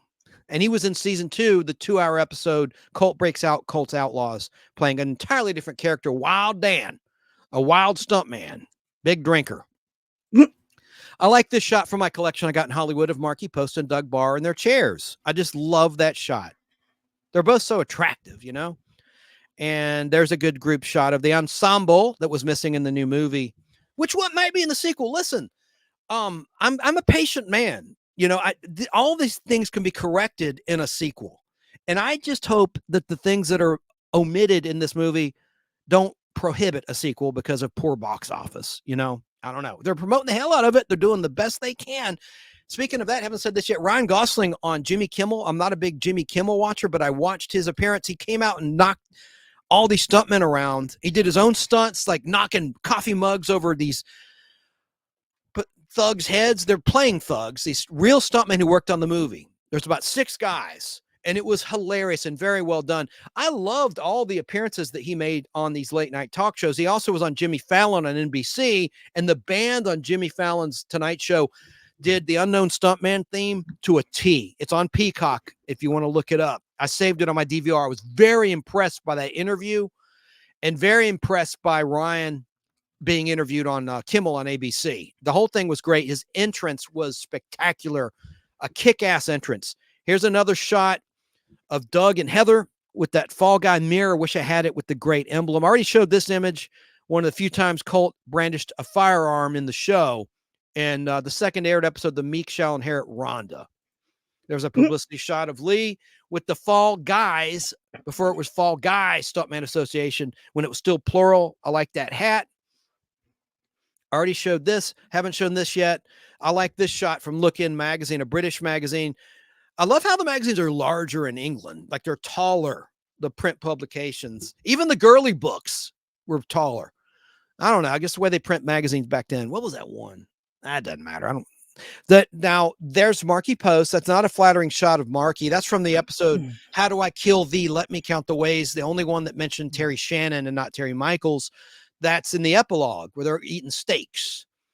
And also who guest starred in that one is Pat McCormick, not Pat McCormick of the Golden Age of TV on YouTube, and Emmy winner, daytime Emmy winner with his team. But I'm talking about the actor from Smokey the Bandit. He was reunited with his co-star in Smokey the Bandit, Paul Williams, in that episode, by the way. So anyway, and they have a big Great Dane that's on their team. They play like Private Eyes, and they have a Great Dane that works with them in that episode. How Do I Kill Thee? Let Me Count the Ways. And that's what that shot's from. They took a publicity shot on the set. What? My dad loves Smokey and the Bandit. Oh, yeah. There's a coloring book. God rest his soul. And a couple sexy images. I've shown that poster. That's the biggest selling poster. Prove me wrong. Hey, she said so herself. It outsold Farrah's poster. I saw it everywhere with my own 2 eyes. I saw it. Guys of all ages had this poster in the 80s and it was in Night of the Comet in a scene. It was everywhere. And so was the Farrah poster. I believe Heather. She said so on my show, this show. And then there's a sexy Marky Post. Marky didn't like to be sexy. She's smart. I bet she hated taking that shot, but she was very well endowed. As you can see, she just was. And beautiful. It's very impressive. And let me look at some other images. I think I've shown all the images. So we can get to the Star Wars clips in just a second. And by the way, my wonderful game show people, we're going to get back next time to feature another. People have been requesting Peter from the original Press Your Luck. I'm going to go with that for next time. So that we've already featured a lot of these guys. I'm going to get to Jack Nars down the line. and others you see here I haven't talked about yet. It's going to be just a nice ongoing piece. I haven't talked about Dick Clark yet. My gosh. But look, we've done the bottom left corner. We've covered Richard Dawson tonight. We covered the Mormon. No, Ray Combs, and then we also covered Gene Rayburn to his right. We covered those three gentlemen. We covered to the left of the late great Bob Barker, Alex Trebek. We haven't talked about Regis Philbin yet, or Tom Kennedy above him. We'll get to these guys in due time here on the Nostalgic Podblast. And also we have our ongoing series Sundays unboxing comic books I've never gone through from a great comic book collection I acquired recently from a nice person. So there we go. And boy, there's a lot of comments. Did you say we can do Steel on your channel, Sarah? I know you're really sensitive about copyright. Well, only you think because we can... I don't want to lose my channel right now. No, I know. So, I mean, but you tested it on an alternate channel? Is that what you're telling me? I uploaded it onto my second channel. Okay. And it looks like there's no copyright on it. So I'm going to upload it to my regular channel and make it a premiere later. And then people can watch it there.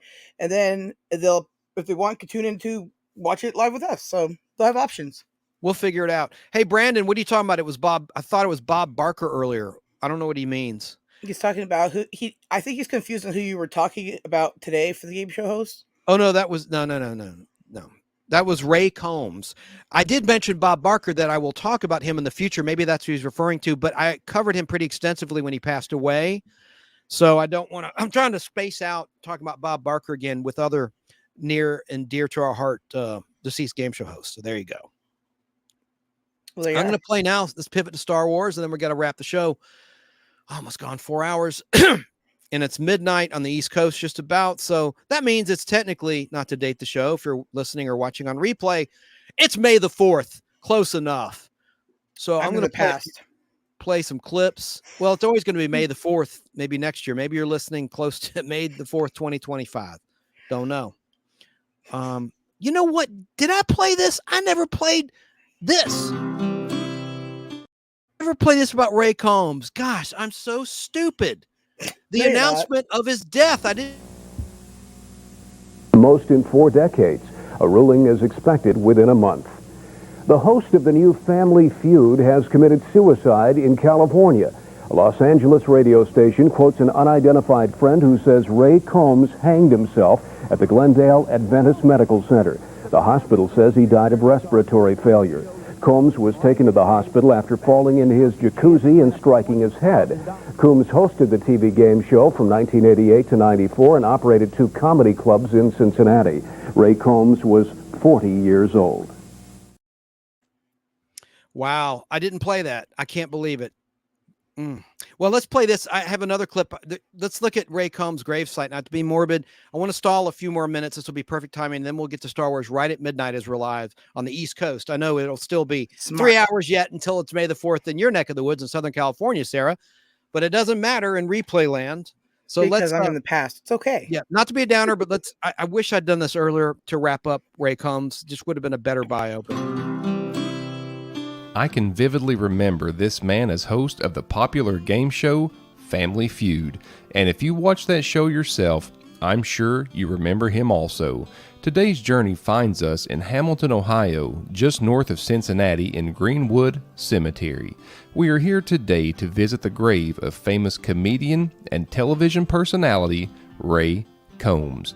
Born April 3rd, 1956, Raymond Neal Combs Jr.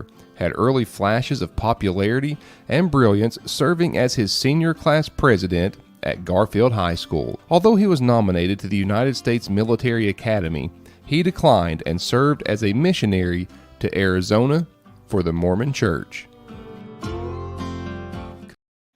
That's enough because he's pretty much saying what I've already discussed, and you saw the gravesite. So it was a 4-minute, 44-second clip. We'll just cut it right there and get to the happier stuff, Star Wars. That's something that inspired me long ago. That was a great question from BBB. And that was my answer. Star Wars is a major inspiration in terms of my love of pop culture. I was going to ask too, are you still doing the giveaway thing afterward? Oh my gosh, yes. And I have my quiz, and I didn't play the Heather Thomas Letterman interview. I'm going to play that right now, and then play the Cyclone trailer. Oh dear. Let's watch this together. I may not play the whole thing, and hopefully the stream won't go down, because Letterman, that's a big YouTube channel. Yeah. Well, Paul, you know who's next? It's Heather Thomas. Yes, Are you I'm pretty looking excited about forward that? to her. Yeah. I love her in the Jack LaLanne commercials. No. See, that's a mistake. That's Heather Locklear. That's right. That's Heather Locklear. Yeah. So this is the Heather who's in T.J. Hooker. No. See, a lot of people have this problem, so I've developed this mnemonic device for keeping them straight using the letters in her last name, in Heather Thomas's last name. That's great. Here it is. Right here. Okay. See, we have T. Yes. That's for the Fall Guy, the show that she starred in. And then H, that's for Heather. That's her first name. O, oatmeal, her favorite breakfast. And then we have Majors, who was her co-star on The Fall Guy. Lee Majors, of course. Then we have A for ABC, the network we think The Fall Guy was on. And finally, down here, we have the S for syndication and what The Fall Guy is now in. You put them all together, they spell Thomas. That's who our next guest is. Heather Well, Thomas. let's get her out here. Yeah, glad we chewed up a couple of valuable minutes with that. Our next guest is probably best remembered for her work on the television series The Fall Guy, but she is also known in the industry as the queen of the pinup posters. She can be seen in a brand new movie called Cyclone. Please welcome one fabulous babe, Heather Thomas.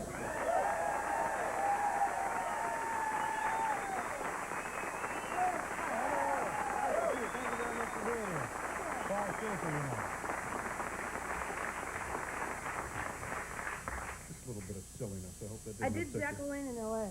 Oh, she did. So you're right, Paul. She was did the Jack LaLanne commercials. How you doing? Okay. Thank you very much for being here. Now, is this true? You're the queen of the posters, I don't the know pinup about posters. queen, but yeah. Do you? How many of these have you done? Those, wait, let's see. I don't know if we can get a That's shot of this. 6 of them.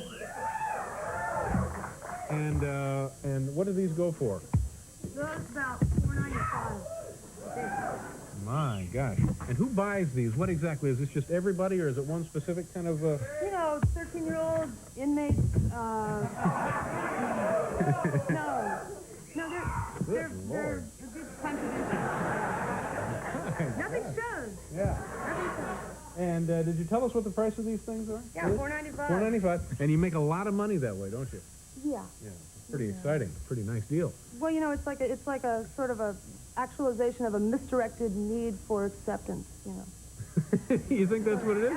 Yeah. Now, how long ago... Now, The Fall Guy is not on ABC now, is it? Right. How long was it on the air? It was on 5 years. 5 years. And you were what in The Fall Guy? You were the... I played Jody the stunt girl. Jody the stunt girl. Yes. And you were always in a bikini, weren't you? They had a joke about keeping me in a bikini, you know, because with my character, Lee was the star, and my character was sort of a sidekick. So there's only so many ways you can color look out, you know, all the Strasbourg training and everything. But what they did was, there was a running joke with one of the producers on how many times they could get me in a bikini. So they had me in a bikini on motorcycles and on horses and all this other stuff. I think the worst time was when I was parachuting in a bikini, because... Did you actually jump out of an airplane wearing a bikini? No, they have to hang you in this crane, right? So where we were filming, it was too cold. It was 15 degrees, and I told the crew if they take off their clothes, I would too. So they said no dice. And then the day they could do it was the day after New Year's. Try that here.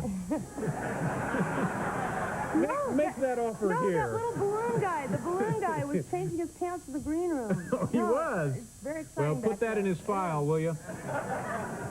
He's all right in my book. That's right, I was there, too. Paul was there. With the Polaroid camera. Okay, so now it's freezing cold outside. They got you hanging from a crane. No, I didn't hang from the crane in the cold. What I did was, I said, okay, when it's warmer, I'll do it. So they decided to do it at the studio the day after New Year's, because it was a warm day, and the only place where they could find blue sky in the background was the front entrance of Fox, when all the employees were coming in at 8 in the morning. The studio where the show was being filmed, yes. right? Now, you must imagine what it's like to be 50 feet in the air in a pink bikini, and you're in a very sort of gracious gesture, you know, with the way they hang you, you know, in these straps and in a big you're in harness. the sky. Yeah. And you're hanging like sort of like, well, I can't show you, but anyway, you're hanging above Fox and you're What do you say, you know?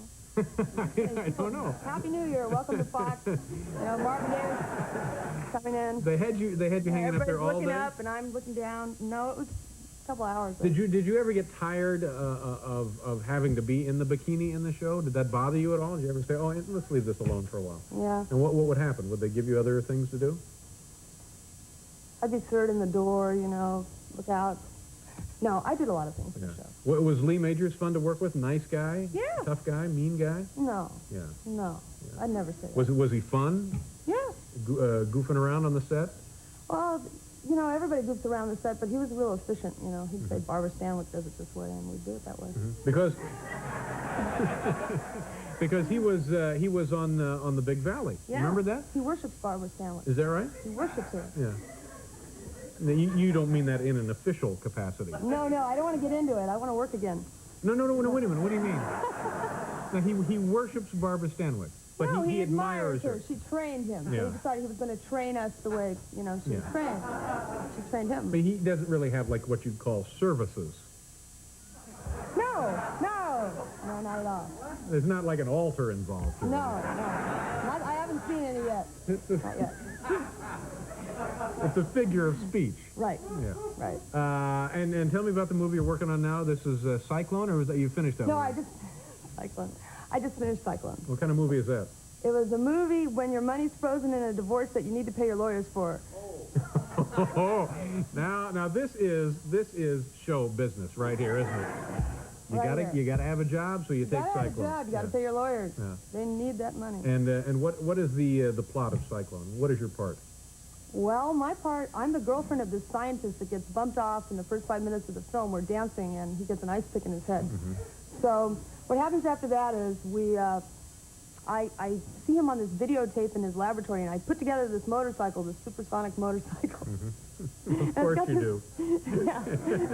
The supersonic motorcycle. Supersonic that has a transformer that runs on oxygen. And that's very valuable to all these bad guys, played by Martin Landau. And the rest of the film, I'm driving around on this motorcycle. I beat up 3 guys with a wrench, and then they torture me with battery clips, and I spit on Martin Landau. And in the end... No, not in a bikini. Not in a bikini. Now this is all done. When is this coming out? Coming to an airplane near you. No, I have no idea. They're going to kill me in L.A. I better hide up here. And so now you're in Canada doing a miniseries. Now, what is that? Well, it's called A Man and His Machines. I think Men and Their Machines. Oh, this is the Henry Ford thing, right? Yeah, the Henry Ford thing. And what do you play? I play his mistress. Did Henry apparently had a mistress? He had a mistress. He had children by her. Yeah, he kept her next door. Yeah. And is that a nice story, a good story, you think? He was a vile human being, what I gathered from the script, you know, he really was.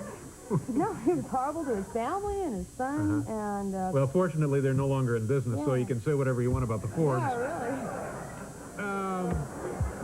And I know I'm going to get paid because Cliff Robertson's on it. Oh, yeah, so you will. They're not going to be screwing around with Cliff, are they? No. Okay. We'll do a commercial. We'll be right back. So Lee Majors was not like raising money to build a church or anything. I don't know, not that I heard. All right. Our thanks to Gilbert Gottfried, Heather Thomas, of course, and Bud Wintz and Dolly Parton. Tomorrow, Joan Jett, William Poundstone, and Stupid Human Tricks. Thank you, everybody. Good night. Great interview. Great. Yeah, I love that. That was so funny. I laughed so hard. Quality wasn't great, but it was all I have. It's all that's out there. I think it's more than watchable or listenable, but I'm sorry about the hum. Some people in chat were complaining about the hum. It just reminded me of VCR, and it made me feel good. I love the VCR. I miss those sounds. You could tell Heather Thomas is very intelligent. Haven't mentioned this yet. According to what I read about her in those British annuals, like there's a bunch of PhDs in her family.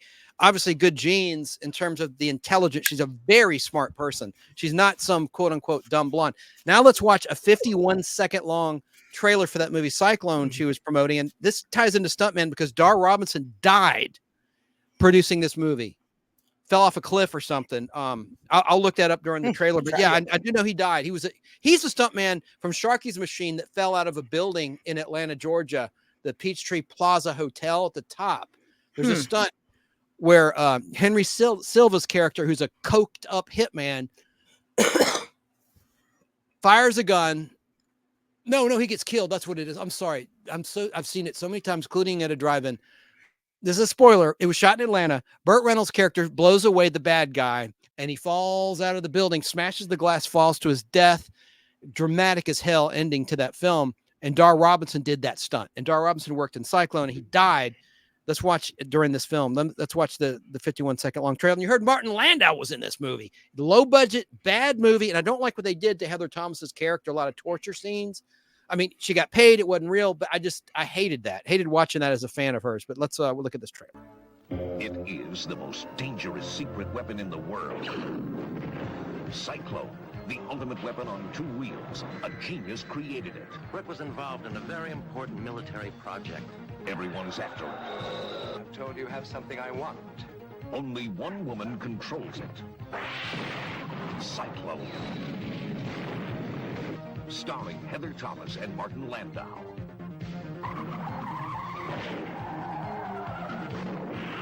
Cyclone. Prepare for the ride of your life. It'll blow you away.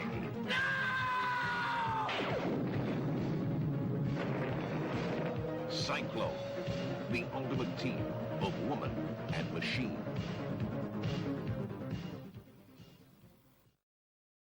What do you think, Sarah? That was actually quite interesting. It's probably something I would never watch because I don't usually watch this kind of things. But given a choice between any of those kind of movies that I've seen of late that I would watch, that would actually be up on the top of the list, actually. And you saw Dar Robinson in that trailer. He died November 21st. Oh my God, that's my birthday, 1986 in Page, like Turn the Page, Arizona. Let me just look something up here about Dar Robinson, because we're talking stuntman. The Fall Guy 2024 movie was a great tribute to stuntmen, the unsung heroes of the stars. Dar Robinson's stunts were always well planned, and he never broke a bone in his 13-year Hollywood career. But on November 21st, 1986, on the set of the film $1 Million Mystery, not Cyclone, so I was wrong. Glad I could correct this. After the completion of the main stunt, the emergency medical staff was dismissed from the set. While filming a routine high-speed run by the camera with a fellow stuntman, Robinson rode his stunt motorcycle past the breaking point of a turn and straight off a cliff to his death. I could have sworn it was Cyclone. Why did I think that? His last three films, which he worked, were Cyclone, Lethal Weapon, and $1 Million Mystery. He worked on Airport 1977. You know what? Let me make sure. I think I was wrong again about Sharky's Machine. I thought that was him. Let me see who did the stunt. There was definitely a stunt. There was definitely a stunt, guys. Yeah, it's saying Sharky's Machine. Hang on. Sharky's Machine stunt. Who did that? Stunt performer from the window. I could have sworn, but the internet sometimes lies to me. It's Dar Robinson. He's not credited on freaking Wikipedia. I know I'm right. There it is. Dar Robinson's record high fall stunt in Sharky's Machine. Well, why the hell is it not listed on Wikipedia? That's because really Wikipedia weird. is unreliable, and it's anyone can input stuff. But I've always read that in books that then it might be Cyclone, might have been, because think about it. It's a motorcycle stunt movie. It just seems right. You know, it fits that he would drive his stunt off a cliff in that movie. But let me see something here. It's probably the Mandela effect. He's listed as doing stunts. He was the menacing thug in Plaid in Police Academy, 1984. Who was the this might just be, I was an actor. That's what it is. I'm looking at a list, but it doesn't show a list of stunts. Okay. That's what it is. Let me look up Dar Robinson's, because this ties into our theme beautifully tonight. And we'll get to Star Wars. It's technically Star Wars Day. Dar Robinson. Let me look up his IMDb really quickly. Any comments you want to acknowledge that I can't see right now, or no? I think you've got them all for the most part. Although if something did funny happen after the sounds of the buzzing, were I guess still in my ears. Then when he played the next trailer and it's only coming out the left ear, all I hear is like buzzing in my right ear, and I thought I went deaf for a minute. Oh God, I'm so sorry, girl. No, it's fine. It just made me think of all the good times with VCRs and other sound issues. It took me back. Dar Robinson did stunts in Bachelor Party, Rollerball, It's not showing the damn. I hate when they retool websites and they make it less efficient. King Kong Lives, Live and Die in LA. I already said that. Falcon Crest TV show. Sharky's Machine. Okay. Yeah, it was him. All right. Without a doubt. And that made me doubt my reality. I hate that. Police Academy 2. Let me look at on IMDb and see if it lists what he died working on, because then I will accept that as the truth. If 2 sources say that, it's got to be 2 sources, at least 2. Yeah. Well, I can't stop the show with this. Magnum Force he worked on. I'll get back to that next week and clarify it. But right now, I'll just say that it wasn't Cyclone that he died working on. Yes, we have taglines. Yes, we have a giveaway. And I have to do our shout outs too, which I will do later on. Let's get to Star Wars Day stuff. We'll make sure I played all my Fall Guy stuff, my clips. Sweet. Very good. All right. So got all my Ray Combs clips played. Let's talk about Star Wars real quick. Now, I should have pulled up a picture of Jenny Cresswell. I'm going to play the lost scene from the Star Wars Cantina. Happy Star Wars Day! Happy Star Wars Day to everybody. I think I'll play a little musical intro to Star Wars Day right now. And this will probably get the stream taken down. Hopefully not.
we go. I just wanted the Cantina disco music to set up something I want to talk about next. About Star Wars. Happy Star Wars Day, Sarah.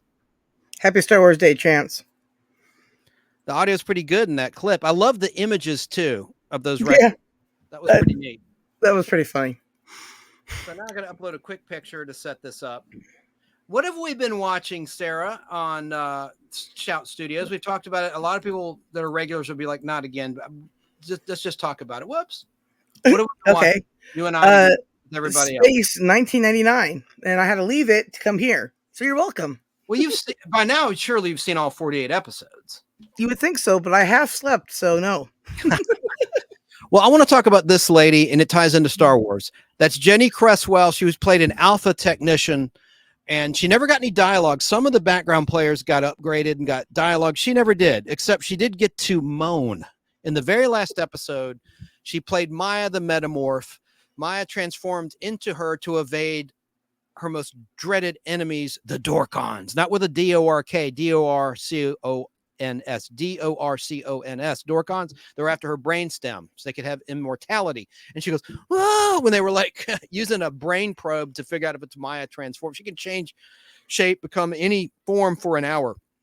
Alien form, living thing, vegetation, whatever. So that's Jenny Cresswell. That's the name of that actor. Well, she played Han Solo's girlfriend in Star Wars, but Marsha Lucas cut her out of the cantina scene. So now I'm going to play from the black and white work print a scene of Jenny kissing Harrison Ford, who was 34 years old at the time, in this scene in the cantina. And then I want to play a little bit more of the scene. And then I got some other Star Wars stuff I want to play. Here is the kiss.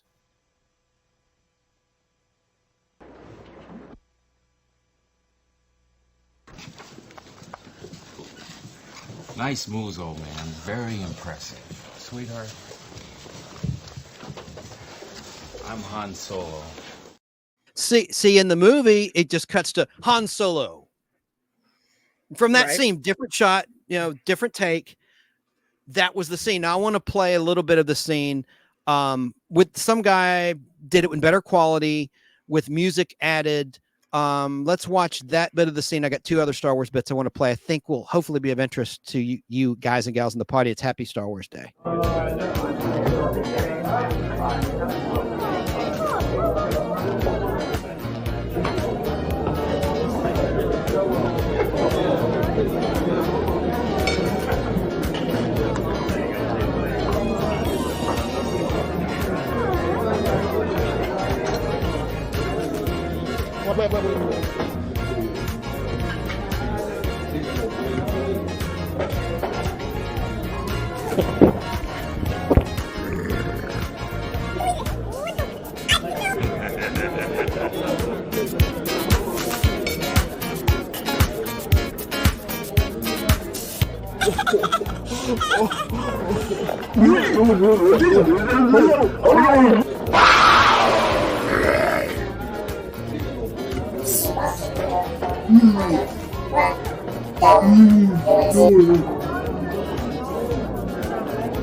Wait.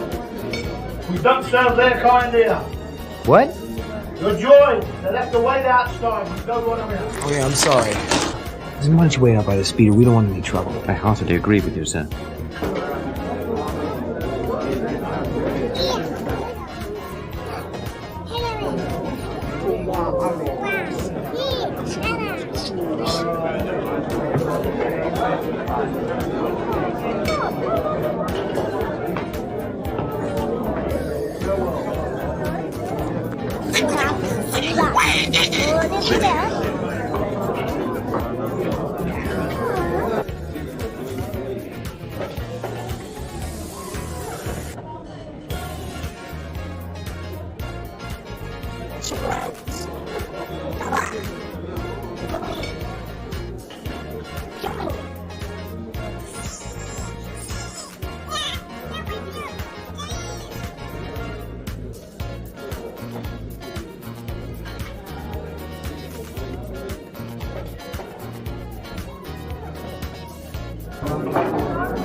What are you doesn't like you.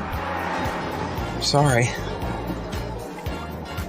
I don't like you either. You just watch yourself. We're wanted men. I have the death sentence on 12 systems. Be careful then. You'll be dead! This little one's not worth the effort. Come, let me get you something. Ah!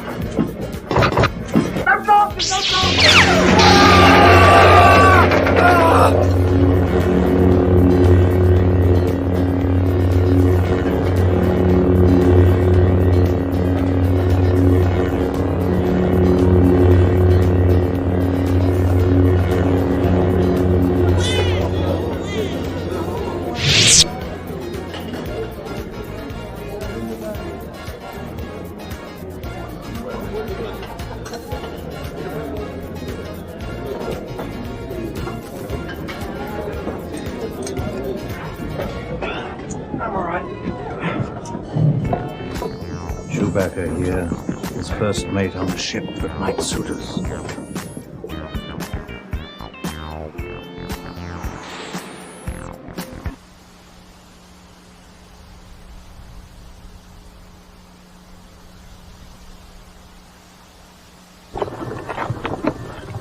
I don't like the look of this.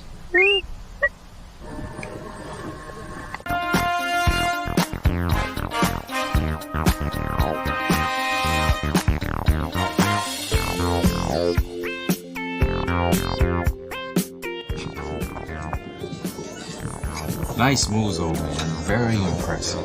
Sweetheart. I'm Han Solo, Captain of Millennium Falcon. Chewie here tells me you're looking for passage to the Alderaan system. Yes, indeed. If it's a fast ship. If it's a fast ship. Oh, you never heard of the Millennium Falcon? Should I have? It's the ship that made the Kessel Run in less than 12 parsecs. I've outrun Imperial starships. Not the local bulk cruisers, mind you. I'm talking about the big Carillion ships. She's fast enough for you, old man. What's the cargo? Only passengers. Myself, the boy, 2 droids, and no questions asked. No questions? What is it, some kind of local trouble? Let's just say we'd like to avoid any Imperial entanglements. Well, that's the real trick these days. And it's going to cost you something extra. Altogether 10,000 in advance. 10,000? I'd almost buy our own ship for that. Yeah, but who's going to fly it, kid? You? You bet I could. I'm not such a bad pilot myself. We don't be sitting in this. We can pay you 2,000 now, plus 15 when we reach Alderaan. 17, huh?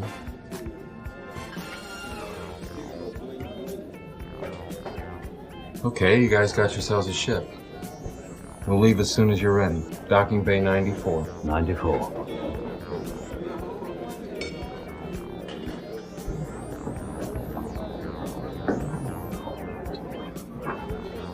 Looks like somebody's beginning to take an interest in your handiwork.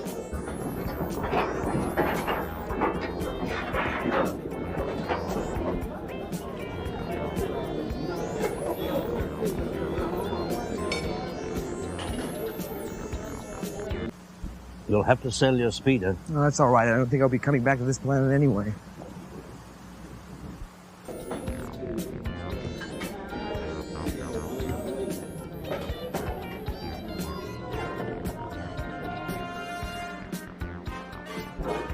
$17,000. Those guys must really be desperate. This could really save my neck. Get back to the ship and get her ready.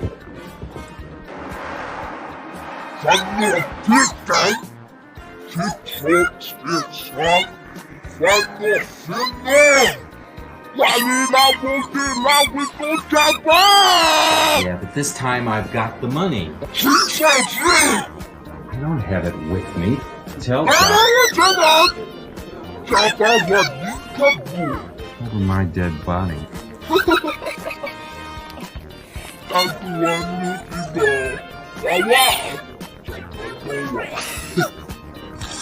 I don't think they'd like another killing in here. Yes,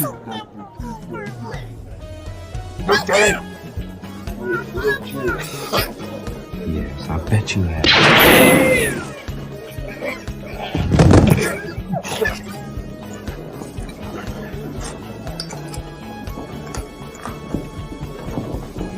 Sorry about the mess.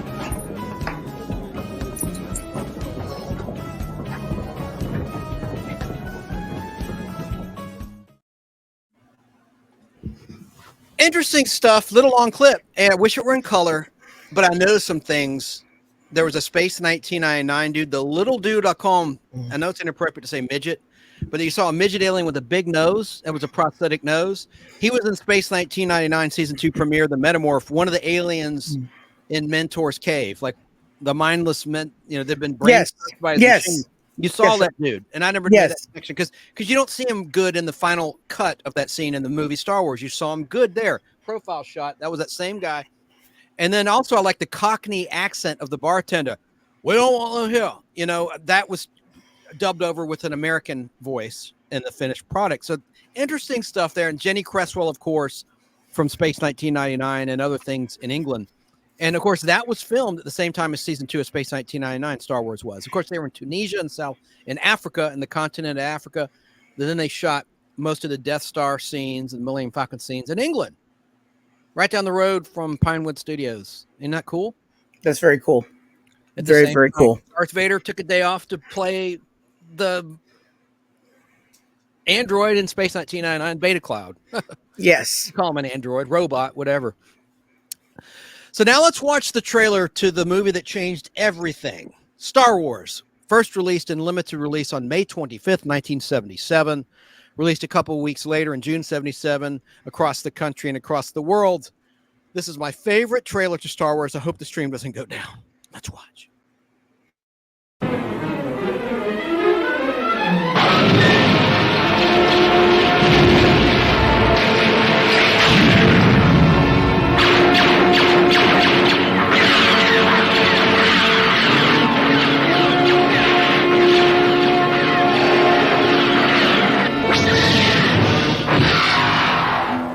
20th Century Fox and George Lucas bring you an adventure unlike anything on your planet.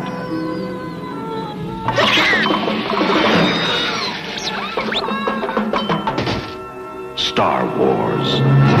Stop that ship! Faster!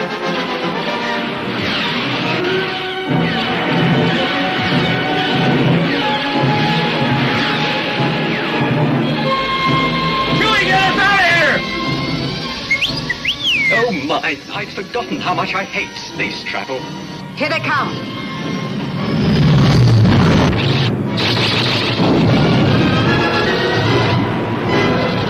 They're coming in too fast! The story of a boy, a girl, and a universe.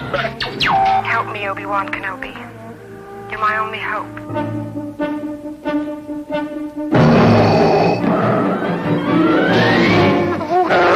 It's a big, sprawling space saga of rebellion and romance. This station is now the ultimate power in the universe. Come with you to Alderaan. There's nothing for me here now. I want to learn the ways of the Force and become a Jedi like my father. It's a spectacle, light years ahead of its time.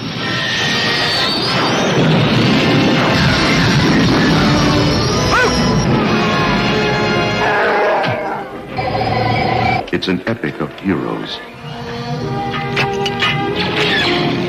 Good luck! Hit the accelerator! Yahoo! And villains. And aliens from 1,000 worlds. Go that way. You'll be malfunctioning within a day, you nearsighted scrap pile.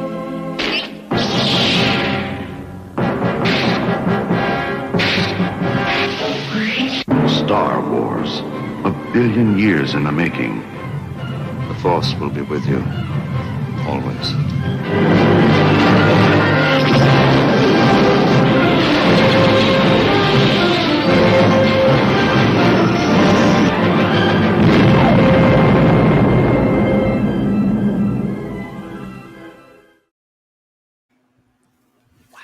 love that final music, the final trailer with the John Williams music intact. Exciting stuff. What do you think?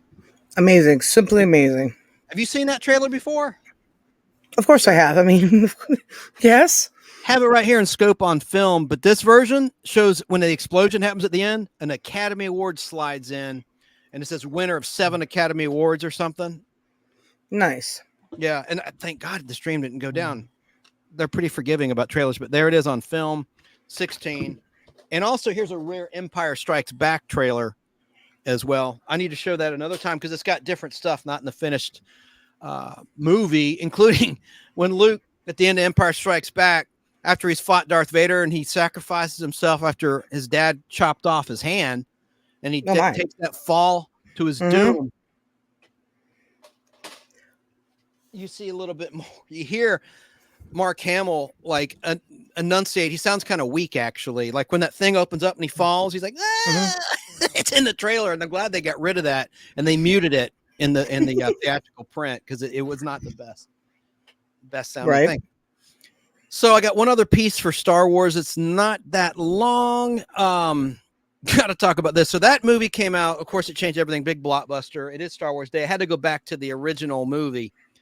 By the way, I did a Podblast about Star Wars a few months ago, maybe 4 months ago, where I showed all these deleted scenes, and it was approved. No problem with the bots or anything. Knock on wood. And that was one of my better shows, but it's kind of underviewed. I'm like, dude, I mean, the footage and the information. I'm not patting myself on the back. I can't believe people hadn't found that show before. Hopefully they will Star Wars Day. You know what I'm saying? I hate seeing these worthless shows get all these views. No one in our family.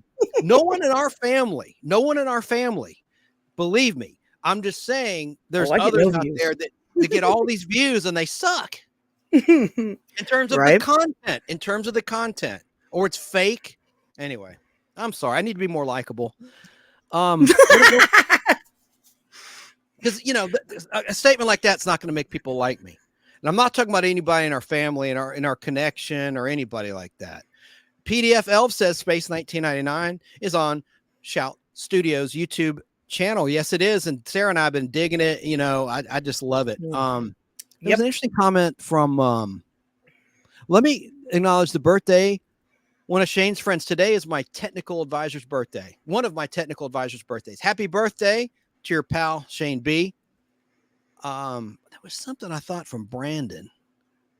I yawned. No, it was something that irritated me. Didn't Dave Letterman pass away? No, he did not. I know you're kidding or whatever. If you were my son, you would have been disowned a long time ago, Brandon. That's terrible. I'm just giving him some crap back. I'm giving you some shit. Poop right back at you. Family show. Yeah, family show. I blew that coop a long time ago. Let me let's watch a little bit of Star Wars history together from a YouTube channel I found earlier today. Hey Skywalkers, welcome back to our new show, Today in Star Wars History. It's your daily Star Wars history lesson.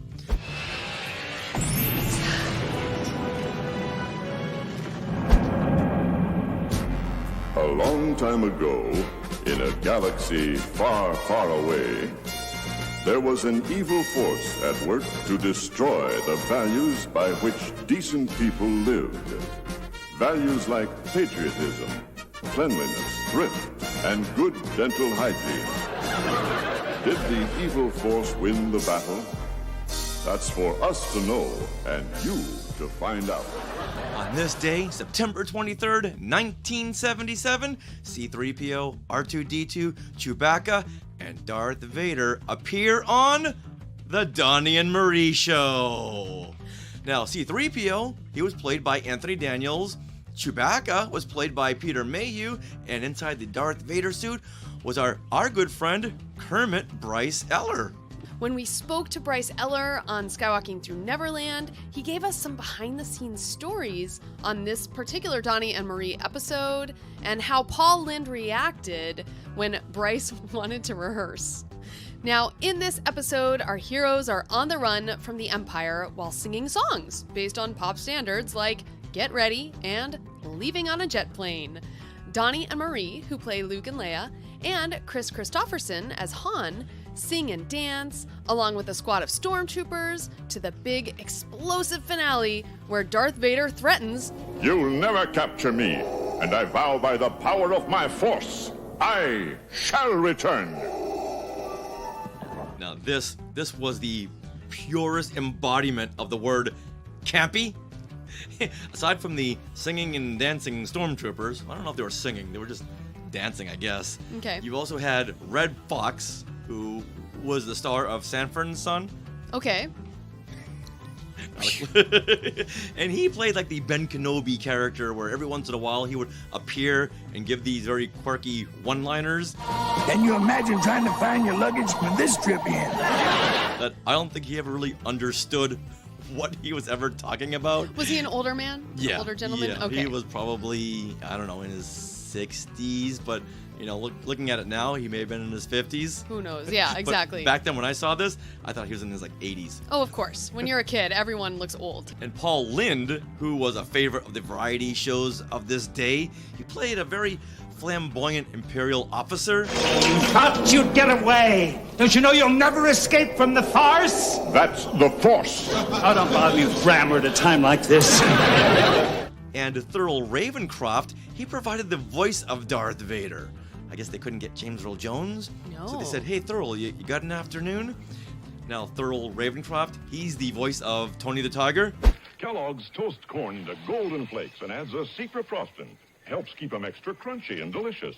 It's part of your good breakfast and tastes.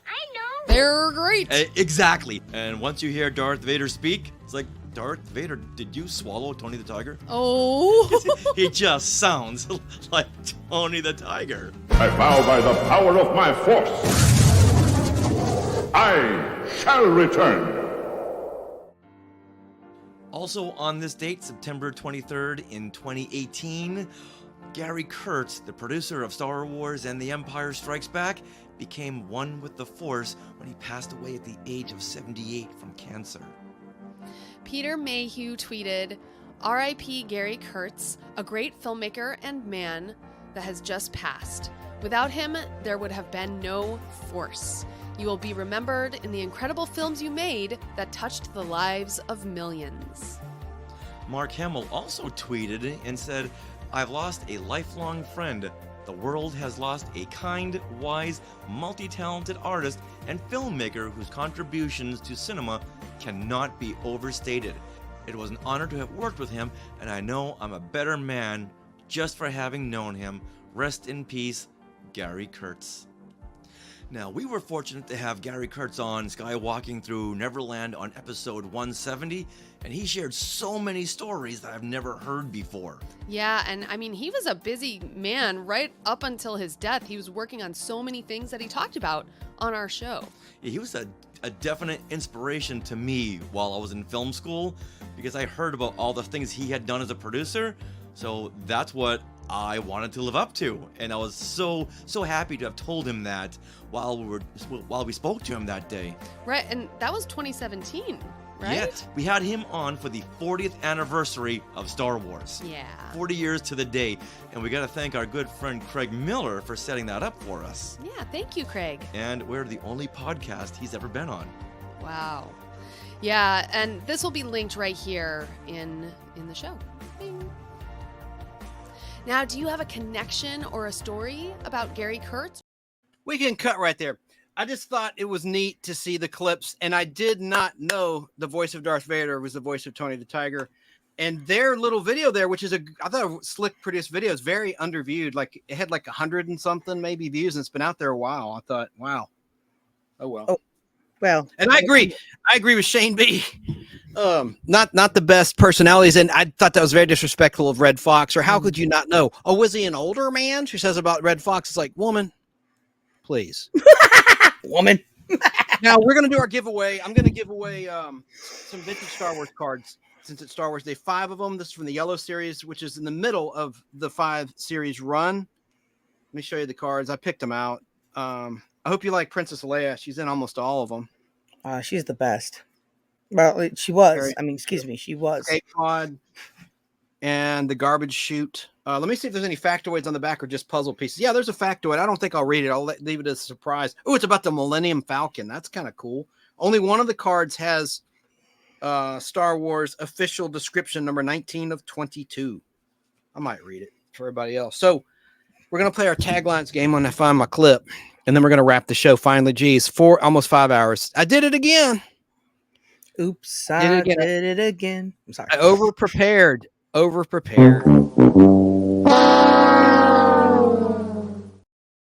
That's so cliche. That sound, it's so cliche, but I had to do it.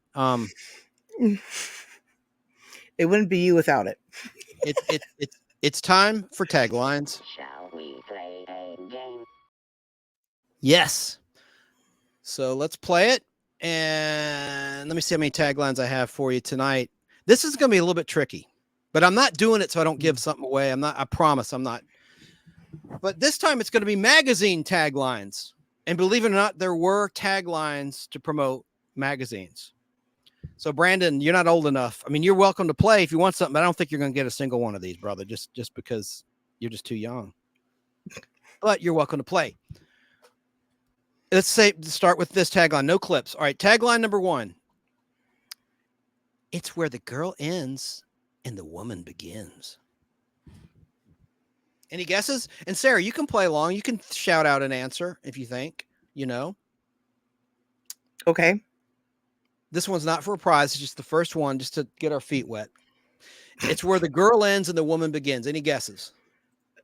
I have no idea. Esmeralda would nail this. Where's Esmeralda? She must be moving still. Yeah, she's still moving. She says she's old and it takes forever now. Danny Staten said maxi pads. We're guessing magazines, not product. Not product. I thought he said it, not me. The PDF Elf says James Earl Jones did not do Tony the Tiger Chance. No, I know you weren't paying attention, dear. What I'm saying is, in the Donnie and Marie appearance of the Star Wars characters, it wasn't James Earl Jones voicing Darth Vader. It was the voice of Tony the Tiger. That's the difference. And Sick 2210 Productions on YouTube, Shane B, in real life, said The Mandalorian had 4 good episodes. In reference to PDF saying we love The Mandalorian. He was referencing that. Never saw any of it. And his criticism of the 2 hosts of that podcast, they love everything Star Wars, even the Disney crap. Okay. Yeah. You knew that, Danny. You were just doing a funny, and it was funny. It's not maxi pads. All right, I'm just going to reveal the answer. It's so late. I bet everyone's asleep that might get it. It's where the girl ends and the woman begins. That was 17 magazine. Oh, see, I never read that. All right. And you probably didn't read many magazines because you're, 41, 40? Hey, I had a lot of Star Trek ones. And no, I didn't read them either. Okay. Question 2. Kick back, chill out, hang loose, which is a Hawaii term. Have fun. What magazine would that be a tagline for marketing? I'll just tell you, Entertainment Weekly. These are hard. Entertainment Weekly? I would never guess that. I know. That's what I'm saying. And I'm not trying to make it difficult. All right. Question 3. Here's a magazine. Life Well Shared. We'll make this for a prize. First person that guesses correctly gets 5 Star Wars cards. Sarah, you can play along, but I got to give the prizes to someone else. Don't be mad. I'm angry. Okay. No, but what I got to say about that is, I'll be honest with you. If you probably said like PC ads or something like that, or magazines, I would have known those. Danny State in South Carolina says, I must not have read many magazines. PDF Elf says, so this guy was in that? The guy who's saying you're a mean one, Mr. Grinch, was astoundingly named. I know. Yep. The voice of Tony the Tiger. That's right. Thurl Ravenscroft. Yep. So there's on Donnie Marie. Yes. So I didn't want you to think I'm a complete dumbass and thought that James Earl Jones voiced Tony the Tiger. No. I'm just referring to the Donnie Marie. PDF Elf says, and we take offense. Don't call us dear, or we will call you late for dinner. Okay. Ooh. Now those are fighting words. Better Homes and Garden guest Danny Staten. First person that gets it right and says claim gets the 5 vintage Star Wars cards. I guess I'll just reveal, and we'll do another prize one. Life Well Shared. I'll give a hint. Actually, It's abridged articles. Abridged articles. Well, National Geographic's out of the picture, so I won't say that.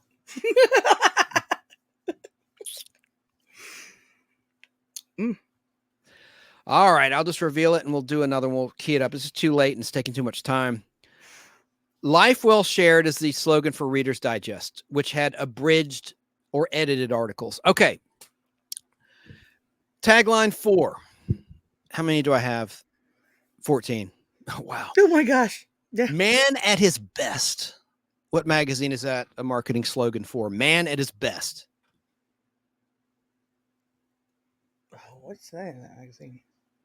You never heard of what, Danny? Don't say Reader's Digest. Don't say you never heard of Reader's Digest. No, I know you're talking about something else. Maybe never heard of the slogan. Oh, he says he thinks it's Playgirl. That's a good guess. That's a really good guess. Incorrect. But that's a good guess. I'll just move. Man at his best. It's Esquire magazine. Oh, excuse me, Esquire, not GQ. Way off. No, but you're in the right ballpark. Okay. Magazine tagline number 5. Live well every day. That's got to be Home and Garden now. Good guess, but live well every day.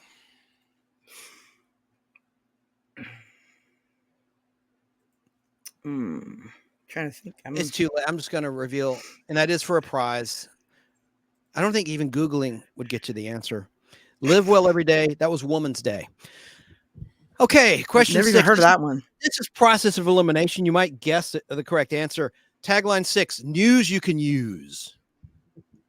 And it's all fake. Just kidding. News you can use. What magazine is that the slogan for? News you can use. Times Magazine. Times. This is what I could think of. No, there I go snorting again. Sorry. Jerry Dobson, Nostalgia World says, sorry, the only magazines I ever read were Mad Magazine and Cracked. That's it. Oh, yeah, Mad's great. I have some Mad still. Nice collection of that, too. Yeah, it's good. Funny stuff. And Crazy Magazine. That was Marvel's answer to Mad Magazine. That was a funny one, too. Never heard of it. Danny Staten guessed Newsday magazine. No, I've never heard of Newsday. I've heard of Newsweek. It was news you can use is U.S. News and World Report. Okay. Oh, yeah. Everybody read that one. I can't believe we forgot. Jesus. Magazine tagline 7. We're halfway home. This is for a prize. First person to answer correctly and says claim gets the 5 vintage 1977 Series 3 yellow border Star Wars cards. Tagline, live curious. What magazine is that? Live curious. I hate trivia, says Danny Staten. I'm sorry, brother, you only one up playing. That's why I shouldn't give away anything, because it's an ungodly hour in the East Coast. It's 1 a.m. But it is Friday night. I'll just move along. Nothing to see here. Live curious, I thought would be an easy one. One of you guys already said it. National Geographic. Oh, all right. It was National Geographic? Yeah. Live curious. I was going to say that, and I was like, but I think you said it was a prize one. I was like, so I'm being quiet. It is well, you could still play, though. I was trying to give you the answer. I know you didn't want to spoil it. I got you. Yeah, no, you just shout out whatever. Ones. No, you just shout out whatever. I don't care because there's plenty of questions. All right. Question 8. Should I save this for when people are awake for next week? Save these questions because I think a lot of people will get these and just not give away. It is Star Wars Day. What do you think? You make the call, Sarah. Should we keep going? I'm more than halfway done. What should I do? It doesn't seem like anyone's out there playing. If I were you, I would wait for the chat to catch up. Okay. Relax for a minute and breathe. All right. So yes, he says, yes, save you that. Can win, Danny. Danny, you can play. You can play and you can win. I'll make every question a prize question until we give away the cards from here on out. There you go. If you still want to play, well, all right. So just answer. You'll probably be the one answering, and that's fine. So we'll continue then. I hate to waste these questions though if no one's playing. Let's do a Star Wars questions instead. I was top my head. Okay. Yeah, for my book. Of course. You're so smart. I got my book right here. There we go. YouTube. There we go. That's even better. So I'm going to save these, and I'm going to save these for next time. The magazine questions. Definitely, Okay. you can use them Star on Wars Sunday too questions if you wanted. makes more sense. What would be better? It should have occurred to me. That's okay. Teamwork.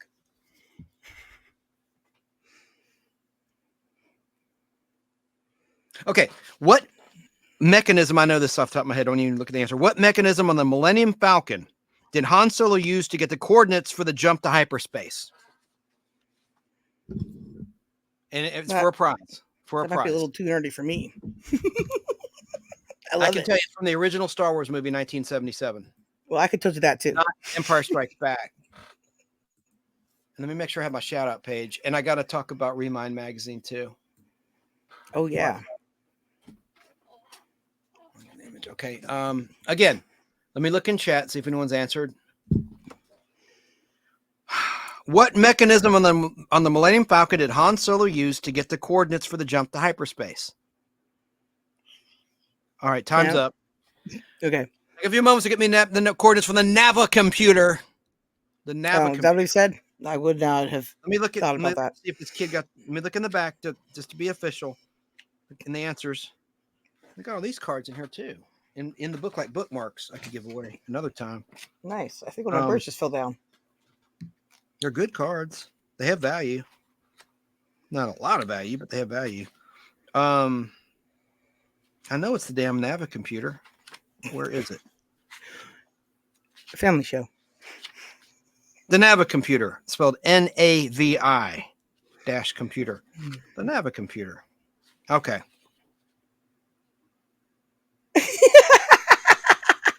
I love what Jerry says. He's oh hell, just live long and prosper. LOL. Oh, Jerry's funny. Okay. Question for a prize. What was Princess Leia's father's title?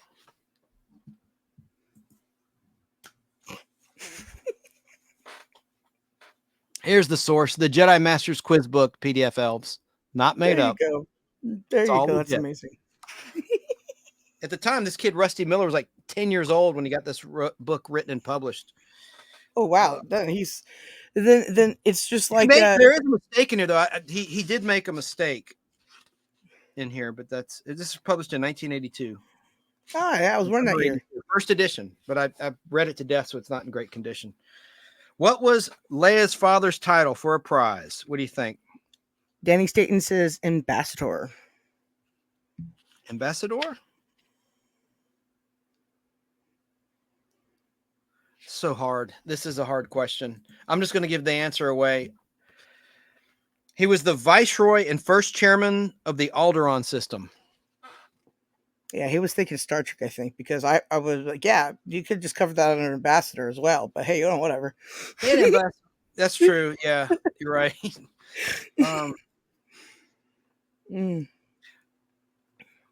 What did the Empire find on Dantooine? Well, I'll tell you one thing. It wasn't my moon. What did the Empire find on Dantooine?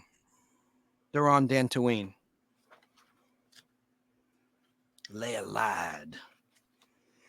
She lied to save her friends. Yeah.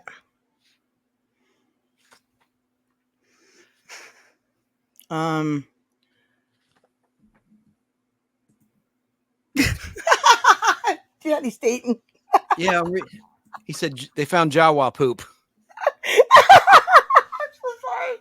Shane says, I own so many Star Wars novels I have to read. Yeah, I do too. That I have some I've never read. What did the Empire find on Dantooine? The remains of a rebel base. I'm sorry, but it was just unexpected. No, it was just really unexpected. I wasn't expecting that one. These are the questions. It's legit. This is a prize question. We give these 5 cards away. What did Luke ask Leia to do just before they swung across the chasm on the Death Star? What did Luke ask Leia to do before they did the big swing across?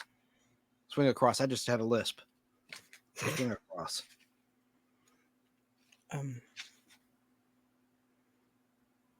That's kind of hard, but when you hear it, the answer, you'll be like, oh yeah.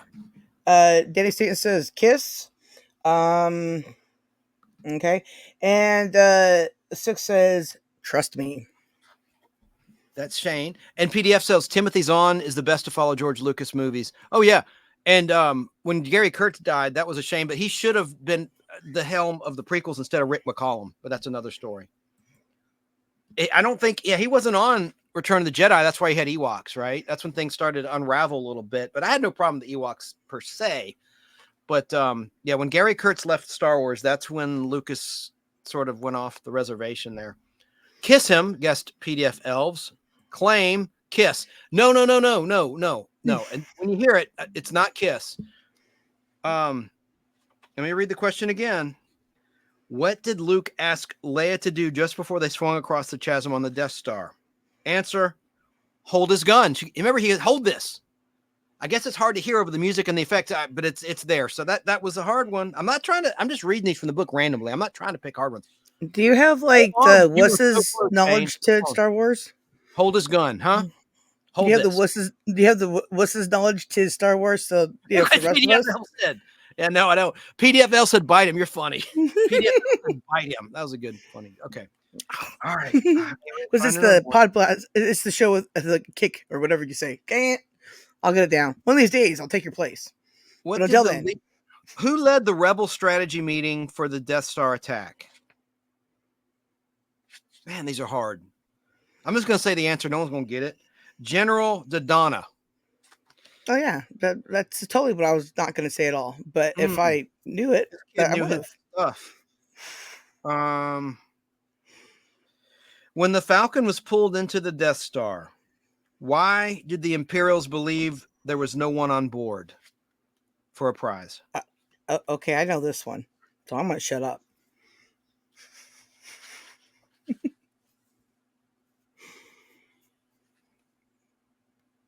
It's not as what you might think, though.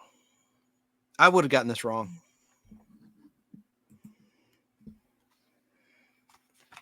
No, it's not made up. Look, I'll show you the question.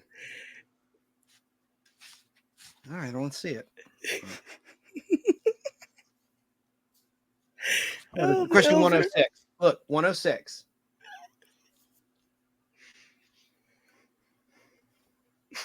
Wait, there we go. God dang it, that's hard to get on. There we go, 106. When the Falcon was pulled into the Death Star. Answer. I know this one, though. That's what I would think, too. No, it's not that. It's not that, though. But it's not that either. It's not.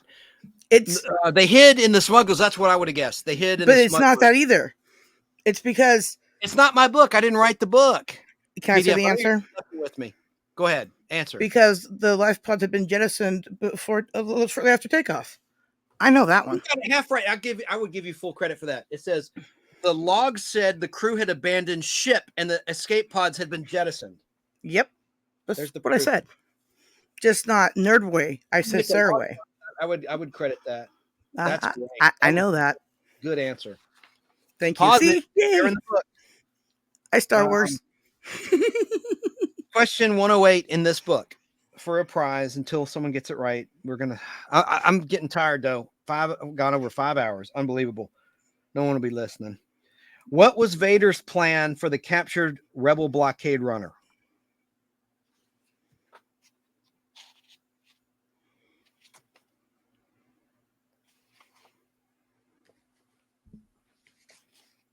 What was Darth Vader's plan for the captured rebel blockade runner? Do you know what the rebel blockade runner ship is? It was the one in the very beginning of the film, the very first Star Wars. Danny guessed anal probe. No, that's Star Trek Borg Bride, and don't do it.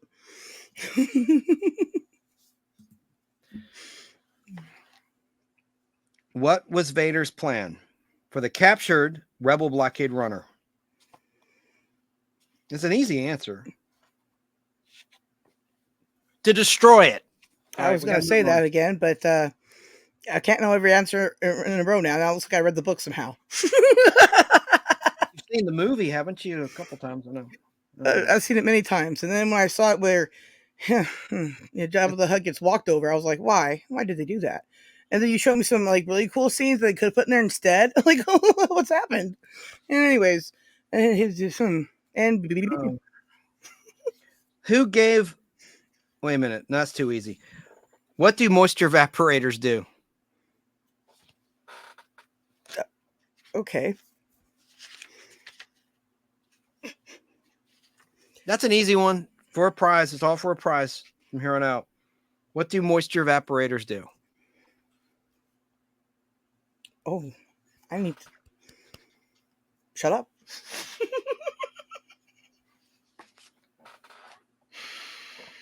What? Make Sarah dry is Danny's guess.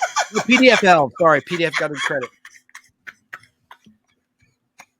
And sick 2210 Productions Gas Siphon Water. You win. If you want these cards, you can come over here, watch Fall Guy film, or I'll mail them to you to any address you want, work address, whatever. That's acceptable. The answer is they absorb moisture from the atmosphere. Yes, very good. Water. So that game over. That's what they were. They were farmers yours. of that. So just here, I'll drop you their email so they can just email you. How about that? Wouldn't that be simple? Well, he's got my number. You can call me or email me an address and I'll mail them to you. I'll mail them to you Monday morning. And then I'll just do the rest of those questions about the magazines when people are up towards maybe the beginning of the Podblast next time instead of at the end when folks are burned out and have checked out because I went too long. All right, or went off topic. Evaporate water, Danny. Yeah, that was it. That was it. But unfortunately, I still know the answer to the best question ever. There you go. There's the email address. There you go. Thank you, Sarah. Goldar3AOL.com for an address. Just email me an address you want the cards mailed to. Shane B. if you want them. And I appreciate it, man. Or if you don't want them, if you're just playing for fun, that's cool too. But you have a claim on those cards for what it's worth. Danny now says claim. No, well, if Shane doesn't want them, but those are Shane's. All right. Well, I got to give some shout outs and I got to sign off. Let me first. Well, I know, but here on out, give them to Danny. Okay. Well, then Danny, you get them. So email me that address. I can't remember if I already have it. I think I've already mailed him. I'll look at my email. If you don't, I still have it for you if you need it. Yeah. Sarah, of course. You have his address, don't you? You can just text it to me or something. All right, bro. Thank you. You win, brother. So let me now get this going. I got to get to our photos and talk about Remind Magazine really quickly. They have a great deal. You can subscribe for just $12 for an entire year or give it as a gift for just $12 out the door, including shipping, including tax for the first year. Go to remindmagazine.com and they accept all major credit cards through their secure order portal. But what is Remind Magazine? Well, it's a magazine geared towards the 1950s through the 1990s with brain-teasing puzzles and features and comics 12 times a year, each and every month. It's a really great magazine. Let me show you the image of the latest edition. They actually covered classic sports, baseball in particular, in film. My favorite is the Bad News Bears, the original Bad News Bears. Have you seen that movie, Sarah? You know what? I actually did, but I was on TV and I had no idea what I was watching and I actually enjoyed it. Walter Matthau as an alcoholic manager of a little league team. You can't go. That's and Oscar why winner I watched it. I love him a lot. Yeah, the Oscar winner Tatum O'Neal. Fun fact, the guy who played, I forget the character, one of the kid actors wound up designing a computer program that we used at Cumulus, which became outdated. But he got into the computer software biz. The guy who played like the punk kid. I can't remember his name. Anyway, let me see what Space 99 Shout Studios. Yeah, that's an old comment. Thank you for that, though. Good night, okay, Jerry. I'm out for the night or morning since it's 1:09 a.m. May the force be with you both. And Sarah, I get the biggest kick out of your giggle and laugh. May the 4th be with all. That's Jerry Dobson of Nostalgia World. He's got a big anniversary coming up. Happy anniversary. 14th, right, Jerry? Before you sign off, 14th. Correct me if I'm wrong. I think you said it was the 14th anniversary of this Facebook group. That is awesome. Yeah. Bad News Bears 2, where they went to Tokyo and then Breaking Training. No, it was Breaking Training and then Bad News Bears go to Tokyo. All good stuff. Thank you, Shane. Great show. He says, long show, but I packed it with so much information. But yeah, subscribe to Remind Magazine. Yeah, I didn't really do them justice because where's my little script? My approved script. Got to get it right. I mean, yeah, Well, definitely. I'll do a make do next time. A make good, I mean, because I can't find it right now. But I've hit all the high points. It would make a great graduation gift. Oh yeah, one thing I like to say is, what can you get for $12 anymore for a whole year? I mean, you can't get a streaming service for that anymore. You could at first, but then they jacked up the price. Now, Remind won't do that to you. Remind will keep you at a discounted rate. The regular price for Remind is $4.99 plus tax, and you can still find magazines, believe it or not, at places like Barnes and Noble and on newsstands. So the best thing to do, and just think about it, they'll think you spent a hell of a lot more than $12. Make a great graduation gift or birthday gift year round. Go to remindmagazine.com. It's nostalgia friendly. It taps your inner child without insulting your intelligence. Hey, It's Chance. written on an adult level. Yeah. Hey, just so you know, the 14th is my birthday, so nudge, nudge, wink, wink. I can get you a subscription. Whoop, sorry, Jenny. I can get you a subscription. Quick shout outs, and then we'll finally sign off. Classic television shows on Facebook, a huge classic TV Facebook group. If you're on Facebook, I love it. I like the fun world of classic television. That's run by Steve Russo in the Boston, Massachusetts area. He lets me share this show in his group. Appreciate that. As does Jerry Dobson of Nostalgia World. Thank you for that. Helps get the word out. The world out. Helps get the world out. I'm the word. Like, I'm the world, you're the word. Okay, there you go. Grease is the world. Grease is the word. I'm just getting punchy. I know you hate grease. I've already talked about retrozest.com and the Retrozest podcast. I call it the Retrozest show. I run it on Fistful of Radio out of Atlanta, which you can stream from anywhere on any device for free. He's on Wednesday nights and Saturday and Sunday, and he's on his own platforms. He's on Apple. Retrozest, excellent content from Curtis Langlois. He's right here in the state of Georgia, as I am. Great guest. He had an awesome interview with Maren Jensen, who played Athena in the original Battlestar Galactica. Very successful businesswoman. She turned her back on acting a long time ago, didn't need it anymore, but she made her mark when she was in the business. She acted with Doug Barr in Deadly Blessing movie. Doug Barr from Fall Guy, who played, of course, Howie Munson. Hopefully he'll be in a sequel to The Fall Guy. I hope it does well. The movie, I'm wishing it well. I really enjoyed it. I had to nitpick. The Fall Guy fan in me, had some issues, but those can be rectified in a sequel. And maybe that's the plan. As the director said, David Leitch, who was a former stuntman, this is Colt's origin story. And he explained that down the line, there may be bounty hunting and other elements that might have been missing. Maybe Howie will come along in the sequel. Maybe he didn't want to bring him along, because think about it. In the pilot, Colt has been in the business a long time. To play devil's advocate here, and the very first pilot was established that Colt was an established Hollywood stuntman, one of the best. One of the other things I haven't said yet, I wish they'd shown, Colt had a home in the Hollywood Hills, behind the Hollywood Hills sign. I guess that's not realistic these days, because I probably prime real estate. He probably would have been booted, in the early 80s. I guess you could get away with that.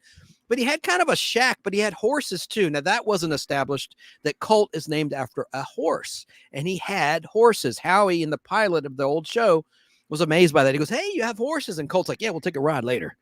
And they were out back behind his house in the Hollywood Hills. I thought that was a little cool piece of the character of Colt Seavers, which may be explored in a future movie, hopefully. Tune into BK in the Air Saturday mornings, 10 a.m. to noon on WBHF, which is a radio station out of Cartersville, Georgia. They have their own app. You can hear them from any place, just like Fistful of Radio. Just use your phone or your device and look up BK on the Air, WBHF. And it's a 2-hour show, Saturday, 10 a.m. to noon Eastern time, with Alan Sanders as co-host. And they talk about past and present pop culture. Good stuff. And some news of the strange and the weird and the bizarre as well. When they flash the news, they play the Flash Gordon. Fun fact about that, in the Queen biopic Bohemian Rhapsody, which is by 20th Century Fox, it's pretty lame. Universal, Comcast would not let them use the Flash Gordon music because it was a competing studio. So that was omitted from the Freddie Mercury and Queen story. And I hated that, because they jumped around a little bit and skipped that. And that was a big piece of their music history, was doing the music to Flash Gordon. Anyway, I digress. Great music too. It's a business, different studios. Fox couldn't get the rights from Universal. Sucks. Mm-hmm. Shout out to Geek to Me Radio Live, James Enstall on KTRS St. Louis every Sunday night, 7 o'clock Pacific time, 10 p.m. Eastern time, 9 o'clock Central local time in St. Louis, and Nashville time, Central time and Mountain. Central Love and that Mountain. show so much. Yeah, he's a lot of good interviews and creators. I like Open by Chance Toys on YouTube. Husband and wife team. They go to all conventions across. They had a video today, a new video out yeah. today. I didn't watch it. I figured I'll watch it afterward. Cool. I'll be looking for it. They review conventions, big and small. Oh, yeah. Usually intimate conventions, though. They were just at the Marietta Vinyl and Compact Disc Show, or Marietta Vinyl and CD Show is what it's called. It stands for Compact Disc, of course. And not in Marietta of California, Marietta in Georgia. Right. And they went and they shoot a video so you feel like you're there. And then after that piece is ended, they review what they bought at each show. And they do the same for the Atlanta Comic Convention and Toylanta toy conventions, things like that. And they do they also interviewed Chance twice. Oh, yeah, that was nice. Talking about how I created Madcap unofficially, but officially, and the character Madcap, Marvel character, and the angry girlfriend variant, my side of the story. Oh, it was and my one more thing. Yeah. Jerry says, no, the 12th, it's 12th anniversary, not the 14th. Thanks for that notation. I'm glad you were still there to correct me. 12th is a damn good number, sir. That's good. K-pop junkie. She was live earlier tonight. Katie, yes, she was out of Michigan State. She interviews comic book artists, writers, people in the business. She tries to give them a leg up and help them with their Kickstarter campaign. We should have her on a Tuesday instead of doing like a show, like a movie show. We should have her on. You know what better? Get her. Yeah. Let's do that. She's a helper and a doer, and she helps others. She's others amazing. fund their projects, and she has a great voice, great personality, very nice person. Just fun. And she's pretty big in the comic book community. She hosts a lot of creative guests. Yeah. Oh yeah. And her channel should be much bigger too. Her YouTube channel is spelled letter K, letter P, letter O, letter P _JUNKI, K-pop _junkie. I like the Man Cave 101 podcast. These are black gentlemen talking about nerd news, Marvel stuff, DC stuff, everything. They're live every Thursday night, and I really enjoy it. I think they're out of New York State. And I love their perspective and what they have to say. I also like Superman homepage. Not that they need my help. They're a huge Superman operation and website out of Australia. Steve Eunice goes live most Mondays. He'll be back at it live Monday night. He had this past week, had some maintenance at his house, he said, so he had to skip a week. He wanted to make sure his power would be on, something to do with the power company. But he's going to be back on Monday night at 10:30 Eastern, 7:30 Pacific time for 1 hour and 1 hour only, talking all things Superman. They show classic Superman covers. They're talking about the new movie and other good things. I highly recommend that program and that website, Superman homepage. Very good stuff. Dave Sundstrom, a Monster Pop Culture channel on YouTube. Great content there. Golden Rage of TV, Pat McCormack on YouTube. Great interviews he had. I talked about this every week, but I was really impressed with his interview with Loretta Swit, TV's Hot Lips and TV's MASH, based on the movie. Of course, Sally Kellerman played Hot Lips in the movie. And he had Sarah, I was about to say Sarah Purcell, Lee Purcell. Sarah Purcell was on Real People. Lee Purcell's an actress. She was in the first Incredible Hulk reunion movie, Incredible Hulk Returns, 1988, which tried to introduce Thor in live action. And she was in that as David Banner's love interest, and she's done a whole lot of other stuff, but it was during the strike. She couldn't talk about that stuff. Hopefully Pat will have her on because she's a fascinating person. She was so hot in Barnaby Jones, too, in an episode where Dabney Coleman was in a classy way hitting on her, let's just say. I mean, he wasn't being a creep or anything, but she was in a bikini, and she was trying to seduce him because he was wealthy in that episode anyway. But she was so sexy in that back in 1974. But she still looks good. That's so offensive, I know. And I'm not trying to be an ageist, but she does. Okay, so and of course Al Hardy Entertainment on YouTube, and Basil's original nostalgic Podblast page, and I found the coasters. Stall for me, Sarah. I found the coasters that Basil gave me. I want to show him. He keeps talking about it. He's like, "Where's my coasters?" Well, I found them with the logo. He didn't really have a show, but he has a presence on Facebook and a lot of good content and comedy. Hang Thank you to the PDF elves for dropping K-pop junkies epic channel there. Much appreciated. Also, check out Jim's camera at Dawn, Danny Staten and his 50,000 channels, Snarky, and her other 50,000 channels too. TD, myself, and Brain Bender's Blaster. No, now I'm just saying. There you go. Brain Anyways, Triple Bender's B. Banter. Yeah, banter is not saying all the weird words. I was going to mention, and thankfully you covered my butt on that because I haven't added her to my little script. My mind's starting to waver. I'm getting punchy. Been live for over 5 hours, almost 5.5 hours. So I certainly would have mentioned that, but I'm glad you did. Thank you. Because I might have forgotten by accident, not certainly not intentionally. That's okay. That's why I have the prompt here of the virtual background. So I'm going to put that within arm's length next time Basil calls me out. Hey, where's the coaster I gave you? He gave me a bunch of these coasters. So you have to send me one. Oh yeah, I will. I'll be happy to. And have fistful coasters too. There's one in the back. Yeah. Well, yeah, I definitely want that. Did you see the Space 1999 board game? Well, you didn't take it down and show me, but you can show me that after, and then we'll sign off. Or you can do it now too. I'm gonna do it now. This thing is like teetering. It's on the brink of knocking them out. Huge. That's like awesome. I know you don't know what I'm talking about. I say Harris Teeter. That's a North Carolina thing. Used to be in Georgia as a fancy grocery store chain. Anyway, it was teetering. But look, it's humongous. I mean, that's what she said, but it is. And I love looking at the eagle up close and personal. Now let me open it up. And I forgot I had this. It looks like it's not even been played because it's got there's a Moonbase Alpha. There's a bunch of eagles. Dude, that's so cool. I don't know the object of the game. It's Milton Bradley. So they're the premier board game manufacturers, or were. I mean, in terms of pop culture history, they're the best, no doubt. Oh yeah, no, I agree with you on that. There it is. So that's really cool. Oh, and I almost forgot one final thing pertaining to Fall Guy. I have these. Yeah, I could make 8x10 glossies. I have these. I'm gonna try turning on this bright light. It's not gonna work. It's just too bright. I was gonna try to show. Yeah, okay. It's kind of working. Yeah, you can see from it. That's actually really cool, but that's upside down. Hang on a second. God, this isn't gonna work. Right now, there you go. There you are. Oh, now look, that's freaking cool. No, put it down a little bit. There you go. And that I used on the cover of my VHS private tape. Okay, that's freaking cool.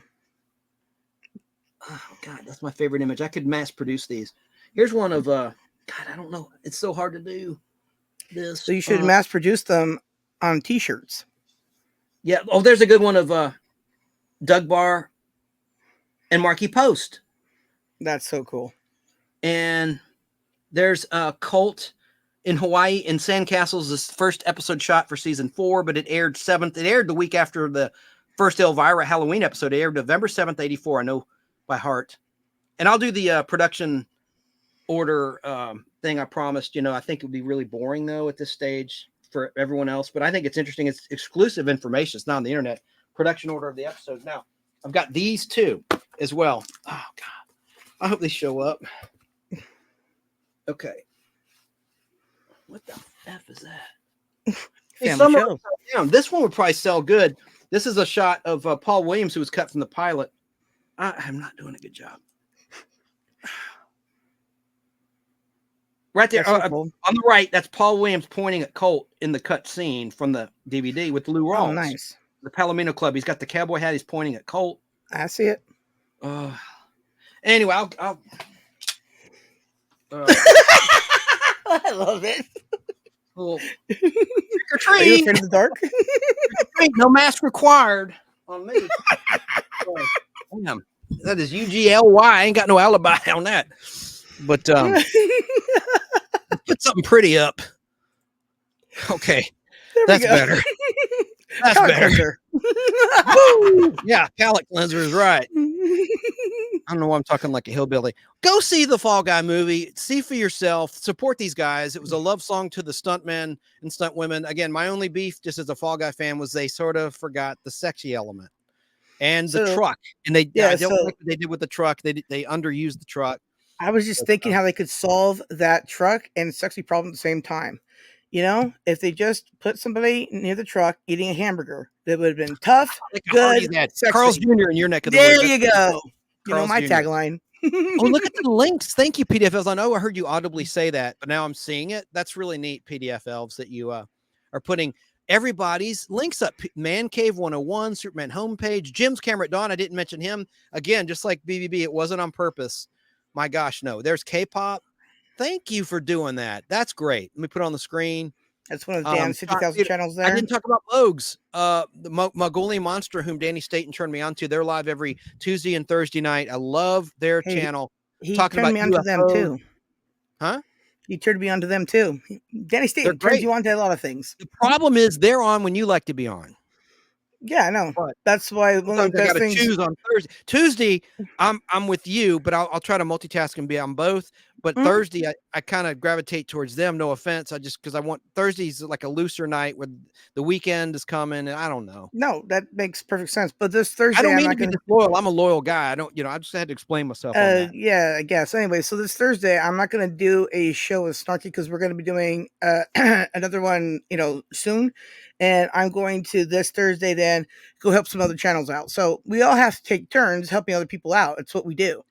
All right. That's why I told you. Danny, Blink, will you link Mongolian Monster, please? They've been super nice to me. They're Stephanie, just good people. and Mogs, yeah. Oh God, yeah. And they talk about Bigfoot, the unexplained, supernatural, and they just shoot the bull, and they're funny, and they have a great laugh. They like to laugh and have a good time, And their not chat's be fun. serious. Absolutely, absolutely. Yeah, And they've been very nice to me. I have come many times just to listen, just to be in chat, and also a couple times up on panel. I can do it. I'm gonna link them. What am I saying, Sarah? Take it away with something. Is there anyone else we forgot to talk about that we like that are in our partnership? Danny Staten's dropping them right now because he's on the ball. Oh, then cool. I can relax. Yeah, it's all right. One of these days we'll get like a mass link list, and then we'll just get them all together. And you should use your community PDF. post. Thank you. I don't know that community. We got to do a one-on-one. I don't know about this community post. I heard it really works wonders for channels in terms of growth, and I've never done one. I need to do that and do the podcast thing. But anyway, who cares? No, I got to sign off. Sorry, listeners. I really, Look, I want to. I got your back. I don't worry. need to. This is all stuff we can talk about behind the scenes. Mm-hmm. So good night. See the Fall Guy movie. Support them because it was a really great thing that they did, supporting stuntmen and stunt women in the industry. It was a good love song to the unsung heroes of the movies that make the stars look great. So I liked it. I really liked the movie a lot. Just there's things that can tweak in a sequel in terms of the Fall Guy side. Final thoughts, Sarah. There are plenty of channels and links in the chat. Also, Chance's email. And I never dropped your phone number because I totally just forgot about it till right now. Sorry about that.